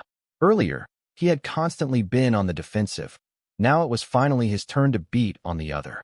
Of course, he would not miss this great opportunity for revenge. In the distance, the operator Shikamaru was just about to continue sniping when he saw his squad leader leaping at the opponent. His finger on the trigger paused. Let squad leader vent some of his anger first. In his mind, the Federation mecha, which had already lost one of its main side engines, was definitely no threat to his squad leader. Moreover, he also believed that his squad leader would relish the chance to torment the other a little to release the pent-up frustration from being suppressed previously. As a dutiful subordinate, he could not get in the way of his squad leader's fun in bullying the opponent. The opponent fell for it. Seeing the squad leader leaping at her, Ling Lan was overjoyed. This had all been a bet. She was betting on this mecha's thirst for revenge, and betting on the other mecha's non-interference, and she had won. Although Ling Lan was unbelievably hyped, her hands remained steady. She controlled the head of her mecha perfectly, turning it to look up at a very specific angle. Calculating attack trajectory, perfect. Little Four's voice had barely faded when the anti-aircraft missiles in the mecha's head area were launched by Ling Lan. These two missiles came so suddenly. The opponent would never have expected the supposedly panicking Federation mecha operator to have the mind to launch anti-aircraft missiles. The squad leader knew that he would not be able to dodge, but still, he wasn't too worried. This was because this type of anti-aircraft missile was not very effective against mecha, due to the resilient outer shell of the mecha that was capable of resisting the explosive power of the missiles. The squad leader just assumed that this was the desperate final attack of the Federation mecha operator in the throes of death, that even though the opponent knew this attack was useless, he had still fired the missiles. Before the missiles would hit the squad leader's mecha, they suddenly turned upwards. Abruptly, he found that his main screen was shaking, and then thick smoke smothered the entire image. He could only see black smoke on his main screen. The opponent's mecha was concealed. He reacted quickly, immediately replacing the image of the main screen with the images sourced from other cameras. "Squad leader, watch out." The panicked voice of his subordinate Shikamaru came through the communications channel. Reflexively, he controlled the mecha to cross its arms and defend. He had just completed this move when he felt his mecha being struck by a tremendous force, and then his whole mecha was thrown up into the air. What was happening? The squad leader was alarmed, finding that things were already out of his control. From a distance, Shikamaru had the clearest view. The two anti-aircraft missiles fired by the Federation mecha had initially been heading for the squad leader's mecha's shoulder area, only to suddenly shift directions near the end to strike the head. In other words, the opponent had been aiming for the mecha's main camera from the start. The two anti-aircraft missiles were no ordinary missiles, but had been installed with a guidance system. This proved that the opponent's attack was not a hastily cobbled final struggle, but a pre-planned strike. The opponent used the low-powered anti-aircraft missiles to disrupt the squad leader's main screen. The thick smoke caused by the explosions were probably also part of the opponent's plan. Then, once the squad leader's vision had been obstructed, the opponent had launched the extremely powerful inlaid rockets from its chest, sending the squad leader's mecha straight into the air. Linglan's mecha suddenly dipped, the entire mecha somersaulting.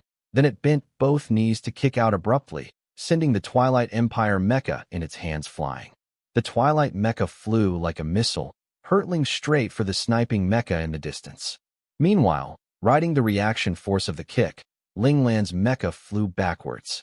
Almost at the same time, Linglan activated the mecha's engines to full power, adding onto her momentum to push her mecha's large body further away from the kicked mecha. From around 300 meters away, the Twilight mecha responsible for sniping pressed the trigger of the beam cannon. An extremely powerful energy beam shot out from the mouth of the cannon. An intense explosion rent the air. The force of the explosion was so strong that it sent out powerful shock waves, which could be felt from even 2 to 3 kilometers away. Meanwhile, close to the heart of the explosion, stretching out 500 meters, all the trees and plants had been ravaged by this great explosion.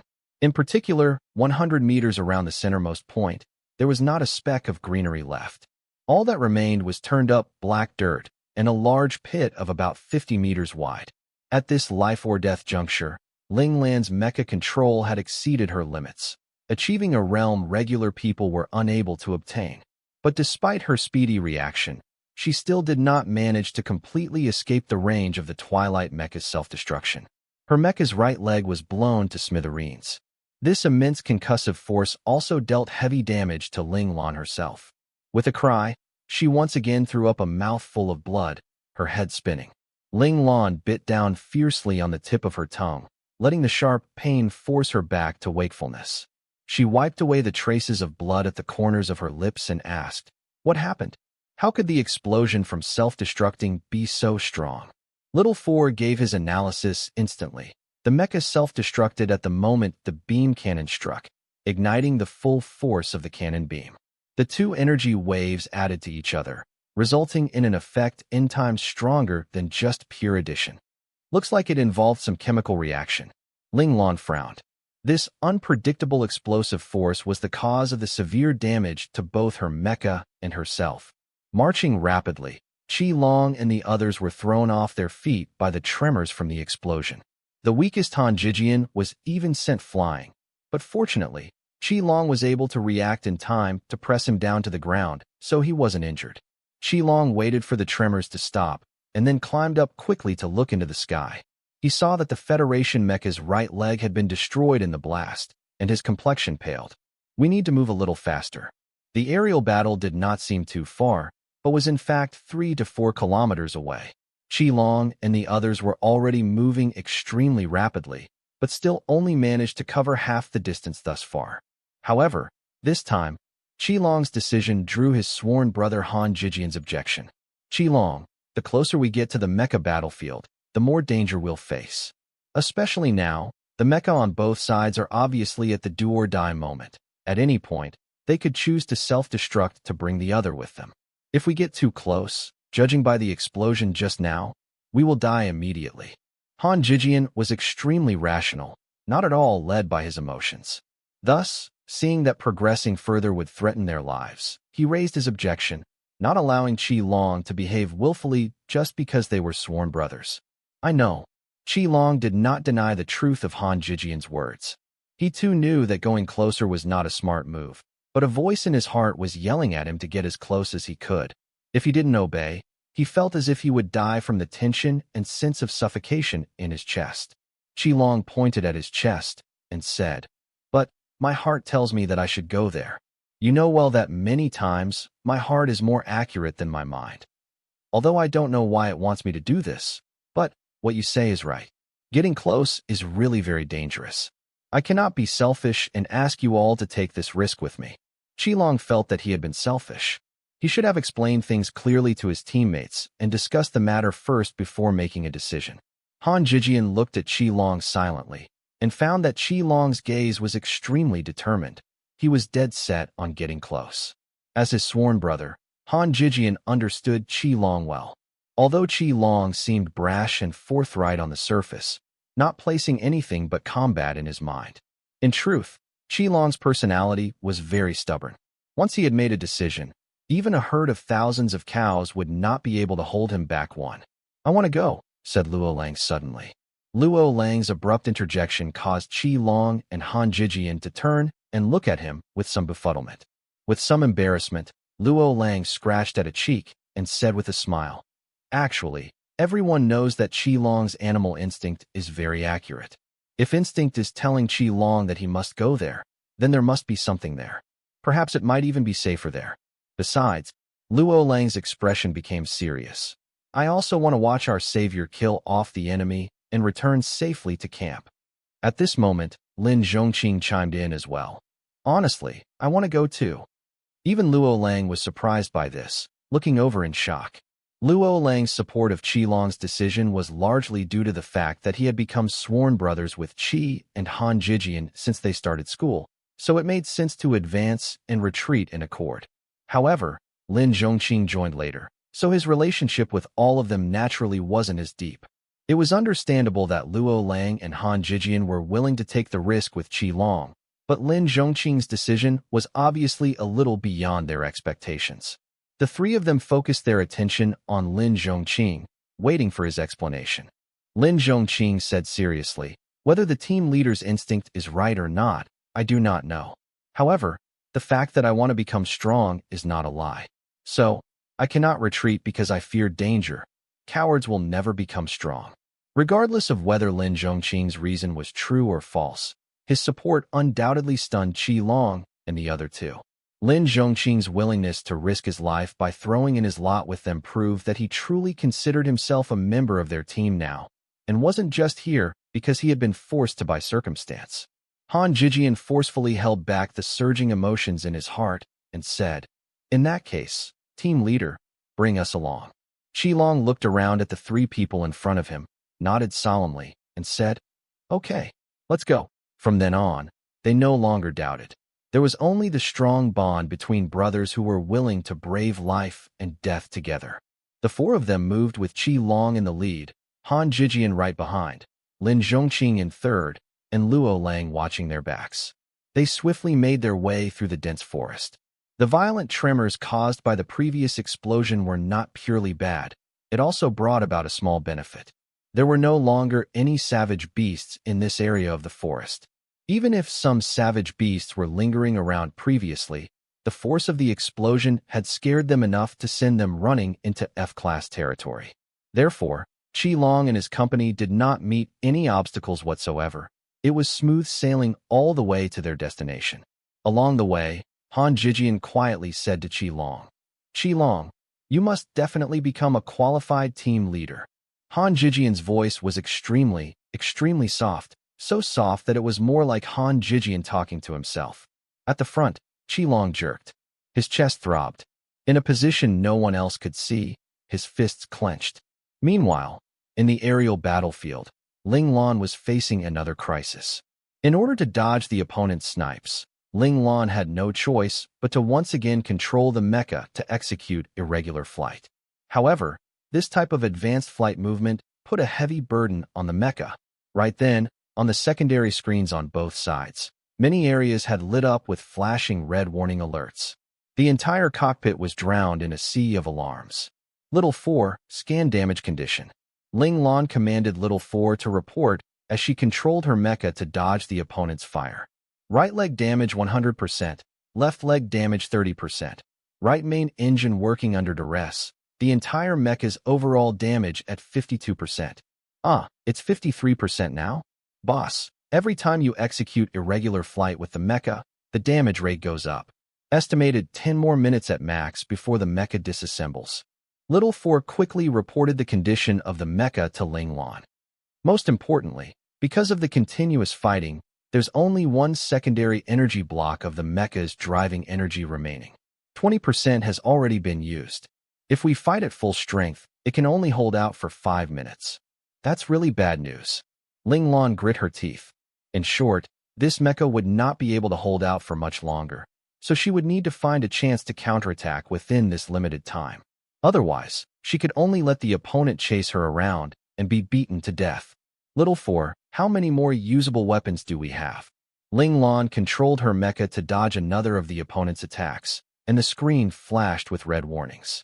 The alert that the mecha's damage levels were at 55% caused her brows to furrow. Hanging on the left shoulder, a 57mm high-energy beam rifle, able to fire 18 shots. In the 2 slots on the outer thigh, a high-frequency blade in each one, said Little 4 regretfully. Only these. We need to think of a way to get close. Ling Lan silently planned. Solely depending on the 18 projectiles of the 57mm high-energy beam rifle, it was impossible to finish off the opponent. Only if she got close would she have a chance. Even though the high-frequency blades were a little blunt, a few extra hacks would make up the difference. However, the opponent also knew what the consequence of letting Ling Lan get close would be, and so was extremely cautious. Every time Ling Lan attempted to get close, the opponent would swiftly back away to keep a certain distance between him and Ling Lan. In other words, the opponent was planning to attack Ling Lan from a distance till she died too. Little 4 analyzed the surrounding terrain. While flying, Ling Lan took down the 57mm high-energy beam rifle with the mecha's right arm as she waited for the results of Little 4's analysis. The north, east, and west are all just filled with endless plain and forest shrubs. The ground condition is soft, and the earth is slightly loose. About 300 meters to the west, there is a rock mountain. The close-up image indicates that it is adamantite 3. Little 4 reported on the surrounding terrain one by one to Ling Lan. Adamantite. Ling Lan's gaze flashed, as if thinking of something. How high is its hardness factor? Up to 12, responded Little 4 with certainty. That's enough. Ling Lan instantly made her decision. Still in flight, she lifted the beam rifle in her right hand and began shooting at the opponent. Shooting was certainly not one of her strong suits. That said, this was only in comparison with her personal strong suits. If compared to another person, Ling Lan's marksmanship was considered in the upper range of good. It just wasn't at the most excellent level, that's all. It was extremely difficult to shoot accurately while flying at high speed. Furthermore, ace mecha operators basically all knew how to dodge using irregular flight, some even able to use irregular flicker for long periods of time. Thus, in a battle between opponents of the same level for advanced mecha operators and above, to defeat the other with pure gunfire, this was almost impossible. However, Ling Lan had not planned to incapacitate the opponent with just her beam rifle to begin with. She was only using it to create the impression that she was fighting for her life. In reality, she was preparing to lure the opponent to the rock mountain. The two mechas shot at one another with the guns in their hands, neither doing damage to the other. Still, because the Twilight mecha operator's beam cannon was a more powerful weapon, Ling Lan was at a disadvantage. In this manner, Ling Lan had no choice but to retreat as she fought, slowly drawing the opponent to the rock mountain. 18 beam shots were not much. Ling Lan had already calculated and used them sparingly, but they were gone in a blink of an eye. Though she knew very well that she had no shots left in her rifle, she pretended not to know, pressing her trigger once more as she aimed at the Twilight mecha. No more panic. The anxious Federation operator once again controlled his mecha to press down on the trigger again and again, but there was still nothing. Mecha operator Shikamaru saw that the Federation mecha's movements were somewhat flustered, repeatedly pressing on the trigger, but its beam rifle did not respond. He paused, thinking to himself, could this be a trap? Shikamaru cannot be blamed for being wary. The example of his squad leader was still fresh in his mind. Remembering how his squad leader fell for plot after plot before finally self-destructing had made him jumpy and paranoid. His first reaction to any strange situation now was to wonder whether the opponent had some plot up his sleeve.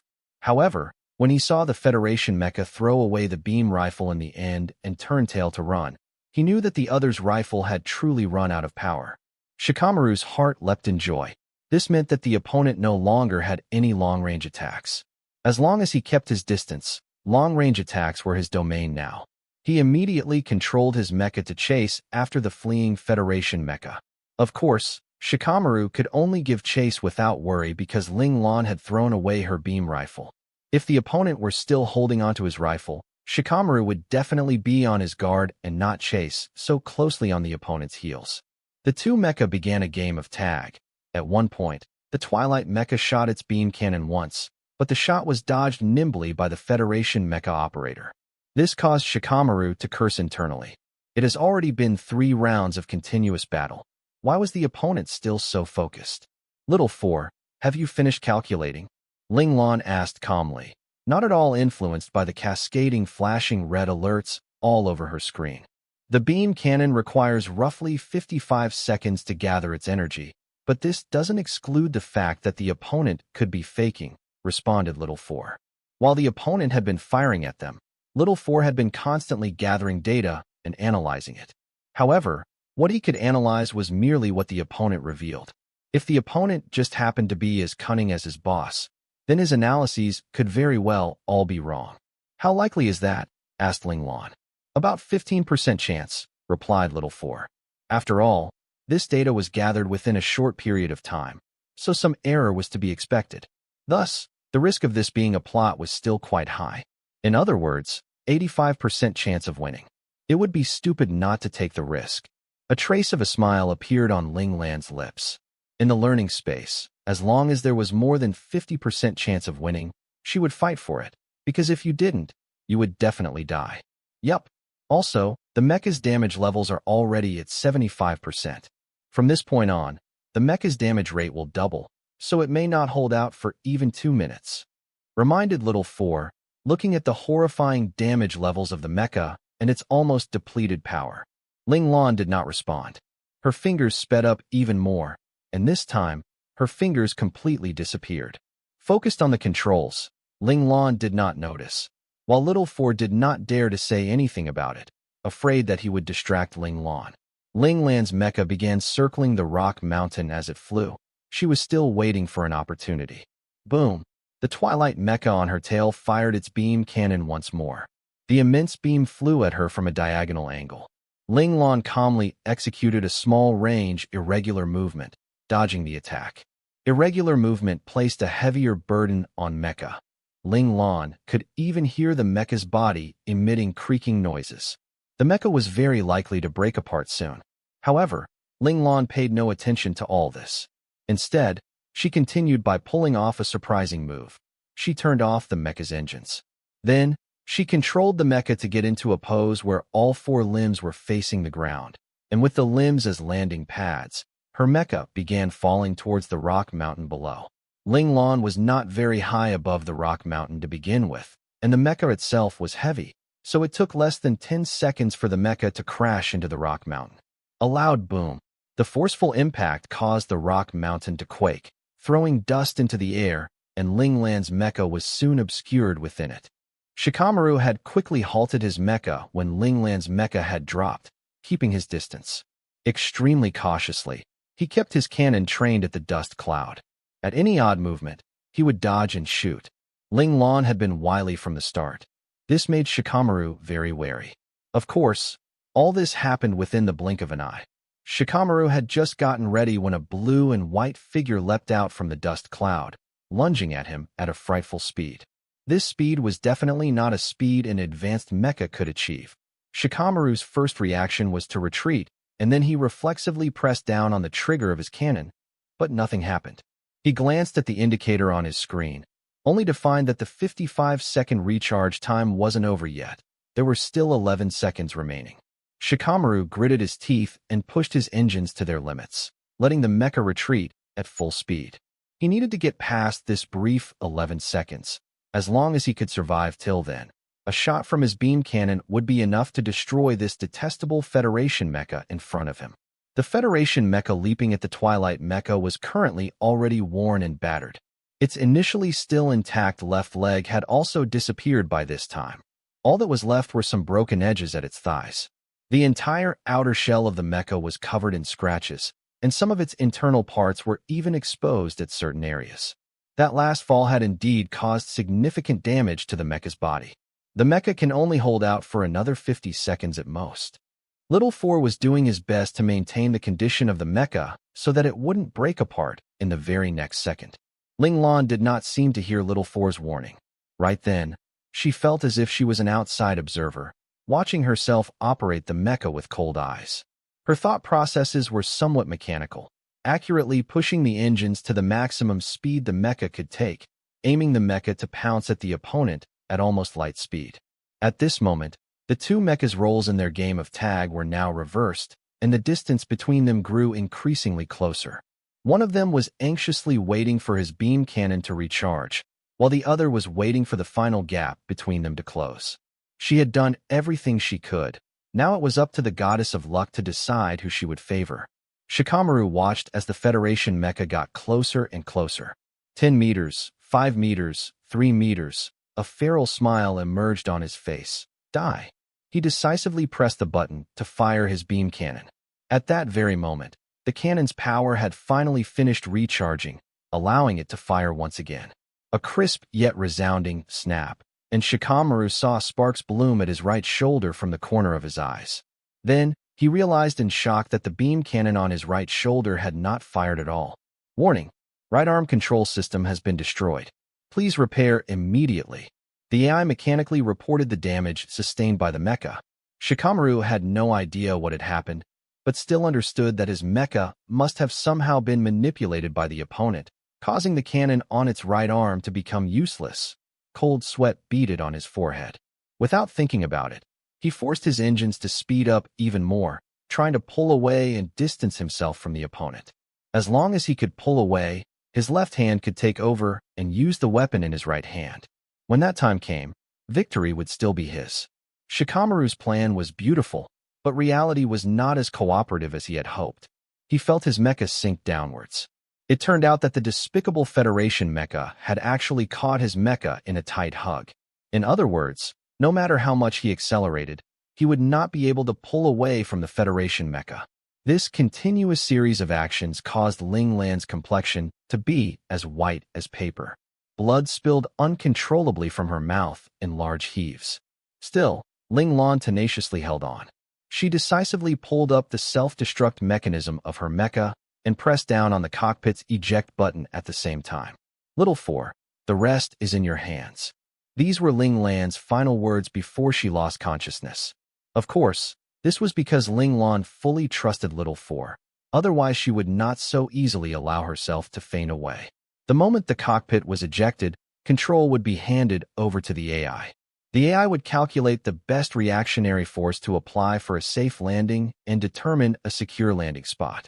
On this front, Little Four was undoubtedly even more reliable than any regular AI. "Leave it to me, boss," said Little Four solemnly.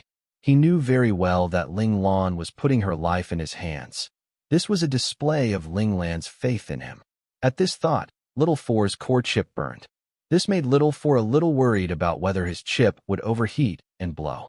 On his side camera, Shikamaru saw the ejected cockpit of the Federation mecha and immediately realized what was about to happen.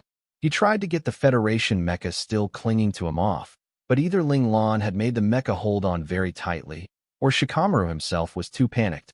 He was actually unable to find a way to get the mecha off. He was trapped.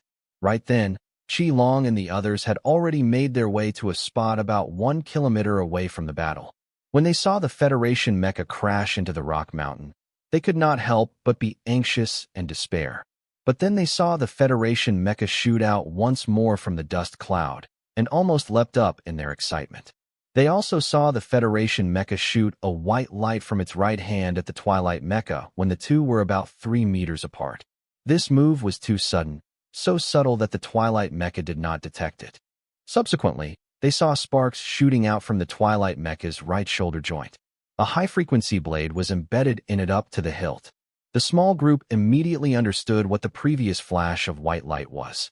Apparently, the Federation mecha had hurled the high-frequency blade in its hands at the crucial moment, aiming for the weakest defensive spot of a mecha, its joints, and had succeeded in one go. The Federation mecha operator's distinctive combat style undoubtedly expanded the group's horizons. This would also influence them in future when they learned how to operate mecha. They would not be limited by the doctrine of previous operators. Daring in both thought and action, they would create countless miraculous combat moves in mecha control in their respective domains. At present, the Federation mecha had successfully gotten close to the Twilight mecha, but having no more weapons, it could only rely on its remaining mechanical arms to hug the enemy mecha tight, and then the cockpit was seen to be ejected. With the exception of Lin Zhongqing, Qi Long and the others were all from a federal military system background. Although they had not operated a mecha yet, they were still very familiar with mecha. From this scene alone, they could tell that the Federation mecha operator had chosen to self-destruct to finish off this final opponent.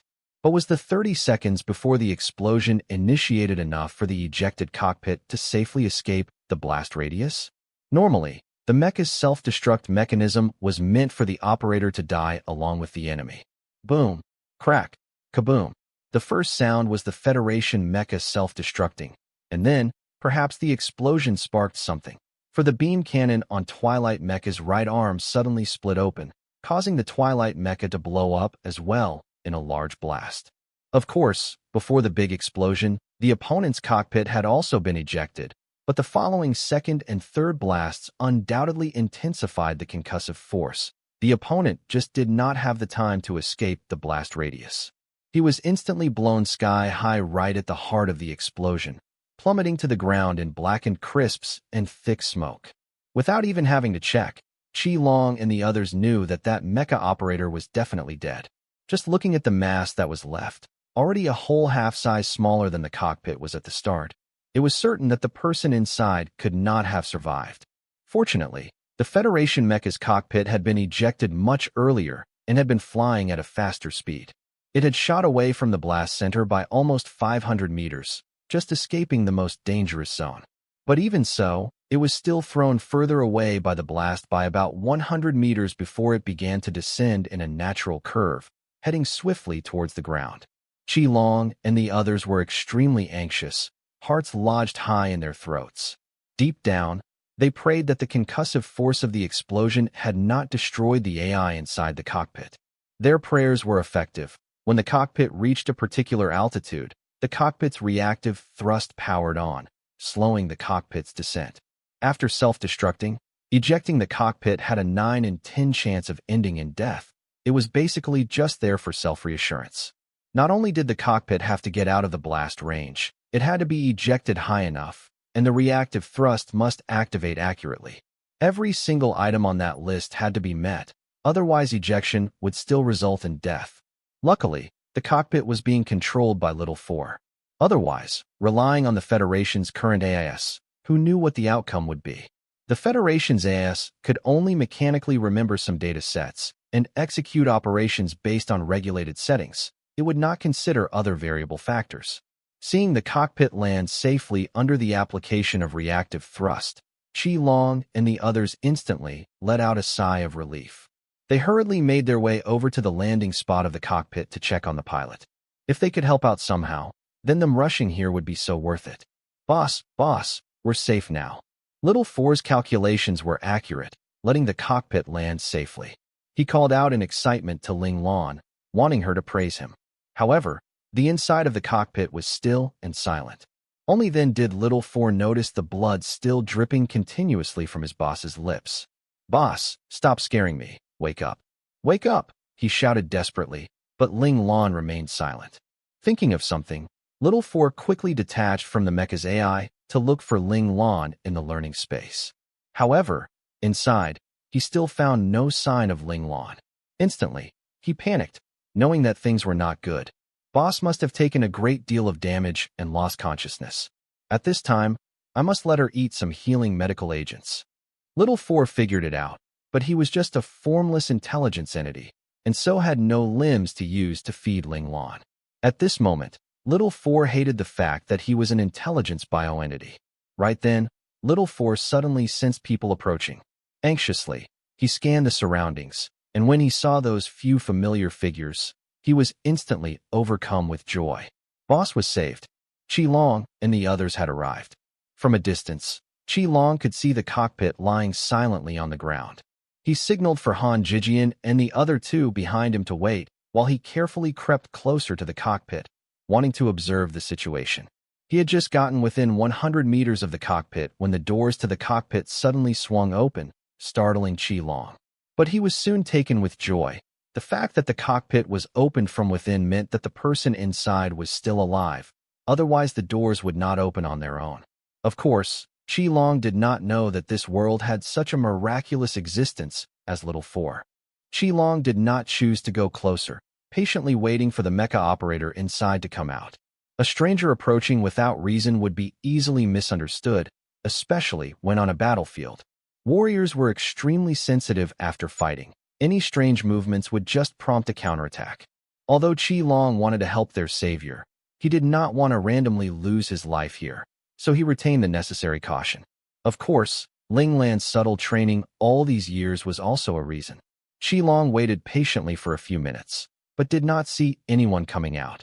In fact, Little Four was already anxiously jumping up and down in the cockpit. If not for the fact that he had no voice, he would have otherwise long called Qi Long and the others over.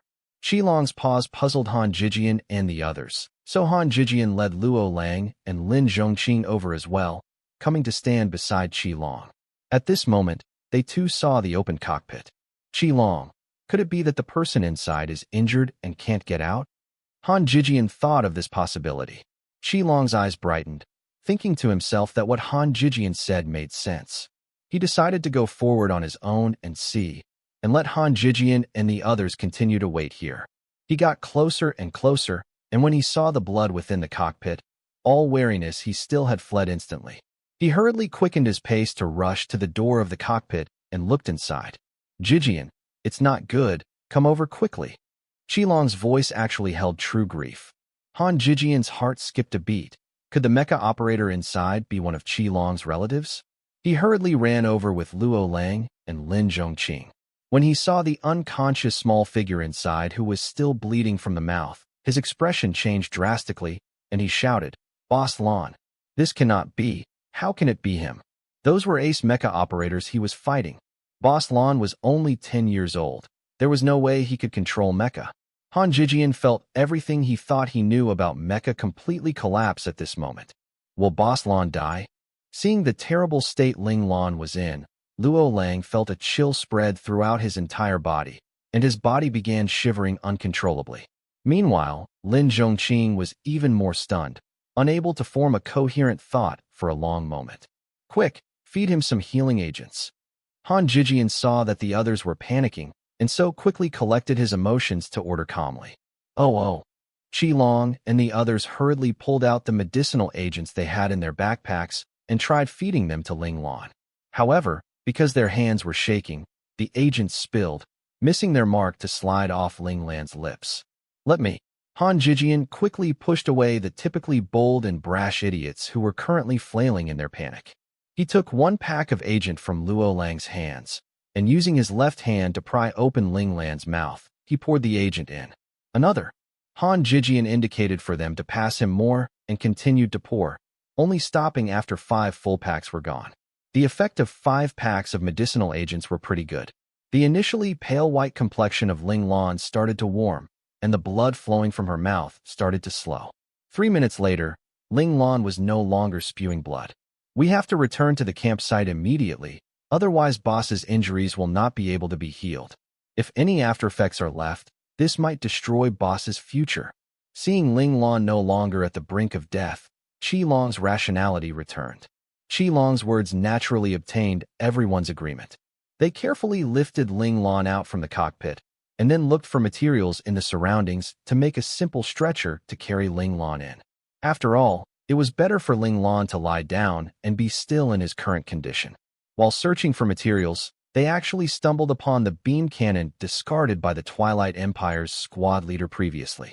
The beam cannon was very large and heavy. It was impossible for the four of them to carry it with them. After some thought, Han Jijian asked Qi Long and the others carry Ling Lan's cockpit over to the beam cannon. Under Qi Long and the others' confused gazes, Han Jijian positioned the cockpit within the line of attack of the beam cannon and triggered the cannon. The shot utterly destroyed Ling Lan's cockpit, melting it down, leaving no trace. At this moment, Qi Long and the others finally realized why Han Jijian did this. Destroying the cockpit would also destroy the black box within it. Consequently, no one would be able to find out about Ling Lan's battle and defeat of the three Twilight Ace mecha. They did not know that Little Four had long wiped the data files within the black box. Then, Ling Lan's true capabilities could be concealed and remain undiscovered. Mind you, if someone else were to find out about this, Ling Lan would definitely be embroiled in much trouble in the near future, and her life may even be threatened. They all understood the theory of the wind toppling the tree above the treeling. In this manner, the four of them destroyed anything that could expose Ling Lan's capabilities, and then began to trek back to the campsite carrying the still unconscious Ling Lan. This journey was very difficult. Many times, they almost ended up becoming a meal for the F-class savage beasts. However, each time they were in a tight spot, those savage beasts would suddenly get spooked and turn tail and run away desperately, disappearing into the forest. Even as this puzzled them, they couldn't help but be thankful for the blessing of the goddess of luck, letting this miraculous thing happen again and again. Little Four pursed his lips, pouting, displeased with this so-called goddess of luck, who was claiming the credit for his work. Damn it, if I hadn't released the blood-tinged killing intent concealed within Boss's body to scare off those small fry, you would all be the excrement of those savage beasts by now. Humph, goddess of luck, my foot. In outer space, in the control room of the Twilight Empire interstellar mothership, a group of people had already been waiting patiently for several hours. But as time went by and there was no news from below, they began to grow restless and began discussing what they should do next. Commander, the enemy's reinforcement fleets are at this point, while our reinforcement fleets are here, reported the Chief of Staff, pointing out the locations on the star map on the big screen. In 3 hours, the enemy's starships will appear in the outer space of this planet. The Chief of Staff continued to say after referencing the information. This fleet, before they can reach here, they should be attacked by our Empire's reinforcement fleet. We still have time. The commander was unwilling to just give up now. The planet below was currently in a melee combat stage. No one could tell yet who the final winner or loser would be. Where are Akeda-kun and the others now? Asked the commander. They've already landed safely and are currently carrying out Operation Decapitation. However, only 2 teams have managed to assemble. The others are either missing or have been nobly sacrificed in battle, replied a staff officer in charge of keeping track of the dead and injured. Any movement from the other fleets of the Federation? The commander asked the Chief of Staff. The Chief of Staff immediately pointed out 3 dots closest to this planet and said, at each of these 3 points, a fleet is stationed there. Although our covert scouting did not manage to find out their destinations, based on the current situation, they will definitely be heading our way. If they rush here, we will have no chance of winning this battle. This planet was the closest to the 3 countries, the Federation, Caesar, and Gelland, and was honestly a bit far from Twilight. Thus, their interstellar fleets could not speedily send assistance, unlike the Federation. After a thoughtful silence, the commander asked, how much time do we have left at most? If we don't consider that first fleet, at most 7 hours. The Chief of Staff gave his verdict. Pass on the order to Akeda-kun. They only have 7 hours. No, 6 hours and a half. If they cannot carry out Operation Decapitation in 6.5 hours, they will be abandoned, said the commander ruthlessly. Hi. Everyone bowed their heads fearfully as they accepted the order. Within twilight, the Supreme Commander had the ultimate right to decide whether the warriors below lived or died. Time passed bit by bit. The first reinforcement fleet was attacked by a Twilight Empire reinforcement fleet even before they entered the starspace of this planet. Both sides began an intense starship battle, involving thousands of starships respectively. Over 100,000 starship warriors were killed in this space battle. When only half an hour remained on the clock, dark clouds blanketed the whole Twilight interstellar mothership control room. Everyone's face was a sheet of gray. They could already feel the failure of their invasion plan this time. Why do we still not hear anything from Ikeda-kun? Seeing that the opponent's reinforcements were almost here, the commander of the mothership in outer space started yelling in anger. The people around him could only bow their heads in silence. At this moment, everyone felt that the odds were not in team leader Ikeda's favor. Baka. All useless trash. Frankly, the commander did not have a good feeling about this as well. He was just unwilling to accept it. Of course, they did not know that of their 2 surviving teams of ace mecha, one had died without fanfare, courtesy of Ling Lan. It was just that no one would ever know, besides Qi Long's group of 4. Meanwhile, the other team very unfortunately crossed paths with the mecha squad of the camp's Supreme Commander. The Supreme Commander himself was an ace operator at his peak, just one step away from advancing to Imperial level. And the weakest member of the squad protecting him was still a special class mecha operator. The camp commander was extremely cunning. Seeing this ace mecha team, he immediately ordered his mecha team to surround and kill them. That team did not even have the chance to fight back, dying under the collective shots of countless beam guns. In this way, Operation Decapitation was easily nipped in the bud. As Qi Long and the others were rushing back to the main camp, the battle was already reaching its end. The starships in the space above the planet were beginning to retreat systematically in the directions of their respective countries. Of course, the departure of the starships meant that any mecha operators left on the planet had basically been abandoned. The planet's main camp released the call to surrender. However, the Twilight Empire mecha operators had been brainwashed very thoroughly by their nation. When they knew they had no more chance of survival, these Twilight mecha operators did not lose their fighting spirit, nor did they choose to surrender. Instead, they exploded with astounding combat ability, dragging quite a few Federation mecha operators down with them as they died. This frightened the cold sweat out of the Federation mecha operators, so they no longer dared to hold any sympathy for these abandoned soldiers. They began shooting the moment they saw one alive. This situation resulted in very few injured members on both sides. Twilight did not need any prisoners, so if they won in a fight, they would immediately take the opponent's life. In return, the Federation returned tooth for tooth, blood for blood. By the end, no one was willing to spare the lives of these enemies who had taken their comrades' lives and take them prisoner anymore anyway, so the killing continued. After rapid marching for a whole 15 hours, Qi Long and the others finally managed to get back to the main camp. When the camp's medical officer saw Qi Long and the others carting in the unconscious Ling Lan, he hurriedly let them put Ling Lan into one of the healing pods for treatment. Luckily, you lot came back in time. If you all were just an hour later, the healing pods might not even be effective anymore. Seeing the information released by the healing pod, the medical officer could not help but exclaim. Qi Long asked anxiously, how long does he need to be treated before he can wake up? If just for waking up, perhaps about 3 days. However, to fully heal his body, he would most likely have to lie in the healing pod for up to 3 months. The medical officer was not exaggerating. In truth, Ling Lan's body was near the brink of collapse. There only remained a tendril of vitality left in her body, and this tiny tendril was what would power Ling Lan's recovery. If this tendril was utterly destroyed, then it would be useless even if Ling Lan laid in this healing pod for 10 years. 3 months? That long. The companions were struck with belated fear.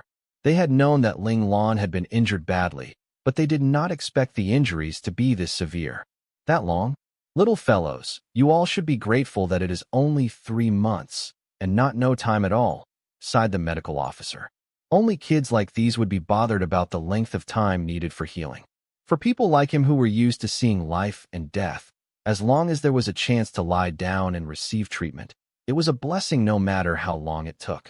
Every day, the medical officer had to oversee countless patients coming and going. So after settling Ling Lan in, he did not pay any more attention to the matter. Meanwhile, Qi Long and the others came every day to the medical department to watch over the healing pod, waiting for Ling Lan to wake up. The medical officer was very reliable. 3 days later, Ling Lan hazily woke up. The others were thrilled, rushing to ask if Ling Lan needed anything. Ling Lan shook her head at them. Little Four had told her everything that had happened after she lost consciousness, so she knew that Qi Long and the others were aware that she was the one operating the mecha. However, Ling Lan was very pleased with the cleanup that Han Jijian had done. She had originally planned to do the same to destroy all evidence of the incident.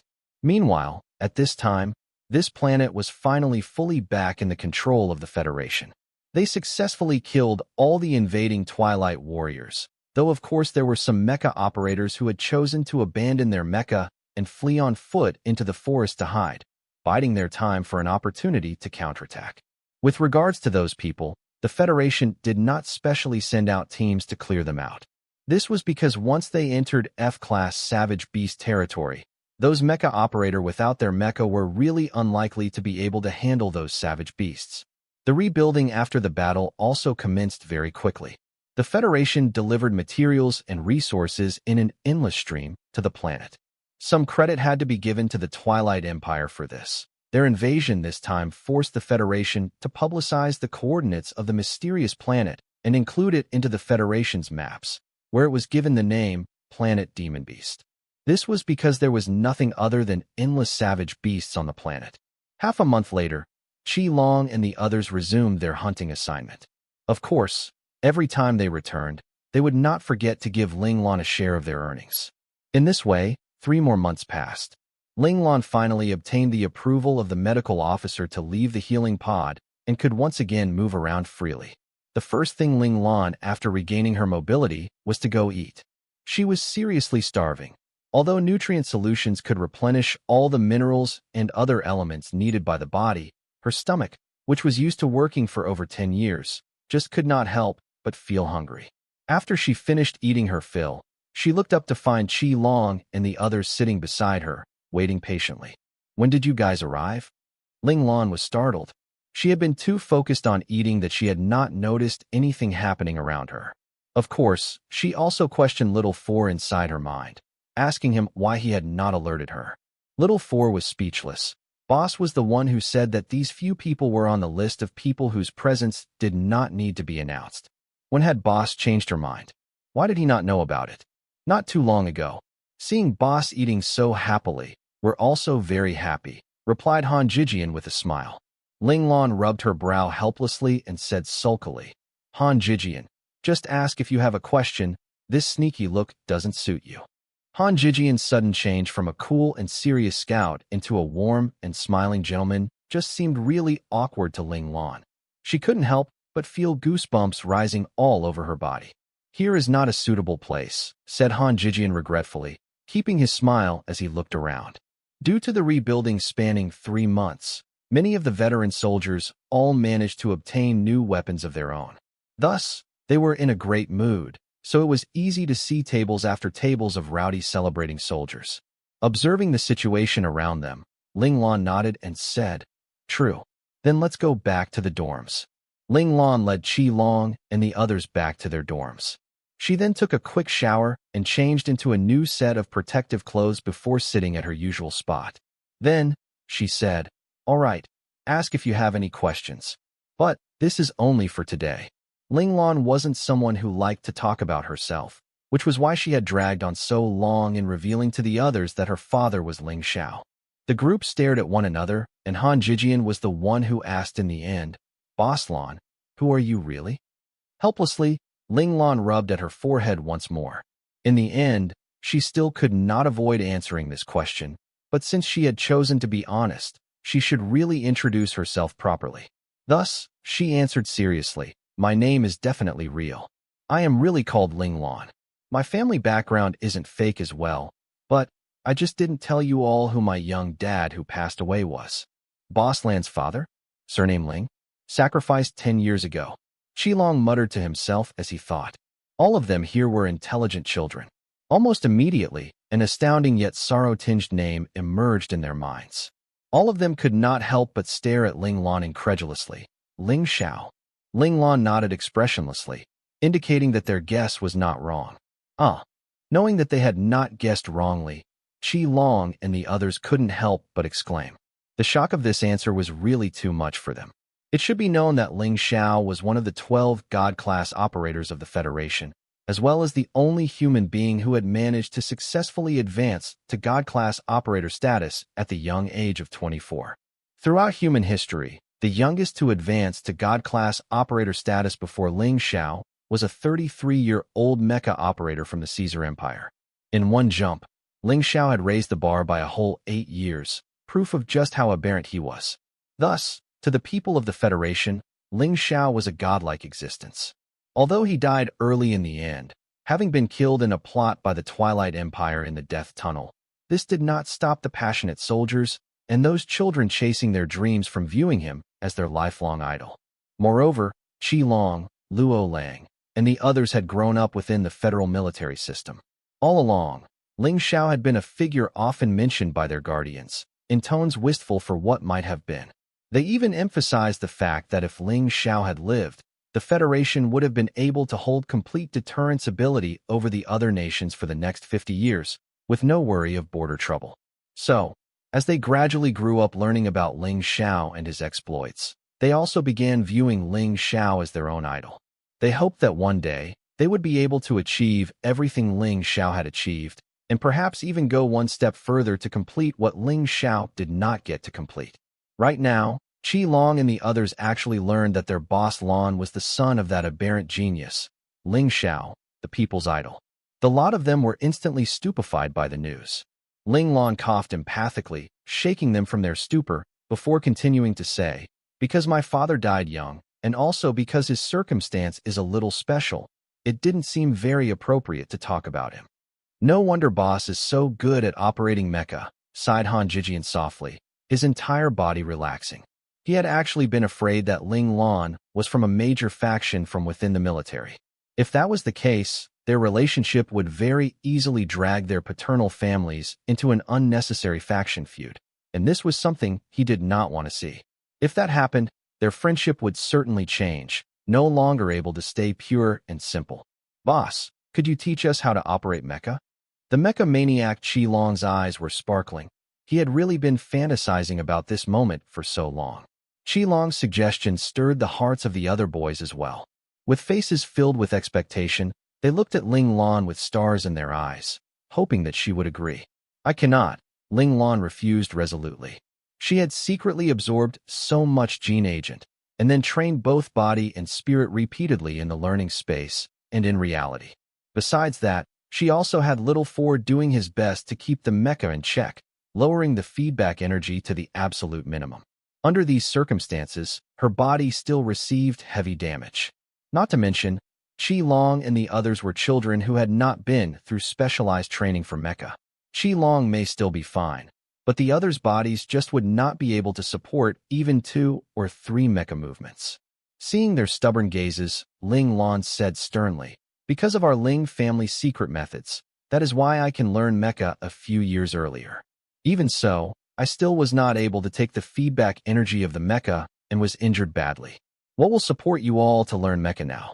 The Federation does not allow children to learn mecha before the age of 13 for a good reason. Don't play the fool with your lives." Ling Lan was most afraid that these children would not listen to reason, secretly sneaking off to try and learn control on their own. This was no laughing matter. A misstep would easily end in disaster. They could even lose their lives. Ling Lan's scolding words caused the boys to break out in cold sweat instantly. Because they had seen Ling Lan dispatching the 3 enemy ace mecha so efficiently, they had naturally assumed that they could also learn how to operate mecha, completely forgetting the repeated warnings of their own parents and instructors. It should be known that the reaction force from operating mecha was very powerful, even for adults. Not everyone was suited for operating mecha. Even with our Ling family secret arts, my father never wished for me to operate a real mecha before I turned 13. If the situation hadn't been desperate, I too wouldn't have done it, said Ling Lan to Qi Long and the others. She had only operated the mecha because the situation forced her to. Qi Long and the others were ashamed. They knew very well that Ling Lan had done all of it to save them. Otherwise, Ling Lan would not have left the outpost to look for them, and so would not have operated the mecha and ended up with a body covered in wounds. They no longer felt the restlessness they had felt before, nodding to show they understood. Still, deep in their hearts, the seed of yearning to become ace operators had been planted. One day, those seeds would sprout and grow tall and strong. The hunting course was not as long as Qi Long and the others thought it to be. After spending about half a year on planet Demon Beast, the Academy finally sent a starship to collect them. Initially, they had intended to take them back after the battle ended. However, due to the planet being invaded by Twilight Empire forces, the Federation had no choice but to reveal the existence of the planet to the public. This incited a great uproar within the Federation. The citizens were very unhappy about the Federation's concealment of this auxiliary planet, and had begun to organize large-scale demonstrations on various planets. This caused the Federation government and the Federation military to become primarily reactive. They had to first focus on settling the commotion inside the nation. Therefore, they forcefully suppressed the request of the Central Scout Academy to retrieve its students. They were afraid that if the public found out that they had sent a batch of the Federation's most exceptional youths to the dangerous planet Demon Beast for training, the demonstrations would intensify. Still, thanks to this, Ling Lan managed to avoid drawing attention and subsequent trouble from her injuries this time. If the Central Scout Academy had sent a military ship to retrieve them, then they would certainly have found out that their prized student had been seriously injured during this battle. Then, they would definitely have assigned a specialist medical team to treat Ling Lan. If that happened, the secret of Ling Lan's concealed gender might very well be exposed. All the information the Central Scout Academy received was that out of the 50 students, there were 0 deaths, 0 missing, 21 injured, 29 unharmed, and that none of the students had any risk of dying. This was also why the Central Scout Academy was willing to wait. If there really had been any fatal injuries or casualties, the dean of the Central Scout Academy would likely have stormed into military headquarters and forcefully commandeered a starship to go pick up his students already. Just like this, Ling Lan and company safely returned to the academy. After saying goodbye to her friends, Ling Lan hurried back to her villa. At the garden gate to the villa, a lovely figure was peering out anxiously. Ling Lan felt tears spring to her eyes, once again experiencing the bittersweet feeling of having a relative worrying about her. She had almost forgotten what it was like. "Mummy!" Ling Lan shouted the moment she was within sight of Lan Luofeng. Lan Luofeng rushed out at a supernatural speed, sweeping forwards like a gust of wind, pulling Ling Lan into her arms. "Ling Lan, you're really back. That's great. Mummy missed you so much." Lan Luofeng, who had always faced Ling Lan with a smile, actually had tears in her voice at this moment. This was a sign of just how much she had worried over this half a year. Ling Lan abruptly realized that Lan Luofeng was still haunted by the shadow of her father's mysterious passing. Perhaps she was afraid that Ling Lan too would disappear as Ling Xiao had. If Ling Xiao had taken away half of Lan Luofeng's soul, then the remaining half was undoubtedly tied to her. If she really passed away, Lan Luofeng would likely follow her into death without any hesitation.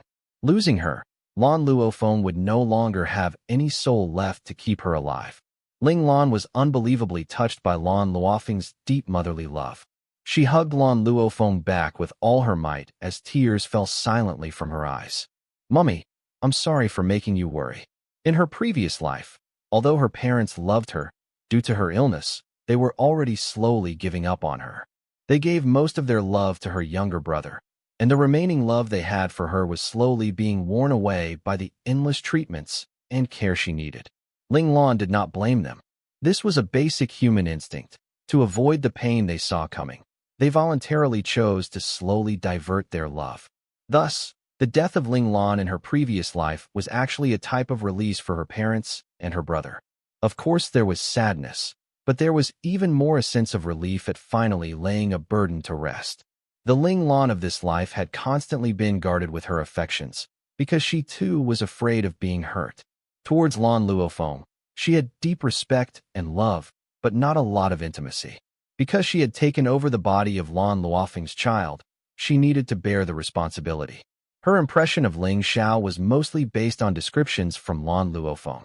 She had taken so long to tell Qi Long and the others that Ling Xiao was actually her father, in large part due to the fact that Ling Lan had never really registered that she was really Ling Xiao's child.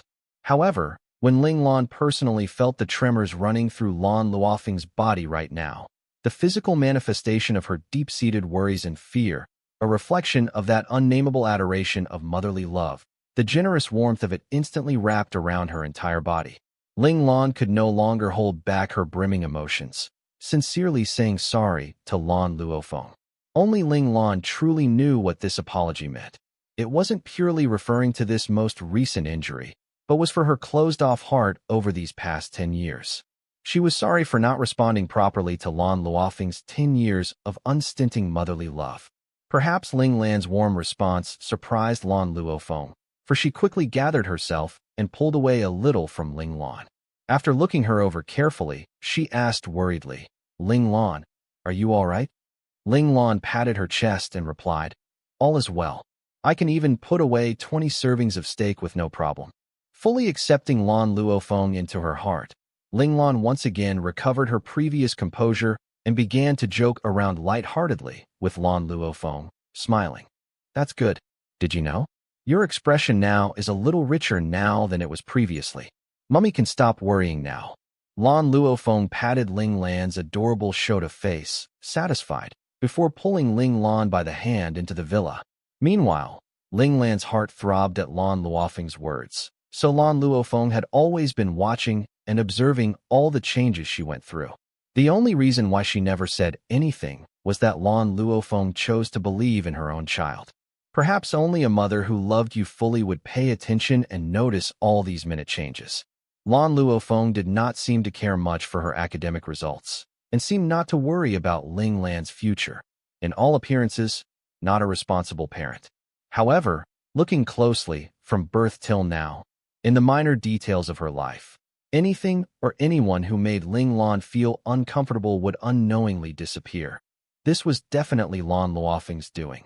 She could not bear to see her child suffer. The more she felt Lan Luofeng's love, the more remorseful Ling Lan felt.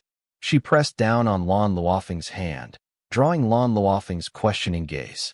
Ling Lan smiled radiantly at Lan Luofeng and said, "Mummy, have I told you earlier that I love you?" Lan Luofeng covered her mouth in pleasant surprise. Since she was little, Ling Lan had had a heavy burden on her shoulders, deeply pressured. While she was still an infant, she still liked to laugh and play pranks at times, but as she grew up, she became increasingly colder and began emanating an antisocial presence.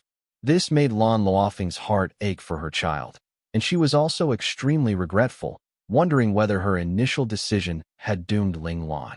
Later on, Ling Lan had truly become the family head of the Ling family and took the responsibilities of the Ling family onto her shoulders. From then on, Ling Lan never liked to speak much. Of course, to get Ling Lan to speak more, Lan Luofeng had tried pretending to be ditzy to cling to Ling Lan, trying to cajole Ling Lan into talking to her or to tell her "I love you, Mummy," and so on, but all she got in the end was just perfunctory responses. This had really made Lan Luofeng a little sad. Now, seeing Ling Lan say this voluntarily, Lan Luofeng couldn't help but be overjoyed. She was very afraid that Ling Lan's spirit would be twisted because she had to pretend to be a boy, but seeing Ling Lan's sincere smile now and her slightly cheeky tone, all seemed well with Ling Lan. This was undoubtedly what Lan Luofeng was most happy to see. "It's such a shame. Ling Lan, you really forgot to tell Mummy this earlier," replied Lan Luofeng with a smile. Yet, 2 crystal tears fell from her eyes, and one coincidentally fell onto Ling Lan's palm. Ling Lan stared at that warm tear in her palm, so warm that it seemed to sear, and then lifted her head to say again seriously, "Mummy, I love you. From now on I will take over Daddy's duty and tell you every day that I love you. Ling Lan, Mummy loves you too." Lan Luofeng hugged Ling Lan close once again. Eyes blurred with tears, she looked up at the sky and felt as if she could almost see Ling Xiao smiling at her and saying that he had found someone to love her in his place. Thank you, Ling Xiao. You've given me the most precious treasure, my Ling Lan. Ling Lan and Lan Luofeng ate a great meal in the villa as they talked and laughed. Ling Lan picked and chose some interesting stories from her time at Planet Demon Beast to tell Lan Luofeng. Of course, she said nothing of her getting injured. Since she was now safely home, why bring up these things which would make her mum worry? She then told Lan Luofeng about the followers she had gathered. Lan Luofeng was extremely interested to hear about them, and immediately instructed Ling Lan to bring those followers of hers here tomorrow afternoon after classes ended, for her to inspect and to share a meal or something. Ling Lan was instantly speechless. Inspect? What did her mum take her followers to be? However, when Ling Lan saw Lan Luofeng's disappointed expression and low spirits, she couldn't bear it, and so could only nod and agree. The moment she obtained the answer she wanted, Lan Luofeng instantly revived to full health, excitedly calling for Ling Nani to arrange tomorrow's dinner menu. Seeing her mum so lively and energetic, Ling Lan was resigned, yet happy as well. Even if this was a little troublesome, she felt that it was still tolerable. Ling Lan suddenly wondered, would her dad also lose to such an expression? Thinking about it, it was entirely possible. Because Lan Luofeng's expression earlier was obviously well practiced, it was definitely not the first time she had used it. And the only person who could let Lan Luofeng gain such experience, aside from her dad Ling Xiao, there was pretty much nobody else.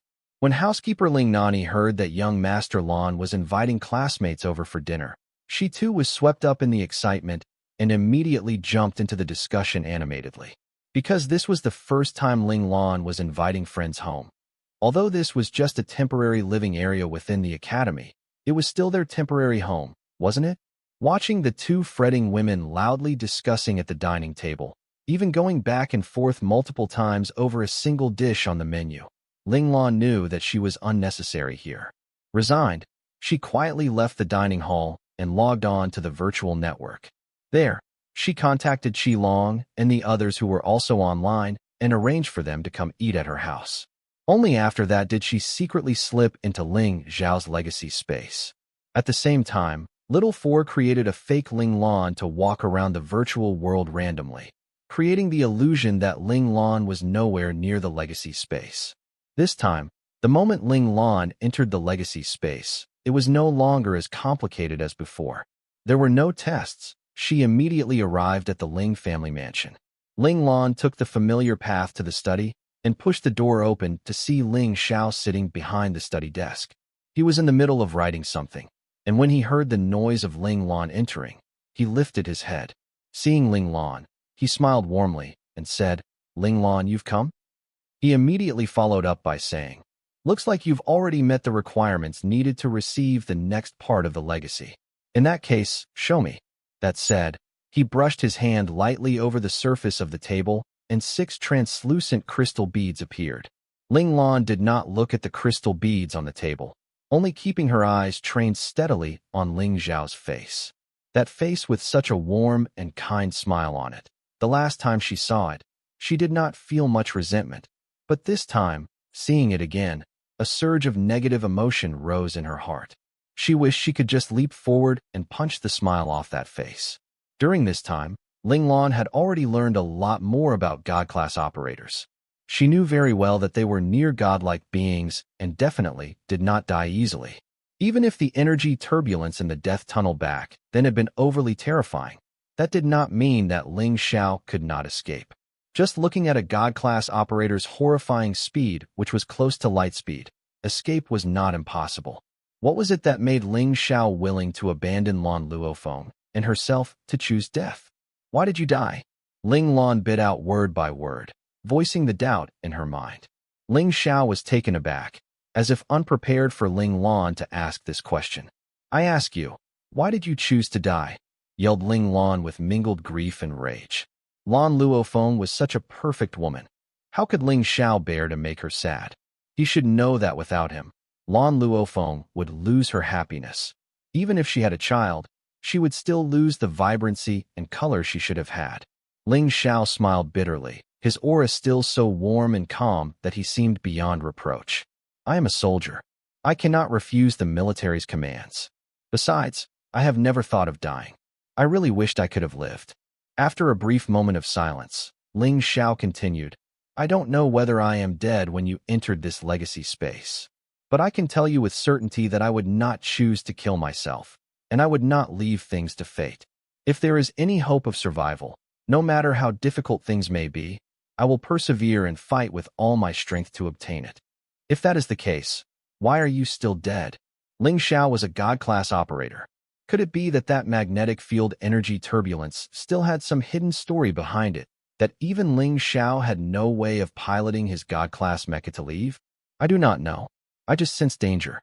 After achieving a certain level of strength, one obtains the ability to predict danger, which is why I prepared a legacy space beforehand.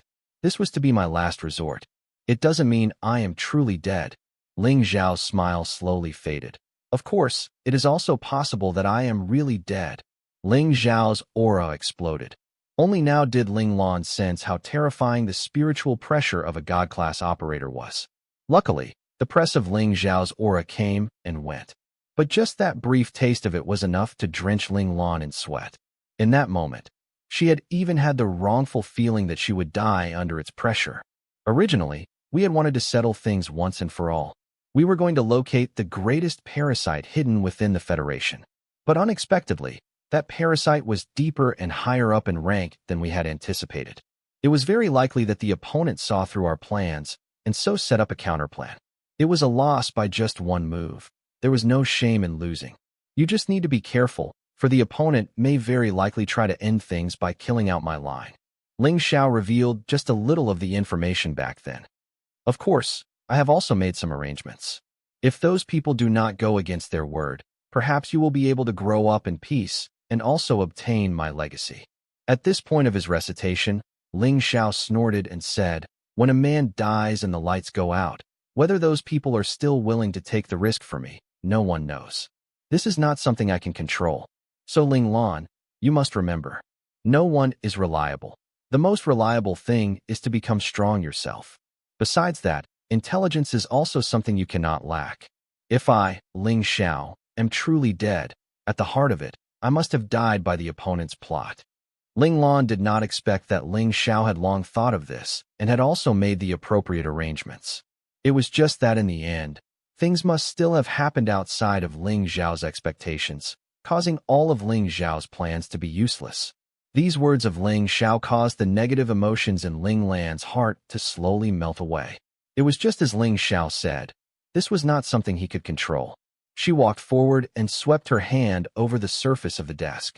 The 6 crystal beads instantly disappeared.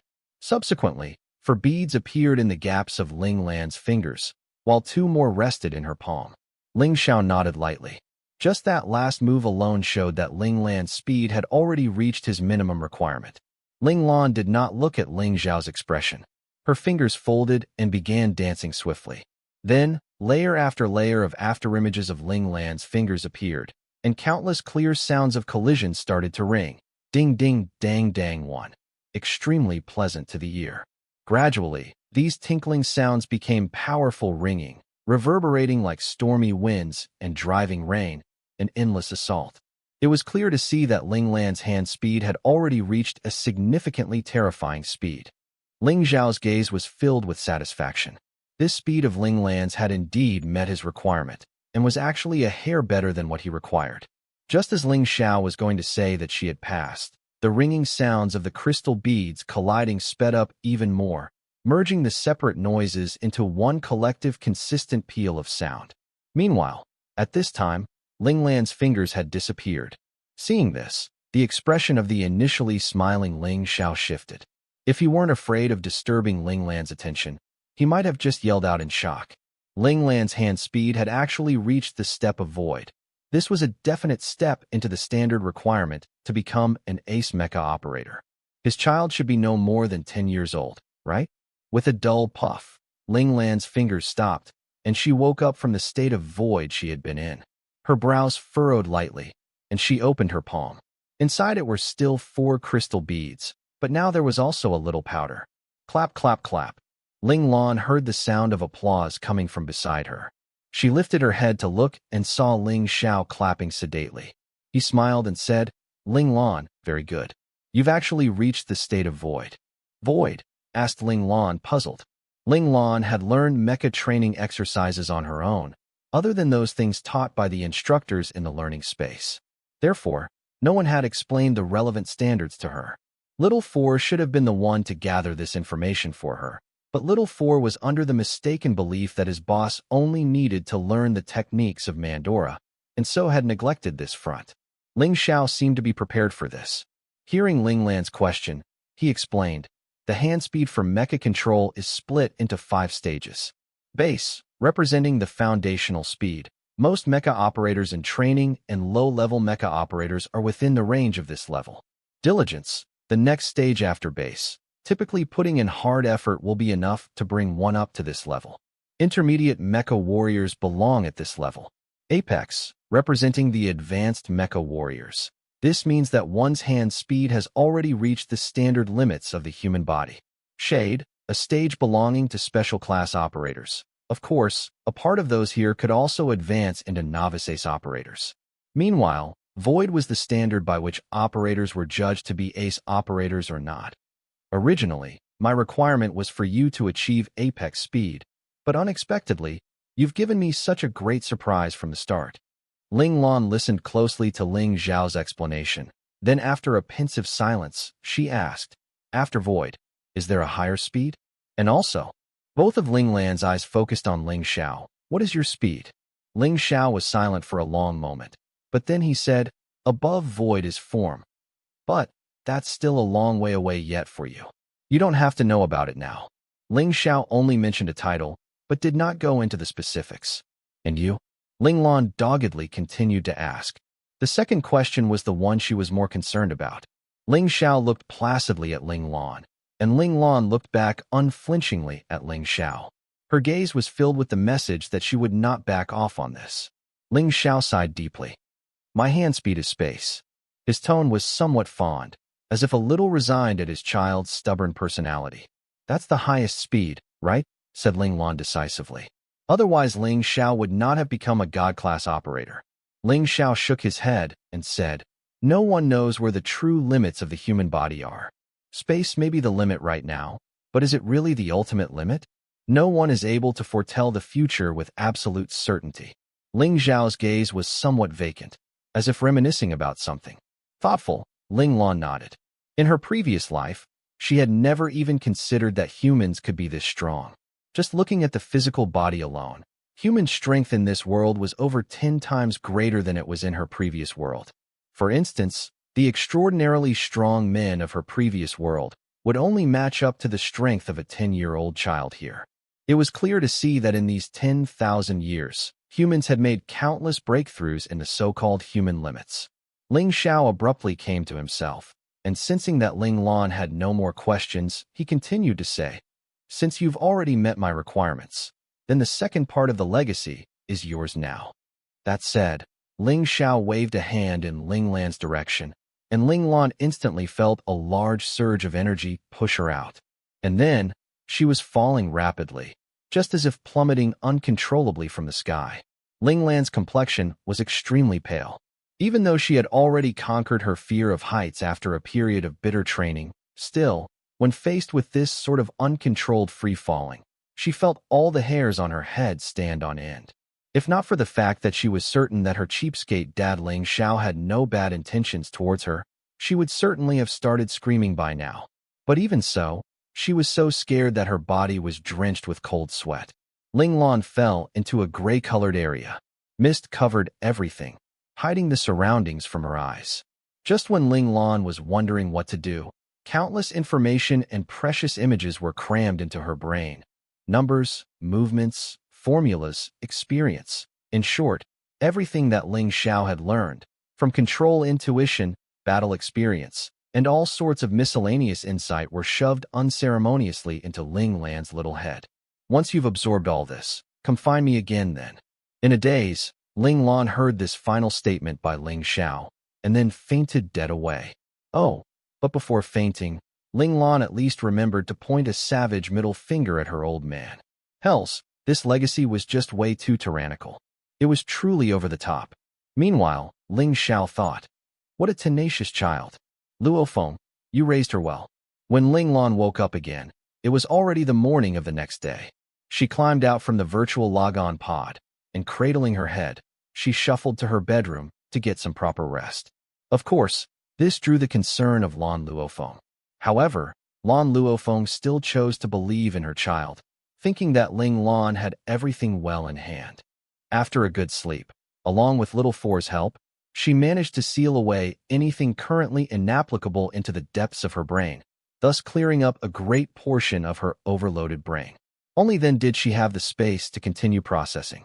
This is when Ling Lan found that, in the second part of Ling Zhao's legacy, the most important bit was the training and control of spiritual power. Moreover, this was the key for an ace operator to advance to imperial status. Most notably, after turning 10 years old, mutations may occur in a child's spiritual power. This would influence the developmental path of the child. Little Four, do you know anything about this spiritual deviation? Ling Lan suddenly realized that she was currently at this crucial moment. This is how this world refers to it. But according to the studies of our Mandora star system, this is an inevitable manifestation. After 10 years of age, humans start to step onto the course where their various functions gradually mature. The initially slowly developing spiritual power enters a period of rapid growth, starting to awaken the innate talents within the body at the same time. This type of spiritual awakening combined with the stirring of the dormant talents are what this world calls spiritual mutation. Little Four reported all the information he found on their studies of the subject. If so, then spiritual mutation is a good thing. Ling Lan was instantly reassured. Of course it's a good thing, but it may not definitely be a good thing. Little Four's words made Ling Lan frown. So is this a good thing or a bad thing at the end of the day? It depends on what the awakened talent is. Not every talent is suitable for operating mecha. Oh, how so? Ling Lan was curious. Some innate talents, like decadent voice, soaring dance, conquering smile. Little Four began laying out the information he had gathered. Be detailed when talking about the talents. Just saying the name, what can I know? Ling Lan glared fiercely at Little Four, dissatisfied with his laziness.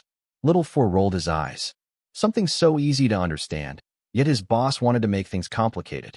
He pouted and said, "It's actually very easy to figure out. For decadent voice, the awakened talent affects the voice. It makes the bearer's voice attract people's attention without them noticing it, even able to make them drunk on it. Meanwhile, soaring dance is a type of body language, able to make people feel what it is conveying, as if they were in a dream or an illusion. Conquering smile is even easier to understand. One smile conquers cities, another smile conquers countries, a third smile conquers galaxies. In fact, boss, you have talent in this area."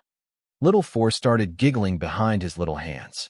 Naturally, he was then captured by an angry and embarrassed Ling Lan for some domestic violence.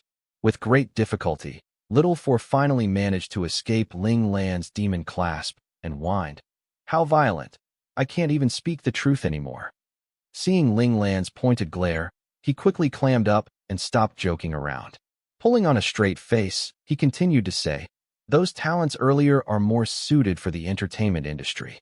Many of the world's popular singers, dancers, and performers are all people with awakened talents in these areas. For instance, that evolved Spectre hacker we met a few years ago was also due to a type of talent awakening. It's just that his awakened talent is destructive strength on the virtual side." Little Four raised another familiar example to clarify things for Ling Lan. In the end, Little Four glanced at Ling Lan and said teasingly, "Actually, boss, your innate talent is already awakened." "What?" exclaimed Ling Lan. "Why didn't I know of this?" "Haven't you noticed, boss? Isn't your ability to see through an opponent's weakness with a glance very miraculous?" Little Four pursed his lips, looking down on his boss for being so slow. Ling Lan was enlightened. No wonder every time she fought she would see through the opponent's weakness straight away. Even when she was on planet Demon Beast, fighting with the Twilight Empire mecha, she also had this feeling. That was why she had been able to successfully come up with a strategy on the fly and make the opponents act as she willed so that she could finally kill them. "Boss, this is your innate talent. It's just that boss's innate talent still hasn't awakened completely. You still need to work on it. Right? Boss's number 2 follower. The number 1 follower is him, Little Four. The others are all after him. That one called Qi Long, that so-called animal-like instinct of his, is also a type of talent awakening. Little Four continued with the revelations. So Qi Long has also awakened his talent, exclaimed Ling Lan in astonishment. Suddenly, Tone puzzled, she said, that's not right. Qi Long already had his animal instinct since young. Didn't you say that innate talents could only be awakened after 10 years old? Silly boss. Talented children can naturally awaken their innate talents earlier. Like you, boss, and Qi Long are both this type. Still, early awakening is relatively uncommon. Most children only begin awakening from 10 years old onwards. And even if the talents are awakened early, they won't be noticed unless the changes are extremely obvious. Like yours, boss, and Qi Long's covert type of awakened talent. It is not obvious at all and will be easily overlooked. Before I said anything, didn't you yourself not notice anything, boss? Said Little Four disdainfully. Ling Lan could only rub her nose and accept Little Four's contemptuous glares. Who asked her to be a real dimwit when it came to things like this? In future, she would still need Little Four to explain things to her. Ling Lan knew well that she could not use pure force on Little Four all the time. When appropriate, she should let him have his fun, so that he would put in even more effort in future to provide information of this sort. It had to be admitted that Ling Lan herself was actually pretty black-bellied at times. Let us surrender some compassionate tears for the clueless Little Four in advance. In fact, the spiritual power training method passed down by Ling Zhao's legacy was extremely reasonable. Even Little Four, who had an amount of materials saved in his databases, could not help but have an intense light in his eyes at seeing these systematic training methods. While Ling Lan was not looking, he swiftly made a digital duplicate of the material in his hands, which then vanished instantly after without a trace. Who knows where he sent it to? In a particular exclusive space within the learning space, below the dark and gloomy skies, there was a towering mountain peak. At its highest point, there was a flat cloud platform. Number 1 was sitting there in solitude, eyes closed as he meditated. Suddenly, his brows lifted and he reached out a hand in a quick grab, and a file appeared just like that out of thin air into his hand. Only then did instructor number 1 open his eyes and start flipping casually through the file. Then, his expression abruptly turned grim, and his cold voice thundered throughout the entire space. Assemble. His voice had just dissipated when in that gloomy patch of sky, about 10 meters or so above the area number 1 was meditating, 8 dark vertical lines suddenly appeared. Subsequently, those vertical lines grew thicker and thicker, and then they actually split open from the middle, and the first thing that came to sight was a pair of hands in each line. After that, the hands forcefully ripped those black seams apart, revealing the figures they were attached to. They were the instructors of the learning space, from number 2 to number 9, all 8 of them with no absentees. The seemingly simple and honest instructor number 3 laughed heartily and said, "Big brother, what has happened? Actually calling us to assemble." Number 5's eyes narrowed slightly, and a harmless smile emerged on his handsome face. "It must be something big, but who knows if it can make me excited." That said, he licked at his lips, his demeanor one of profound interest. Speaking of which, ever since little Ling Lan had graduated from his tutelage, he had felt as if life had lost all meaning. He no longer had any desire or motivation to do anything. Number 4 was a sexy great beauty. Even dressed in compact military clothes, her sexy curves and buxom figure were still clear enough to cause massive nosebleeds in men. Oh, the allure of a woman in uniform. She sighed and said grumpily, "I only care about when I can debut. I really want to teach our family's baby Lan." Number 9 sniffed coolly. "Ling Lan has no need to learn those things of yours." Number 4 smirked and shook her hands. No. Sister 9, don't be so sure. Baby Lan will still need a man someday. When that time comes, she will need everything of mine. I will let her master all the methods she needs to control everything of a man's." Number 9 was about to retort when she seemed to recall something, and so held back and said nothing. Number 6, number 7, and number 8 were triplets, all male. They all looked to be around 25 to 26 years old, faces attractive and masculine, the type that would easily inspire trust in others. The 3 looked exactly the same. At a glance, it was impossible to tell one from another. They looked balefully at their big brother number 1. their gazes just short of directly complaining to their big brother. Why didn't he let them go out and teach their baby disciple? Number 1 seemed unable to withstand the wronged wife look, one coming from 3 identical handsome faces at the same time, for he coughed and said, "Before Ling Lan has decided her future developmental pathway, you all just have no way of coming out." Who asked the 3 of them to be specialists in specific areas? Number 6 was a whiz at anything to do with finance and investments. Number 7 was a master at administration and management, while number 8 was an expert at military planning, strategy, and tactics. They were obviously respectively a money bag, a major domo, and a military advisor. If Ling Lan had decided to conquer the world, the 3 of them would have appeared much earlier, but Ling Lan was still somewhat unsure about her future plans, so they could only keep waiting. Where's number 2? Number 4 suddenly recalled that there was still number 2 who shared their sad fate, not being able to debut as well.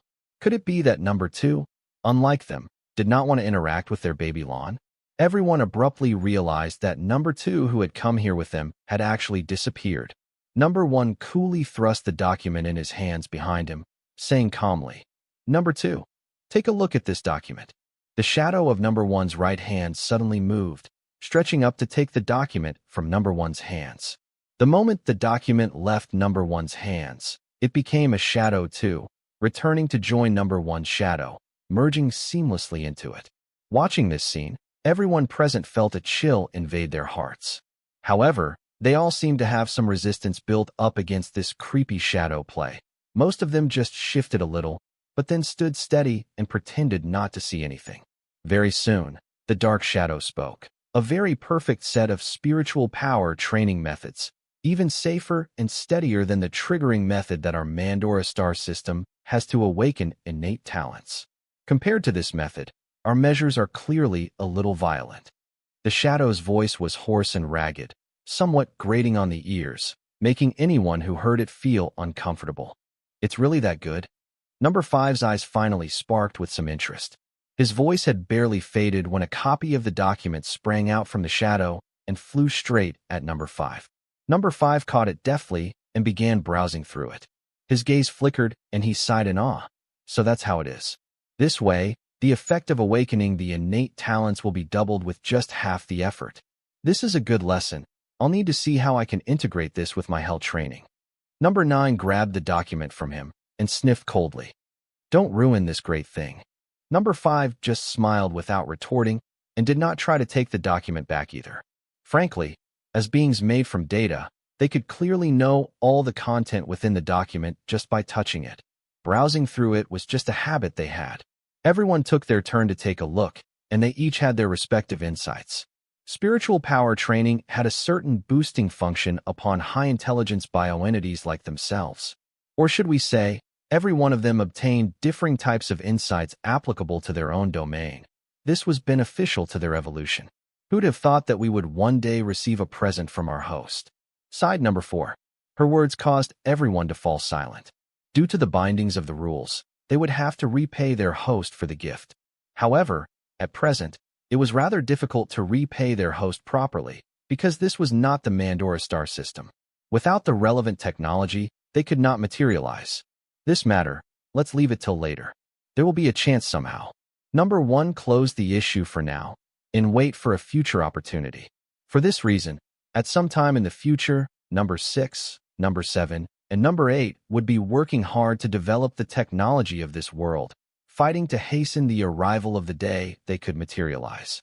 Instructor number 1 considered for a moment, and then said to number 2, "Number 2, it's time for you to debut."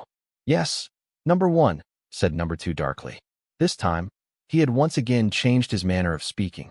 Being voiced by the shadow, the entire scene was made dark and eerie. This sort of supernatural atmosphere displeased the other instructors. They all put forth their protest for number 2 to change his image so that he would not frighten their beloved baby Lan. Their protests were only met by number 2's gruesome, cold chuckles. The entire space was filled with the hair-raising sound of his laughter, and then the entire space suddenly dimmed. Dark winds rose on 4 sides, a ghostly chill swirling into the air, and nameless will-o'-the-wisps fluttered in the distance. It was as if they had abruptly been plunged into the abyss of hell. Other than number 1, who still remained expressionless, as unmoving as a mountain, the others, even the extremely perverse number 5, could no longer hold onto their smiles. At this time, number 2 said faintly, "If Ling Lan could endure number 5's torments, then I think she should not be afraid of me." Me. His voice echoed endlessly within this space. At these words, number 5 instantly became the focus of everyone's anger as they vented their fear on him. They glared fiercely at number 5, wanting him to fix things with the gaslighting to number 2. Number 9, in particular, huffed coldly, her expression one of great displeasure. If number 1 had not been there, she would definitely have challenged number 5 to a fight. Mind you, since a long while back, she had already wanted to give number 5 a good beating on behalf of their adorable baby Lan. Facing the crowd's anger, number 5 could only smile stiffly. With regards to number 2, no matter how perverse number 5 was, he did not dare to push number 2 too far. That fellow was extremely proficient at spiritual manipulation and was good at concealing himself. If he angered him by accident, he would definitely be greatly brutalized by the other. Number 5 was a sadist, not a masochist. Besides, towards Ling Lan, he really had no evil intentions. Why couldn't these companions beside him understand this? It should be known that their soft namby-pamby methods would never be able to cultivate an unparalleled prodigy. It could only be said that a genius was always lonely and misunderstood. Number 5 cravenly pretended to be lost in the silence of his own genius and swiftly departed. Ling Lan did not know yet that her good days were over. Very soon, she would be greeted by yet another wave of the learning space's torments. Currently, she was anxiously standing at the entrance to her villa, waiting for the arrival of Qi Long and the others. Not just them, even the other members of Group 072 were coming, as well as the new addition Lin Zhongqing. This was the first time Ling Lan was receiving a visit from classmates in both her lifetimes. Even the typically calm Ling Lan could no longer keep her calm in this moment. She was actually quite nervous. "Boss Lan, we're here." This voice was most certainly that of the loudmouth Qi Long. Ling Lan walked out of her little garden and immediately saw a group of children dressed in red uniforms and white uniforms about 100 meters away. The fellow right in the front waving wildly at her was none other than the brash and forthright Qi Long. Right behind him, a girl was also waving just as vigorously. It was the candid, tomboyish Han Shuya. Meanwhile, Luo Chao was closely tailing Han Shuya, tugging on the other's sleeve with a red face, trying to remind Han Shuya to be more reserved. Yuan Yuyun, Luo Xiaoyan, He Chaoyang, and Li Jinghong were looking at Ling Lan with faces filled with excitement. They looked as if they really wanted to greet her, but was unsure whether they should. Ever since Ling Lan and the others had gone to Planet Demon Beast to hunt, they had not seen them for as long as half a year. Speaking of the 4 of them, they were now all students of Special Class B. In particular, He Chaoyang and Li Jinghong, due to their weaker talent, had worked themselves to the bone just to chase up to Ling Lan and the other elites. After 4 years of tenacious struggling, they finally managed an upset to squeeze into the competitive ranks of Special Class B, becoming classmates with Yuan Yuyun, Luo Xiaoyan, Han Shuya, and Luo Chao. The 6 of them successfully built their own team, becoming team members who would grow together.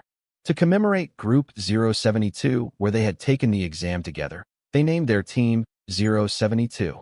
Most surprisingly, the team leader of Team 072 was actually the easily embarrassed, shy and often blushing Luo Chao.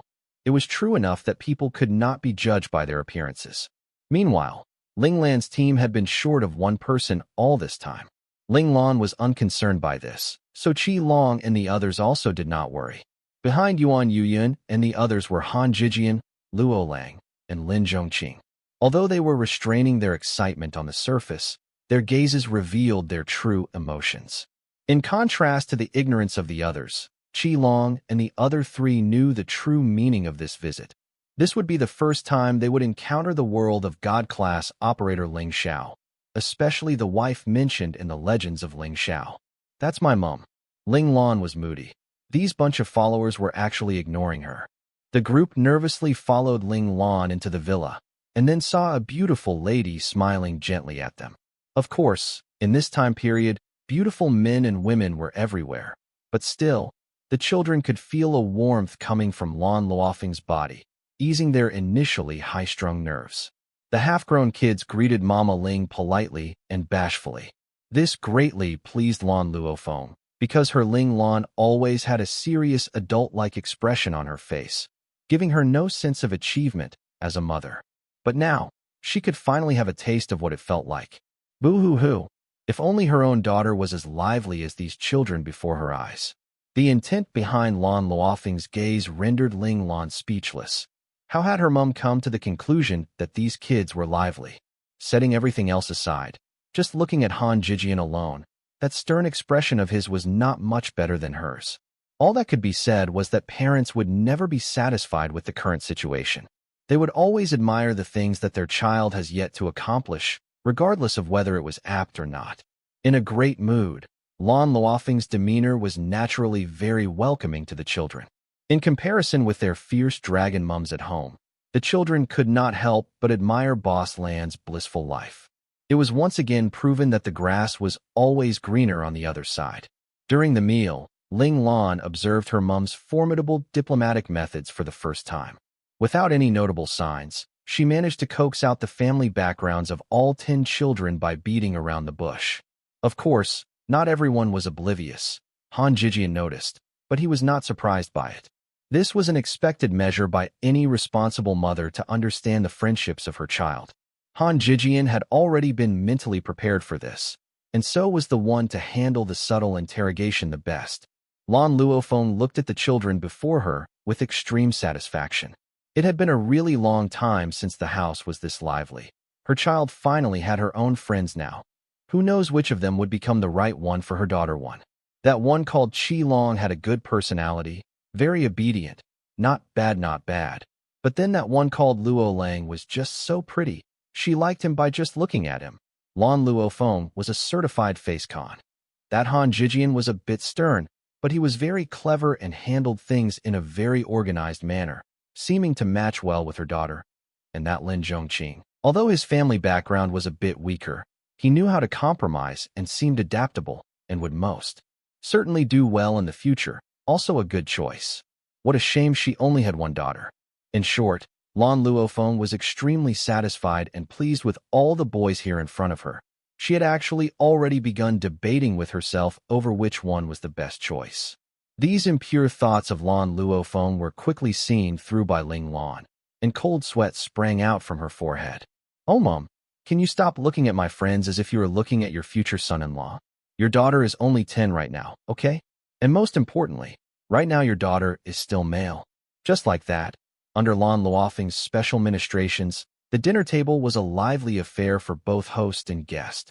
The atmosphere was friendly, and the children soon lost their initial reservations. Of course, there was also an exception. Luo Chao was the only one at the dining table with her head bowed, only eating the white rice in her bowl, not even daring to lift up her chopsticks to get any of the other dishes. Watching her, Ling Lan wasn't sure whether to laugh or cry. Was this little girl going to eat only white rice till the end? Hey, eat more Duomo meat too. Your body is too weak. Ling Lan's seat was diagonally across from Luo Chao. She picked up a piece of white meat with her chopsticks and placed it into Luo Chao's bowl. The shy and adorable Luo Chao's gentleness melted Ling Lan's heart. In truth, because Luo Chao's spiritual power increased at a greater rate than average, her body condition had always been a little unwell. This struck a chord with Ling Lan, bringing up memories of her past life, so she would always pay a little more attention and care to Luo Chao. "Thank you, big brother Lan." Luo Chao's entire face flushed red, and her eyes were glistening like those of a baby deer. Ling Lan pulled back her chopsticks speechlessly. "Oh, little girl, big sister is only concerned about your body. There really isn't any deeper meaning." Perhaps she needed to tone down this type of involuntary care a little in the future. This action of Ling Lan's caused the initially lively dinner table to suddenly fall silent. Qi Long, especially, was gaping, extremely shocked at Boss Lan's sudden kindness in caring for Luo Chao. Meanwhile, Luo Lang's expression was conflicted. Should he push away his boss to safeguard his little sister, or should he just go with the flow? The others kept stealing glances at Ling Lan and Luo Chao. Could it be that without them knowing, boss and their little sister had developed some relationship? Only Han Jijian remained composed, as if unaffected. Unfortunately, his chopsticks slipped a few times, unable to pick up the dishes he wanted. From that, it could be seen that he currently was not as calm as his appearance would suggest. Ling Lan swept an exasperated glare at the group of brats with varying expressions on their face. This glare frightened the kids so much they hurriedly pulled their rice bowls close and began gulping down the white grains. Boo-hoo-hoo. As expected, they had no right to be nosy about boss's business. What a waste of all the delicious food on the table. They now did not even dare to reach out to take any. Lan Luofeng's originally decorous and demure smile suddenly froze, and her gaze became somewhat unfocused. Could it be that these boys all had no chance? Would she obtain a daughter-in-law in the end instead? No, that's not right. She gave birth to a daughter, right? At the end, the evening ended and the group dispersed. The children left Ling Lan's home satisfied. The fact that Ling Lan had invited them to be guests at her home proved that Ling Lan had truly accepted them. This was the main reason for their satisfaction with this visit. All said, they finally succeeded in hugging onto a big thigh. That is to say, they have finally become Boss Lan's sworn siblings. Lan Luofeng waited impatiently for Ling Lan to return from sending her friends off, and then she pulled Ling Lan close and asked anxiously, "Baby Lan, do you like boys or girls?" Whenever Lan Luofeng was in a panicked state, she would default to calling Ling Lan Baby Lan. Ling Lan secretly rolled her eyes in exasperation. She's still a 10-year-old child right now, okay? Isn't it a bit too early for her mom to be worrying about this? You still remember that you didn't give birth to a boy, right? Big sister here is female in both body and soul. How could I like girls? Then what's going on with that Luo Chao? Lan Luofeng still could not let it go. Even she had rarely ever gotten such caring treatment from her baby Lan. Alright, so Lan Luofeng was a little bit jealous. Don't you think she's really sweet? So much cuter than that bunch of smelly brats, replied Ling Lan. I like this kind of little sister. Seeing Lan Luofeng's stricken face, Ling Lan added on helplessly, purely as an elder brother towards a younger sister. Mom, don't overthink it. That said, Ling Lan ran away, leaving behind a petrified Lan Luofeng. And then, in the vast and vacant great hall, a hysterical cry rang out. Nani, I'm going to go insane. Lan Luofeng pulled at her hair wildly. At this moment, she no longer retained any of her so-called decorum. A knife in hand, Ling Nani rushed out from the kitchen in shock. Mistress, what happened? Boo-hoo-hoo. Nani, baby Lan has really started thinking of herself as a boy. What should we do now? Lan Luofeng's mind was echoing with the phrase, purely as an elder brother towards a younger sister. That younger sister was most definitely referring to Luo Chao. Then wouldn't the elder brother be referring to Ling Lan herself? Hearing this, Ling Nani's expression calmed down. This is how it should be. Otherwise young Master Lan would not be able to pull off the role so well. But I don't want to have a daughter-in-law in future. I want a son-in-law, said Lan Luofeng in distress. Don't worry, mistress. Even if young Master Lan takes a young mistress, with the current technology, it will still be possible for the young mistress to give birth to young Master Lan's child. Ling Nani's eyes were shining, starting to consider the possibilities along this avenue, where she could go to obtain excellent sperm, and then let young Master Lan's and the young mistress's eggs combine to take the sperm and merge so that a pair of twins could be born. Of course, only young Master Lan's child could be considered as family head for the Ling family. As for the young mistress's child, they would just be trained up as a loyalist to accompany young Master Lan's child. Listening to housekeeper Ling Nani's counsel, Lan Luofeng felt that it made sense. After all, no matter whether her daughter took a wife or married a husband, it would not affect her getting grandchildren. Thus, her mood brightened, no longer conflicted. Ling Lan, who had barely turned the corner, heard this conversation between her mom and the housekeeper and was instantly rendered speechless. What was up with these people? She really could not think on the same wavelength as them. However, Ling Lan did not take this matter to heart. She was still only 10 years old. Whether she would marry a wife or husband, the choice was still very far off. Right now, she might as well make full use of her time to get stronger instead. Might was the true right. Time passed swiftly. 3 years went by just like that. In these 3 years, Ling Lan grew from a short little bean sprout into a stately and well-proportioned, aloof youth. Compared to 3 years ago, Ling Lan's current status within Special Class A of Year 4738 was also extremely noteworthy. Even the influential types like Wu Jiong and Li Yingjie could only turn their blades away, full-heartedly acknowledging Ling Lan as the only boss of Class A. In reality, these 3 years were not as pleasant for Ling Lan as everyone assumed. By day, her authority was indeed unchallenged, but by night, she was thoroughly living a tragedy.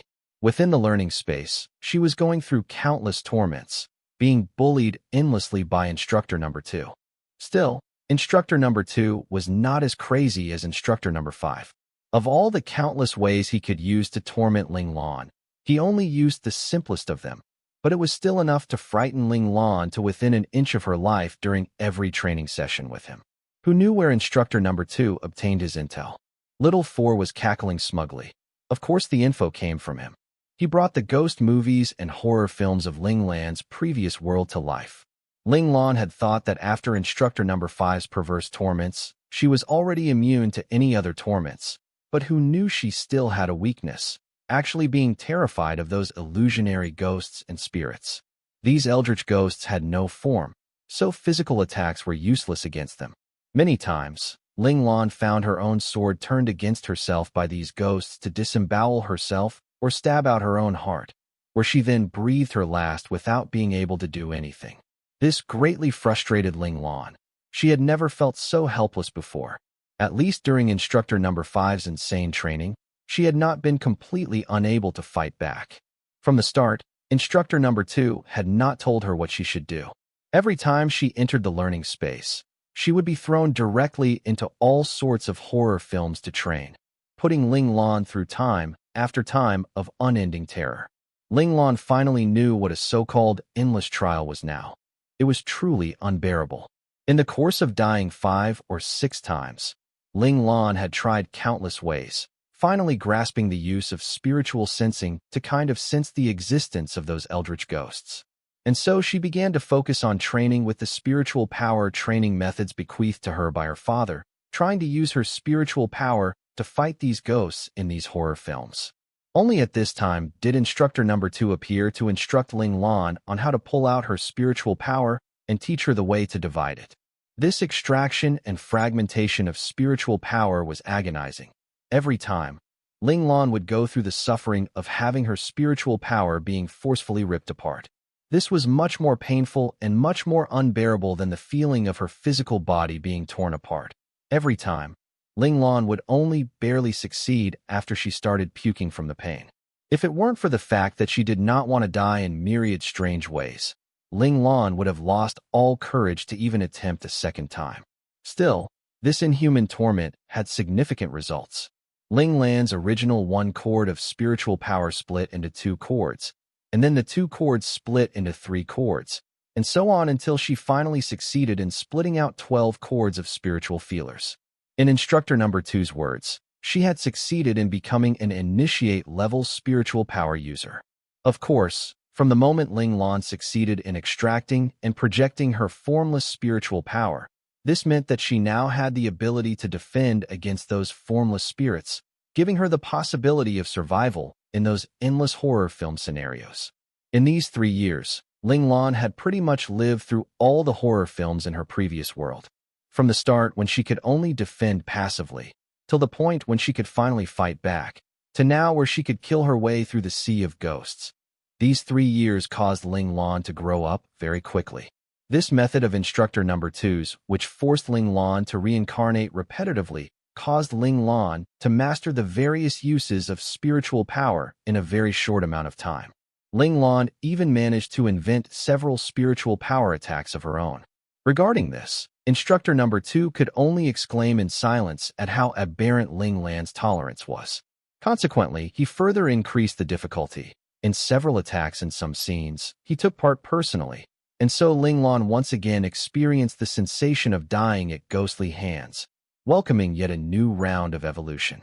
Due to the endless pressure of terror, Ling Lan's innate talent awakened at a much faster rate than other people. Not only did her profound insight talent awaken completely, so she could now use it as she willed, she even awakened a second innate talent, ice affinity, which allowed Ling Lan to learn the element of ice. This caused Ling Lan's body to emit a faint chill, and in tandem with her cold and expressionless ice block face, a new generation cold-faced pretty boy came into the world. The awakening of ice affinity not only took Ling Lan by surprise, the instructors of the learning space were also very surprised. Ling Lan's body clearly was not born with the element of ice, so why did this innate talent awaken? Later on, instructor number 1 made an irresponsible guess. Perhaps because in her heart Ling Lan believed that cold-mannered slack-faced people were all good, while those who liked to smile were a black-bellied lot full of bad water. So the element of ice had become fond of her. Wasn't this just ridiculous? Look, well, this was what is meant by an irresponsible guess. Ling Lan truly shocked and surprised everyone with the awakening of her innate talents. The awakening of the innate talents of others would always show some sign, whether big or small. For instance, Qi Long's animal instinct had presented young and just became more and more obvious. During this period of time, his initiate instructor mentored him for a full year, letting him fully master animal instinct. He was now especially sensitive to those who tried to get close to him, directly being able to intuit their true intentions. He was just like a human lie detector. Moreover, under his instructor's invitation, Qi Long also officially became his true disciple. Han Jijian's awakened innate talent was strategy, an enhanced version of intelligence. This would definitely aid him in becoming a perfect intelligence-type staff officer. In comparison, Luo Lang's awakened innate talent was rather unexpected. Alter ego. When his innate talent activated, it would automatically create a new personality. This personality could be passionate, or heartless, or wrathful, or cold-blooded. Once, it even presented the personality of a ruthless fighting machine. At that time, both his attacks and his tactics were extremely scary, because Luo Lang had become so cold-blooded that he would even risk himself in his calculations. Whenever Luo Lang's innate talent activated, Qi Long would become extremely agitated, because only Qi Long's animal instinct could tell whether Luo Lang's new personality was good or bad. If it were a bad personality, the group would pounce on Luo Lang to control him, to prevent him from doing anything unforgivable. It was truly an undeniably dangerous innate talent to awaken. Of course, this type of uncontrollable innate talent like Luo Lang's was pretty much half useless. Without Qi Long there, if a bad personality presented, no one would know. These personalities were all able to fake normalcy, so only Qi Long's animal instinct could detect it as its natural counter. Of course, this was also true of Ling Lan's profound insight, but no one knew about this innate talent of Ling Lan's. Everyone just assumed that Ling Lan's awakened talent was ice affinity. Both Han Jijian and Luo Lang had also been taken in by their instructor as true disciples. This was especially imperative for Luo Lang. His dangerous innate talent gave his instructor no choice but to seek help from his sect, hoping they would be able to think of a good way to resolve this latent threat of Luo Lang's. Of course, both Qi Long and Luo Lang's talents were suitable for operating mecha, but compared to the relatively unstable alter ego, animal instinct was undoubtedly a level better. Lin Zhongqing's awakened innate talent was concealment. When it was activated, his presence would vanish without a trace. As Ling Lan would say, he was a person very suited to become an assassin. Han Xuya's awakened innate talent was violence. Once it activated, her combat strength would multiply by several folds. This was also a low-level innate talent very suitable for mecha operation. Everyone lamented that this innate talent was wasted on Han Xuya, causing Han Xuya to fly into a rage and demand a PK-1 from them with her talent activated. Then, this strong woman would beat them into the ground with her abominable strength. It was clear to see that the talent of violence was very helpful in terms of providing combat strength. The most unique talent was Luo Chao's. Initially, everyone thought that the shy and pacifist Luo Chao would awaken some type of lifestyle-related innate talent, such as favorable impression or voice control, etc. But surprisingly, she actually awakened Navigator, which was very rare among females. This meant that Luo Chao would become an excellent starship captain in the future. Yuan Yoyun's awakened talent was energy reservation, most suitable for drawn-out battles, while Luo Xiaoyun's was berserker, the complete opposite of Yuan Yoyun's. Luo Xiaoyun's talent lent itself well to a quick-paced battle, where he could just rain a torrent of blows down on the opponent to crush them, and was not good for a drawn-out battle. He Chaoyang awakened phantasm, while Li Jinghong awakened Thousand Li 2 astral projection. Both these innate talents were not really combat-suited and were extremely common. Still, the two boys were very happy, because many of the other students in their class did not even awaken any innate talent at all. In other words, they did not undergo a spiritual mutation. Some of the awakened talents of the members of the two teams were counters of each other or very similar, so the two teams often PK'd among themselves. The relationship between the members increased steeply till they were all bosom buddies. However, they all also knew that some of them would be leaving once they turned 16. This was because the paths they would walk in the future were divergent. Everyone also knew that the youngest little sister Luo Chao had a crush on Boss Lan, but Boss Lan did not seem to reciprocate. He treated Luo Chao exactly the same as he treated them all. They felt that this was a bit of a shame, for they were actually very willing to leave the adorable little sister Luo Chao in Boss Lan's hands. One day, Ling Lan was studying some class materials on the virtual network when she suddenly heard her communicator ring blaringly. Ling Lan glanced down and saw with some surprise that it was Luo Lang. Normally, either Qi Long or Han Jijian would be the one to contact her. It was extremely rare for Luo Lang to do so. Why was this fellow contacting her? Curious, Ling Lan connected the call and asked, Luo Lang, what's up? Boss, come to the academy canteen quickly. Qi Long is going up against some 10th grade students. The other side has over about 20 people. Luo Lang's tone was anxious.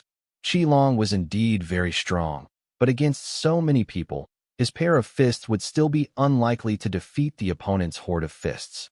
Calm down. What happened? Asked Ling Lan calmly. A female student from Class B accidentally bumped into the other, and an argument broke out. One of the girls on the other side actually slapped the Class B student several times. We just happened to be in the area, and Han Shuya could not overlook it, and so went out to defend the student. Boss, you know how hot-tempered Han Shuya is. After some bickering back and forth, they almost wanted to hit Han Shuya as well, so Qi Long stepped out. And then 20 students suddenly emerged from their side to surround Qi Long, demanding that Qi Long kneel down and apologize. They also said they wanted to teach us arrogant juniors 3 a lesson. Luo Lang detailed the entire stream of events to Ling Lan. Got it. I'll be there at once. Also, delay for as long as possible. After giving these instructions to Luo Lang, Ling Lan hung up. After some thought, she immediately contacted Wu Jiong. Wu Jiong, notify all the students of Class A and Class B to gather at the academy canteen. Okay. Wu Jiong was stunned for a moment, but immediately agreed and then asked, what's going on? Why do the students of both classes need to go there? A sly smile appeared on Ling Lan's lips. Do you want to play a grand game with me? A grand game. Wu Jiong's interest perked up instantly. I'm very curious what the grand armed melee which has disappeared from the academy for over 100 years is like. Ling Lan's smirk was sinister. At this moment, she seemed to be channeling a faint shadow of instructor number 5. A grand armed melee, yelled Wu Jiong in shock. He was drenched in cold sweat in an instant. What? You don't dare to play with me? Ling Lan's tone seemed mocking, but sounded more like the seductive tone of a demon. Wu Jiong felt his heart pounding violently, his mind filled with the idea of a grand, armed melee. He gulped audibly, swallowing a mouthful of saliva, then said, Fine, I'll play with you. Who's the opponent? Do you like this video? Let me know by giving it a thumbs up and leaving a comment below. Don't forget to subscribe and hit the notification bell to stay updated on my future uploads. I'd love to hear from you. Thanks so much for watching. Did you enjoy this video? If you did, make sure to hit that notification bell so you never miss an update. And don't forget to subscribe and give this video a big thumbs up. Your support means the world to me, and I can't wait to see you in the next one. Thank you.